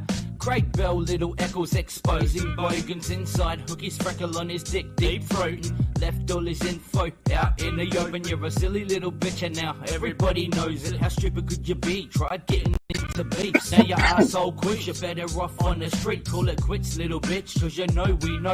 If you know, you know, and we know you don't. Got all of your info, and that's just a start. Just like your YouTube page, we gon' pull it apart. Don't quiet, little nigga, cause the shit's gotten bigger. You can call me Nazi, but I ain't no bigot. I will rip you to bits, you putrid little bitch. You was stupid as shit, just for stepping to this. You think Boogie got your back, but he ain't got his. He ain't got no spine, he ain't no brute. Jumped onto his live, the little bitch kept hitting the mute, acting as if my internet was lagging, but we both knew that he's a pussy little maggot as putrid as you. And both of you are faggots, you and fucking King B too.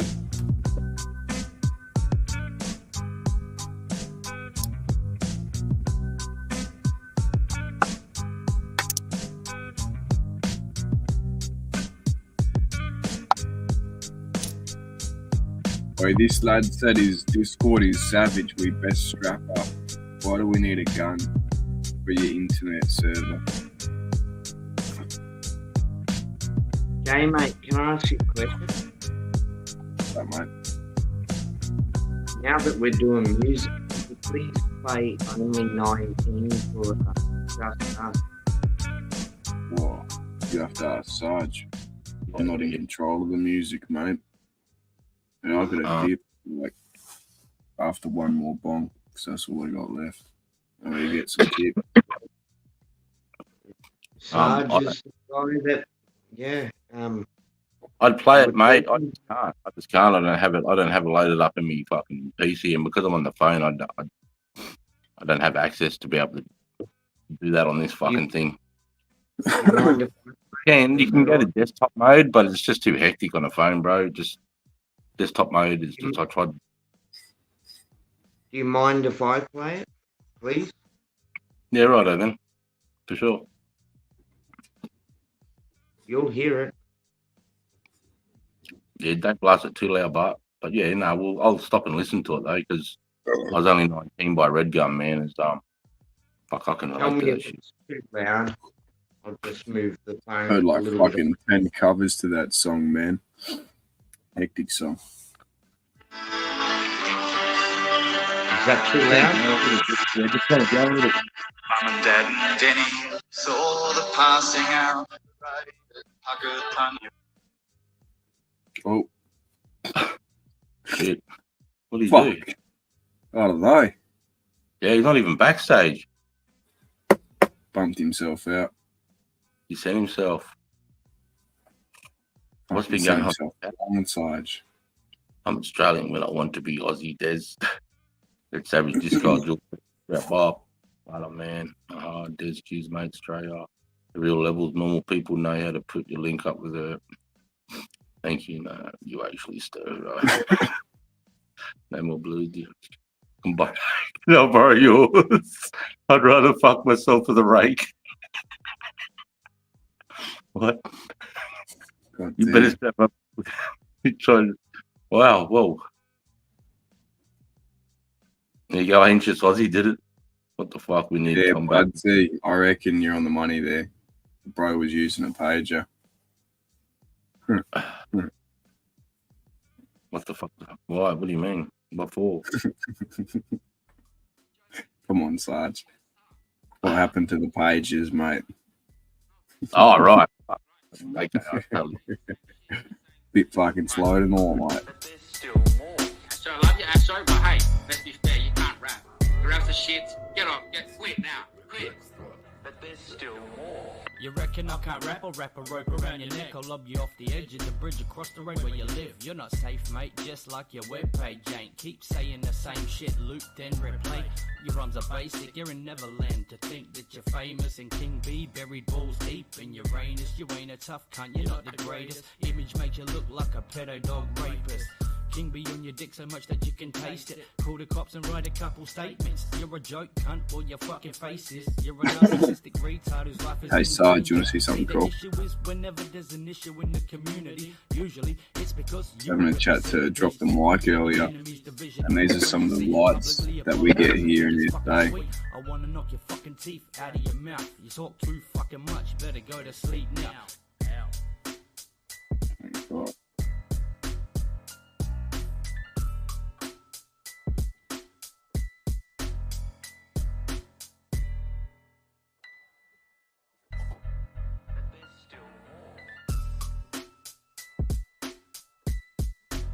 Have a look at these, eh?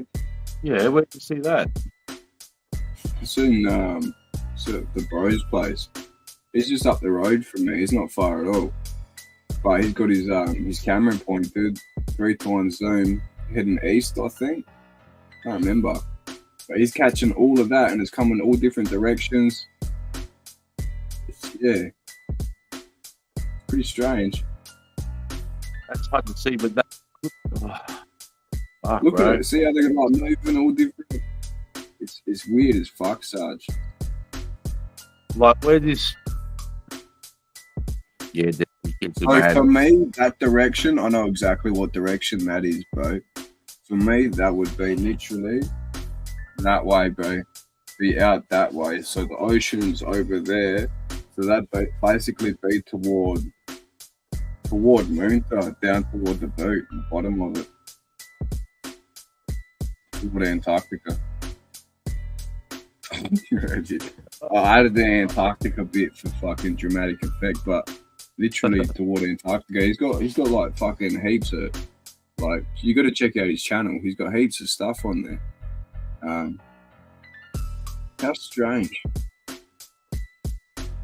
The first thing I would say straight away, it looks like when he releases his satellites, mate. Yeah, that would be your first thing, but you've seen how that travels, haven't you? It doesn't travel like this. Yeah, right.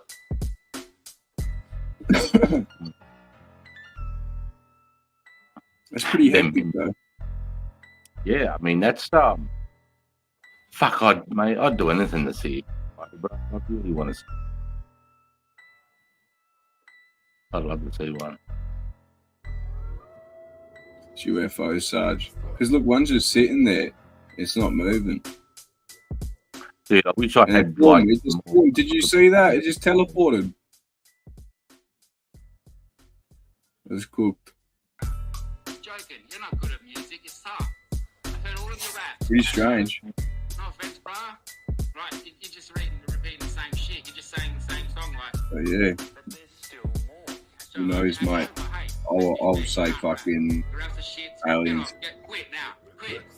But there's still more. You reckon I can't rap? I'll wrap a rope around your neck. I'll lob you off the edge of the bridge across the road where you live. You're not safe, mate, just like your webpage ain't. Keep saying the same shit, loop, then replay. Your rhymes are basic, you're in Neverland. To think that you're famous. Min lights. Buried balls deep in Uranus. You ain't a tough cunt, you're not the greatest. Image makes you look like a pedo dog.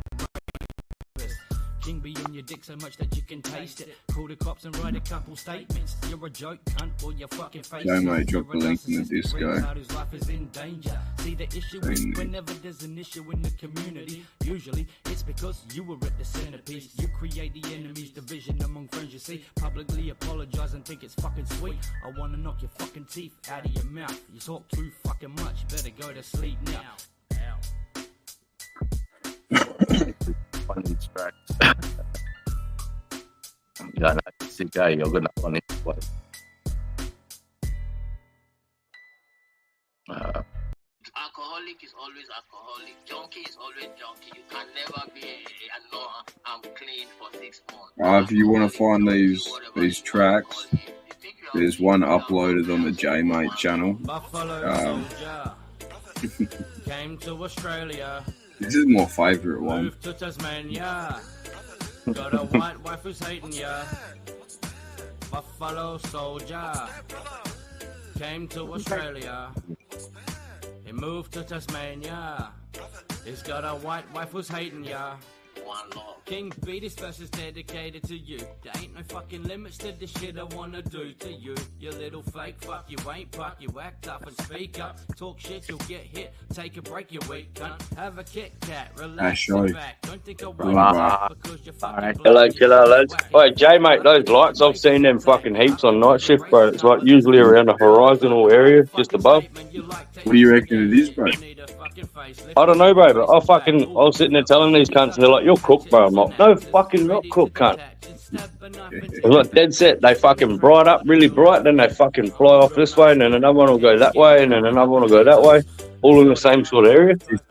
It's a spin out, bro. It's a spin out. I better get on the piss down there one night, fucking proper hang out and catch these things, do a live stream, see if we can get some footage on the live stream.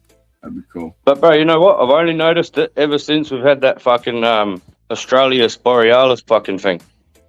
Since the fucking lights and shit. Yeah, bro.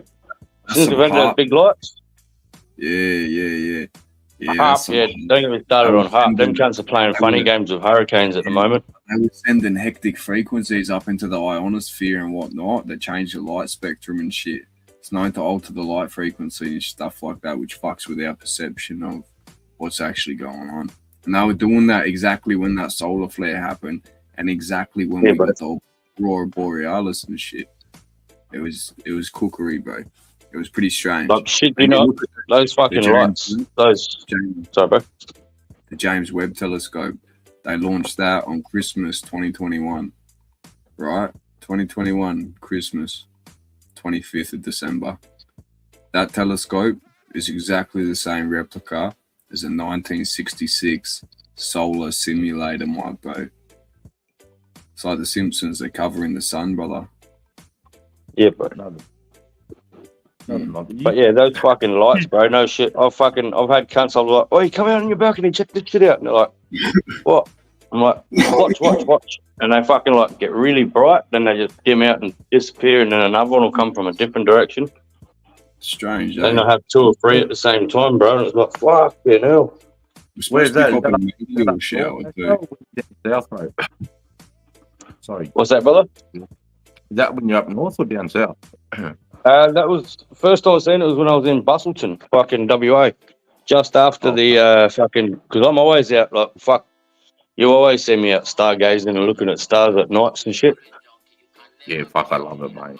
Love it. But yeah, fucking, I went out, watched that fucking thing because they said, oh yeah, fucking G13 storm or whatever fucking was hitting, and we might see fucking a solar show. So I tuned in, watched it, fucking got up extra early, and then the next night around 9 o'clock, 8:30, 9 o'clock, there's a little light show of fucking shit just moving around in the sky started. I was like, what the fuck is this? Never saw see it. The bro took photos of all that shit, so I've got fucking little arsenal fucking. Oh, I fucking find it. Man, I've spent nearly my whole career, mate, laying down in the bush, you know, like just looking up at the stars, man. You know, like at the end of the day, when you finally put your head down, it's fucking amazing. It's just awesome, bro. I love it. I love it. And being here too, because I'm in the middle of nowhere. As soon as we turn the lights off to the house, Milky Way, beautiful. I just don't see anything. bro. I've never seen fucking nothing. I'm spewing. It's usually I find the most movements usually around like the 3 o'clock, 4 o'clock in the morning mark.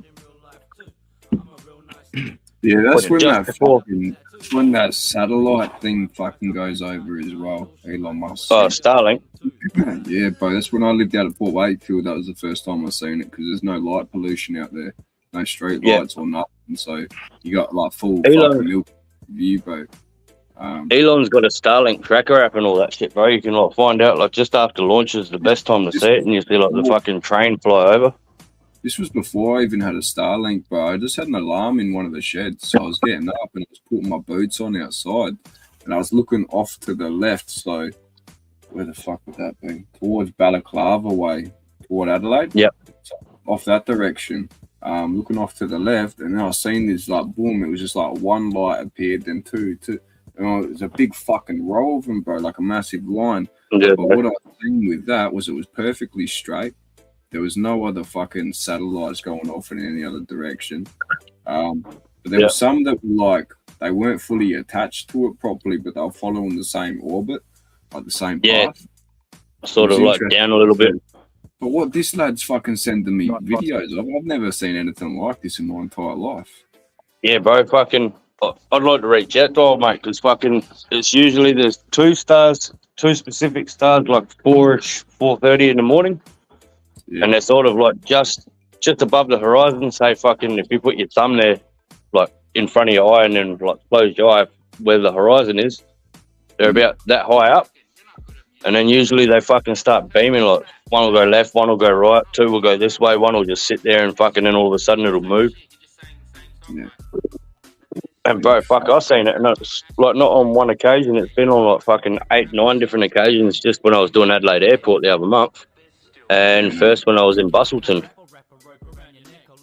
But I'd really like to go overseas, bro, just to see the stars on a different fucking scale. Like the Polaris fucking star. I want to go to Egypt and see like from Kemet and all that. I want to see the stars from like the fucking halls of Amenti, bro. That's where I want to be at, just entrance to there and like being surrounded by those columns. Because you know what the halls of Amenti are, my bro? It's like the halls of the dead sort of thing. But what they do is they take you there before you die. And it's believed they were transferring consciousness from body to body, bro. So that puts you in a younger person, for example, doing all these ancient rituals. Hectic shit, bro. Hectic shit. Hey, this is Banana Pharmacy, Tambourine Mountain. Are you talking about Mount Tambourine on the Gold Coast, bro? I've walked all over that fucking mountain.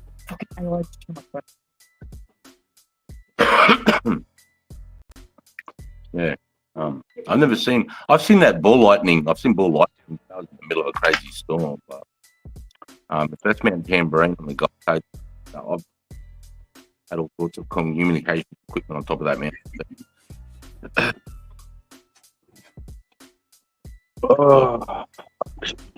Hey, Macho, I'd love that little shot you sent me today, mate, of the Osprey just flying over.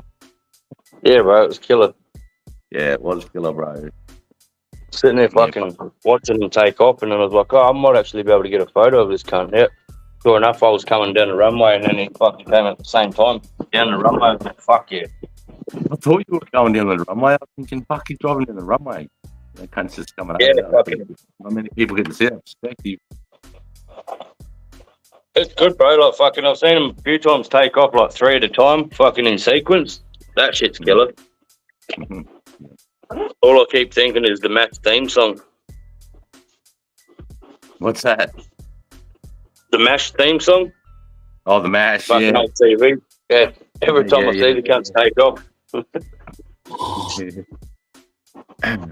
Yeah, no, they're a good bit. But yeah, fucking they had a couple of hercs there this morning. I was going to try and get that while I was driving, but fucking they had fucking people loading ordnance and shit into it, and I was like, yeah, I won't get a chance to get close to it. Yeah, Jake, where you at?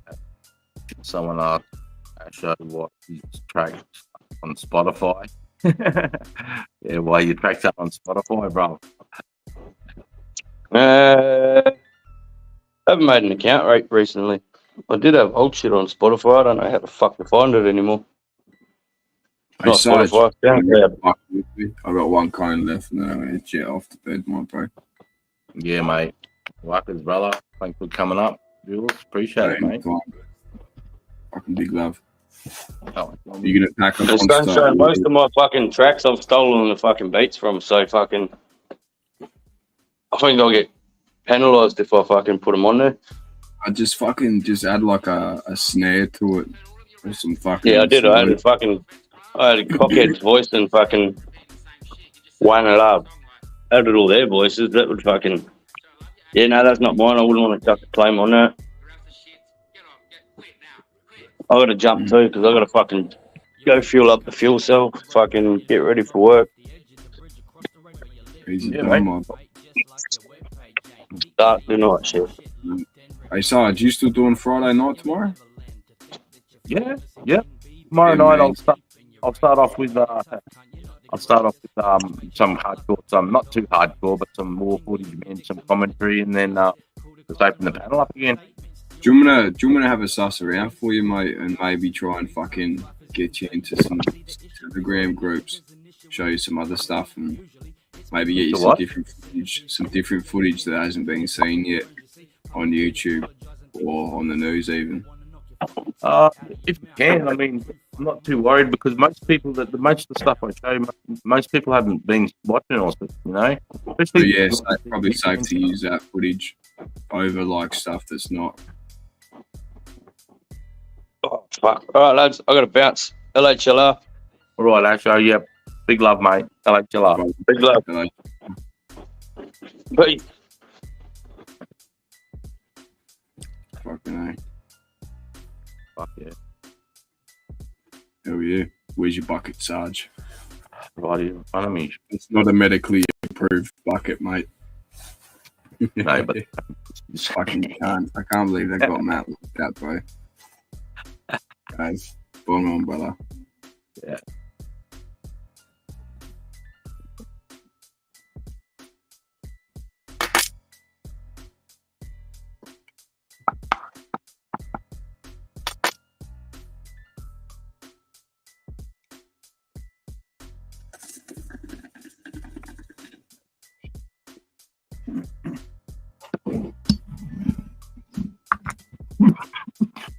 Hello, July, Sarge.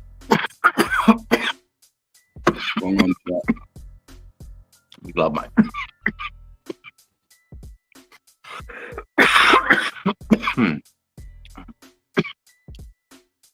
Well, we're hanging out tonight. Yeah, I was had a good time tonight actually. Get some stuff. Actually, took time with that help. Yeah. As long as Asho doesn't mind, which I don't think he cares. But if anyone goes to my email and emails me, I've got those full tracks and I'm happy to email to you.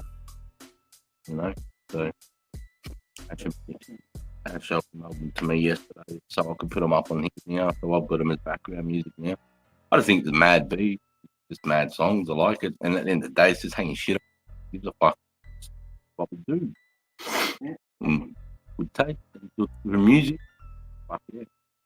I think a club than Asho could get. Yeah. Yeah. Yeah, so tomorrow I was thinking about going through some more Ukraine, Russian footage and talking more about the strategy of what I think, you know, where their weak points are, what they're doing wrong, you know, where I can pick up the intel that they're just, you know, 4 or 5 week soldiers, you know, not even troops. I mean, as an Australian soldier, you know, just your recruit training is 99 days, 95 days, you know, recruit training. And then you go to your initial employment training, and depending on what you do, you know, if you're an infantry soldier, it's another 95 days. bit hyper, big day. No, you're right. It's all good. It's all good. No one has to apologise. You know, it's just when people come in and just fucking be dickhead. I don't think they just drop stupid shit about themselves, but as long as they don't have to yell at people and carry on like old mate did, call people racist and whatever, that. You know, that's what I need to explain a little bit. Yeah. Right, actually, funny, I just got a call here. Oh, that's right, these are on fucking, that's why I had to drop my fucking thing back to 6:45 today because of daylight savings. Forgot about that. These are at 1. Oh, see, I was thinking I'm doing all right. Well, yeah, so, and I'll just go through, you know, like the difference between what we would do as Australians, you know, just our discipline living, because it's not just fighting and defending in trenches, it's the actual living. It's the whole thing. The fighting part is just this much of what you need to do when you decide to live in the ground, when we decide to dig in and become what we are in the famous book around the world, Aussie diggers.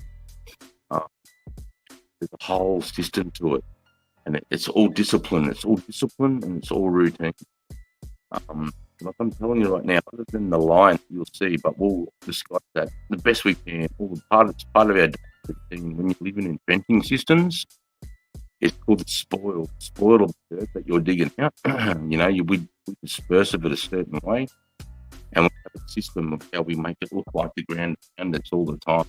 So we're always on top of the spoil, and we don't make a habit once you've been given your kit that we move around, so not making the track plan any more visible, especially from the air, because that's what we're going to do. You know, as it started now, and I'm trying so that they fucking because they're going to send topography out to take maps of the ground, and then they're going to give that, you know, to special forces agencies so they can study that, and they're going to come in on the ground and do a reconnaissance, get back with that information, and then that's when, you know, they'll formulate the attack. And we know that whole system and how that works, because, you know, you get exposed to it all, and then you understand what, you know, look at ill-disciplined soldiers like Russians from the air, and you just see it's scary how the enemy can come up with a place, right? The problem is Ukraine don't have that much training. Like these guys were just, you know, like 9 to 5 made before Russians invaded, you know, or before this war started. You know, so they just don't have the training and experience to get now. But then, you know, 2 years into it, it's starting to get better soldiers because they're doing it through experience inside the war zone, right? You know, being overqualified, and then, you know, war zone being underwhelming, or owning the battle space and really fucking delivering on it, and fucking, you know, understanding of the very essence of being soldiers on the ground when you're living on the ground, you know, because it's not just about looking outside either the enemy coming when they come up with fucking, you know, it's just like this thing of this whole system that's going on in the ground. We are watching you on my Discord. Cheers, Glenn. Hey, brother. Hey, man. I don't know how do you do that. I don't do Discord, so I just do YouTube, bro. But yeah, I appreciate it as long as that's all good. Not many people can handle the lines, then only a few make it to tell the story. Really glad that you. Yeah, no, man. It was good, but, you know, like, it's what you do. Like, I try to use this analogy that, you know, if you're an American, you're an NFL player, Australian, or a rugby league, or an AFL player, whatever you relate to, your coach, you know, and you're playing top level. You're a professional. You're getting paid for it. This is what you do. This is what you immerse yourself in. And every single week, game day comes, or the weekend comes, and you sit on the bench, or something comes. You know, it's another buy. It's another buy, and for your whole career, you come to the weekend and survive.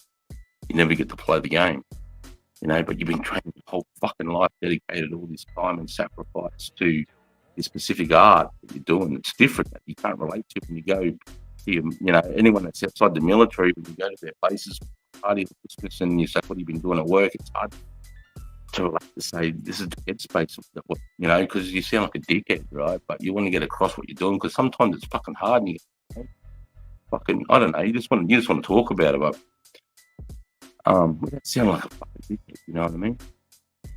But You know, so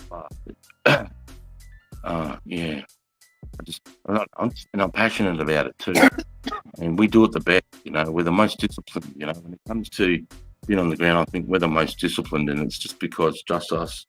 How do we turn around the disdain people have for Australia? The trouble military having recruiting is just a tip of the iceberg for another time. No, that's for sure. It's a really good question, mate. It's what I'll worry about. Unfortunately, people don't realise that freedom isn't free. This life isn't free. People pay for it.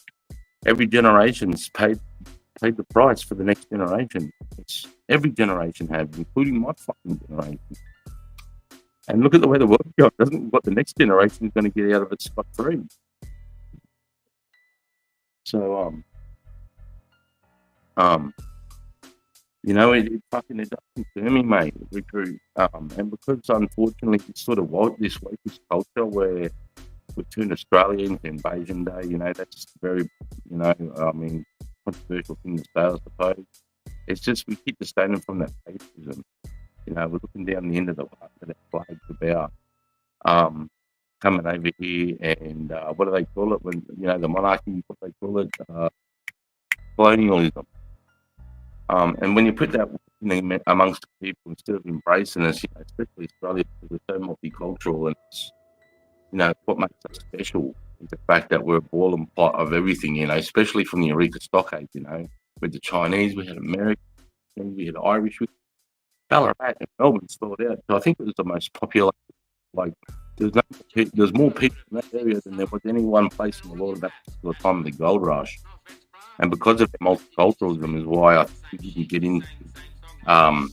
didn't get into the, you know, into the gunfight and the blood wasn't spilled, you know, because of the multiculturalism. We came here together and we got sort of drew on everybody's experiences from the Civil War, the French Revolution and all that stuff, and it was in our veins there. And we took that to the government, you know, and protested the right way, showed that it could be done. And I hang my hat on that. I'm proud of that as an Australian, and the fact that they could have been in a civil war. You know, serious one, I know, but it worries me 100%. You get what I'm saying? Yeah, that's right. It scares me. And what scares me is, you know, like it's not being pushed to school, and you know, I don't think the patriotism and that the threat. It's more like, you know, what sex are you? Are you really a boy? Are you really a girl? Do you really know? You want to do this? Do you want to do that? Oh, toxic masculinity, that shit. Teaching young men that they're toxic. What the fuck is that? There's no such thing. You're either a toxic person or you're not. You know, there's no toxic masculinity. There's just fucking dudes with anger problems, but then there's women with anger problems. Like, so that's a fucking cop out straight away. You know, just let men be fucking men. But then I think, you know, these young fellas at the end of the day are Australian, and you think deep down in their heart, it's in their fucking veins and their DNA that if called on, you know, if they're called on, they wouldn't hesitate to pick up arms. I think they do that because they love their country deep down, if not because they love their family, you know. And then if they can't do it, then they're dead. You know, they've got nothing to fight for. Then what's the point leaving you? Like, if you're going to censor your heart and censor the way you live, what's the fucking point? You know, like, for starters, you've got to love the place you're born. You don't have to love the government. You don't have to love it like the government. Fuck the government.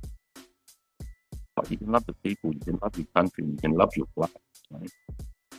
And at the end of the day, the Australian flag, every flag comes underneath that. The Australian flag is for all. And then the Aboriginal flag, and then the whatever rainbow, whatever fucking flag you want to fly after that. But remember, the Australian flag encompasses that already. There's no need. They're being taught to be ashamed. I used to protest stuff in school with all the birth and the kids. Because we were going that's real shame. It's like if you've got a mum that, you know, that's aware, man, and it's, you know, she'll appreciate that when she's older. Wow. And that school is still in her head with invaders or whatever. See what I mean, invaders for. You know, that's just a horrible way to look at it, you know. besides the point, that's a terrible way to look at it. But it does concern me. Freedom isn't free. This life is free. People think they're born, and then that's it. Because they were born in this first world in Australia, that they're entitled to the life they have, and they think they are. But there's people right there that want to take it away from them, and they don't even realise it. And that's what scares me. It's fucking scary. And if you don't fight them what they are, or evil, if you don't fight evil where evil spawns, then it comes to you. That's the way it works. You know, the reason why we haven't had any fucking terror attacks in Australia is because we fight fuckers over there. We've been keeping them busy in their own habitat, right? In their own habitat. So why they be there fighting, fucking fighting there? They can't stretch their legs out to think about what they can do and stuff. What happens to Australia, what happens with us here. But that doesn't matter anymore because now they're here and, it's going to happen. So, it just worries me. It fucking concerns me. But as long as I'm able, I'll fucking always have a clue and I'll fucking teach them everything I fucking can. But no, that doesn't answer your question, though. I feel like all of the point of the story is that they're being taught to think being Australian is shameful, being normal is shameful. Being Australian, mate. I mean, they need to know that when we're looked at around the world, man, people want to come to us, they want to talk to us, they want to know about us, they want to know about our mateship, about dangerous animals. They want to know about these brave people with the cool name and cool fucking accent down under. The world's not ashamed of us. They fucking embrace us and love us. So why wouldn't we ourselves?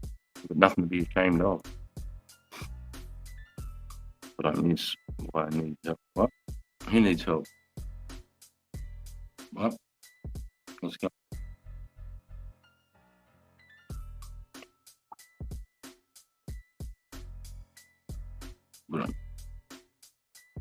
You don't need help, actually. I don't know what you mean. Thanks, mate. Yeah, no, mate.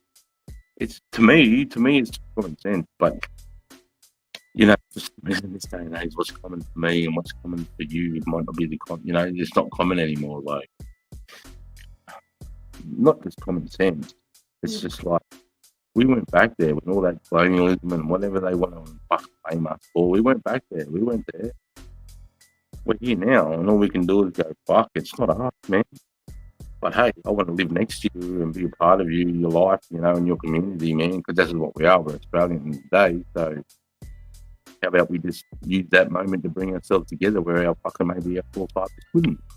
Look at it that way. Say Australia today where we come together because, we don't want that horrible part in the back. And it's not taking away the point this person did that or fucking make that person a slave or whatever. It's not because of that.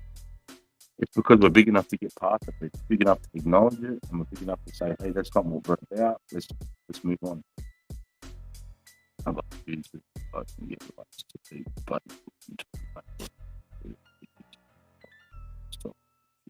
yeah, no, that was saying that so maybe to get someone to get your beats there so that you can keep going. But yeah, I think people still keen on your music, man. Like I said to you when you sent it to me, I thought, mad talent, bro. Mad talent. I don't know. I just while you're there, actually, I just said, if anybody wants them, they can email me and I'll email them if that's okay with you, buddy. Few people asking me that's all. So, yeah, man.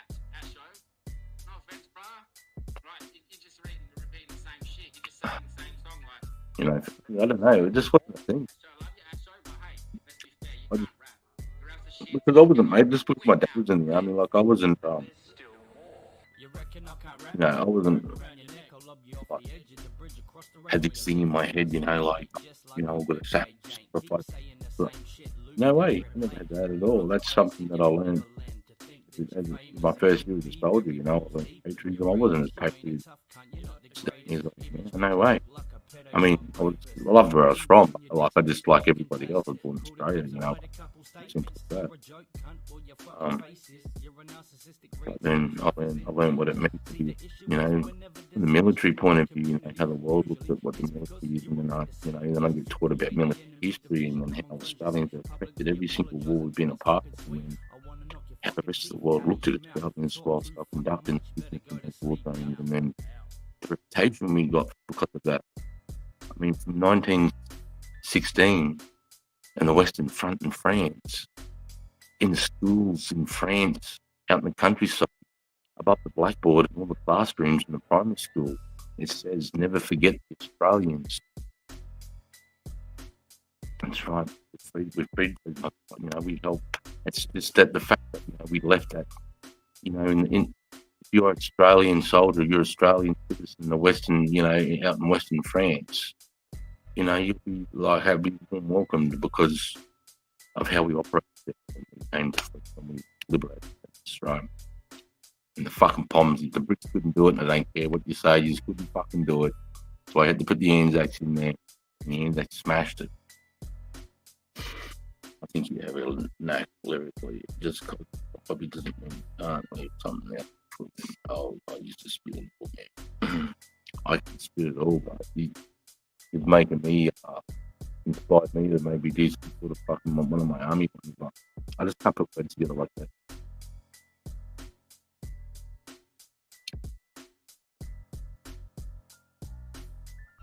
And that's another reason why I went to be a recruit instructor, Angus, is because of that reason right there, man. You know, I got someone the very first night and started drilling patriotism, or started drilling cult instruction. I started, you know, like that. We like to fuck around. We like to fuck around, you know. We like to jump. We like to muck around and be like, we always front up. You know, we always front up for work. We always front up for our mates, you know. That attitude straight up. And then that's just the same here in the army. You know, you're going to believe that now. You're going to believe exactly what we're preaching here. You can see why. You know, when it becomes what you're living in your daily routine, it becomes you, you know. And, like, you know, like he just says that, you know, like, oh, yeah, you fucking do it. You know, but that's what I was planning to do. Not planning to die, but I just know as a side effect of what we're doing, it's massively happen, you know. And you accept that. Like, somebody asked me going to war and all this and doing this stuff, how do I step, or how do I think about my own morality? And I don't care. I don't care about that at all, really. I just don't want to go first. I don't want the kids and the missus to have the pain of gone. That's I don't want. I go last. I can take all the pain of everybody. I mean, it's not going to happen with my kids. That's all I can do is just take on the last one. I can take the pain of the loss of them, you know. Anything really. Yeah, big love, brother. I like to laugh. Yeah, so I'm starting to waffle now. I'm like, it's like 12:15 here, beautiful Queensland. I mean, it's 1:15 wherever you live. But yeah, thank you tonight. I just looked a bit off hand today. I was getting the stitches cut out of my dog's eye, and I've had a bad 24 hours of fucking putting up a car up. I've got a vehicle at the moment. I've got fucking them from live still, and turning up, appreciate the support. Okay. Big love. I'm going to shout out to the 420. Big love out there. Thanks heaps, guys. Everybody in the chat, anyone that's still lurking around, the 16 of you. Appreciate your support. And if I'm still on that Discord, fuck yeah, go you mad cunts from Australia to USA. You fucking seppos, you fucking septic tanks, you fucking yanks. All right then. Big love, everyone. Cheers.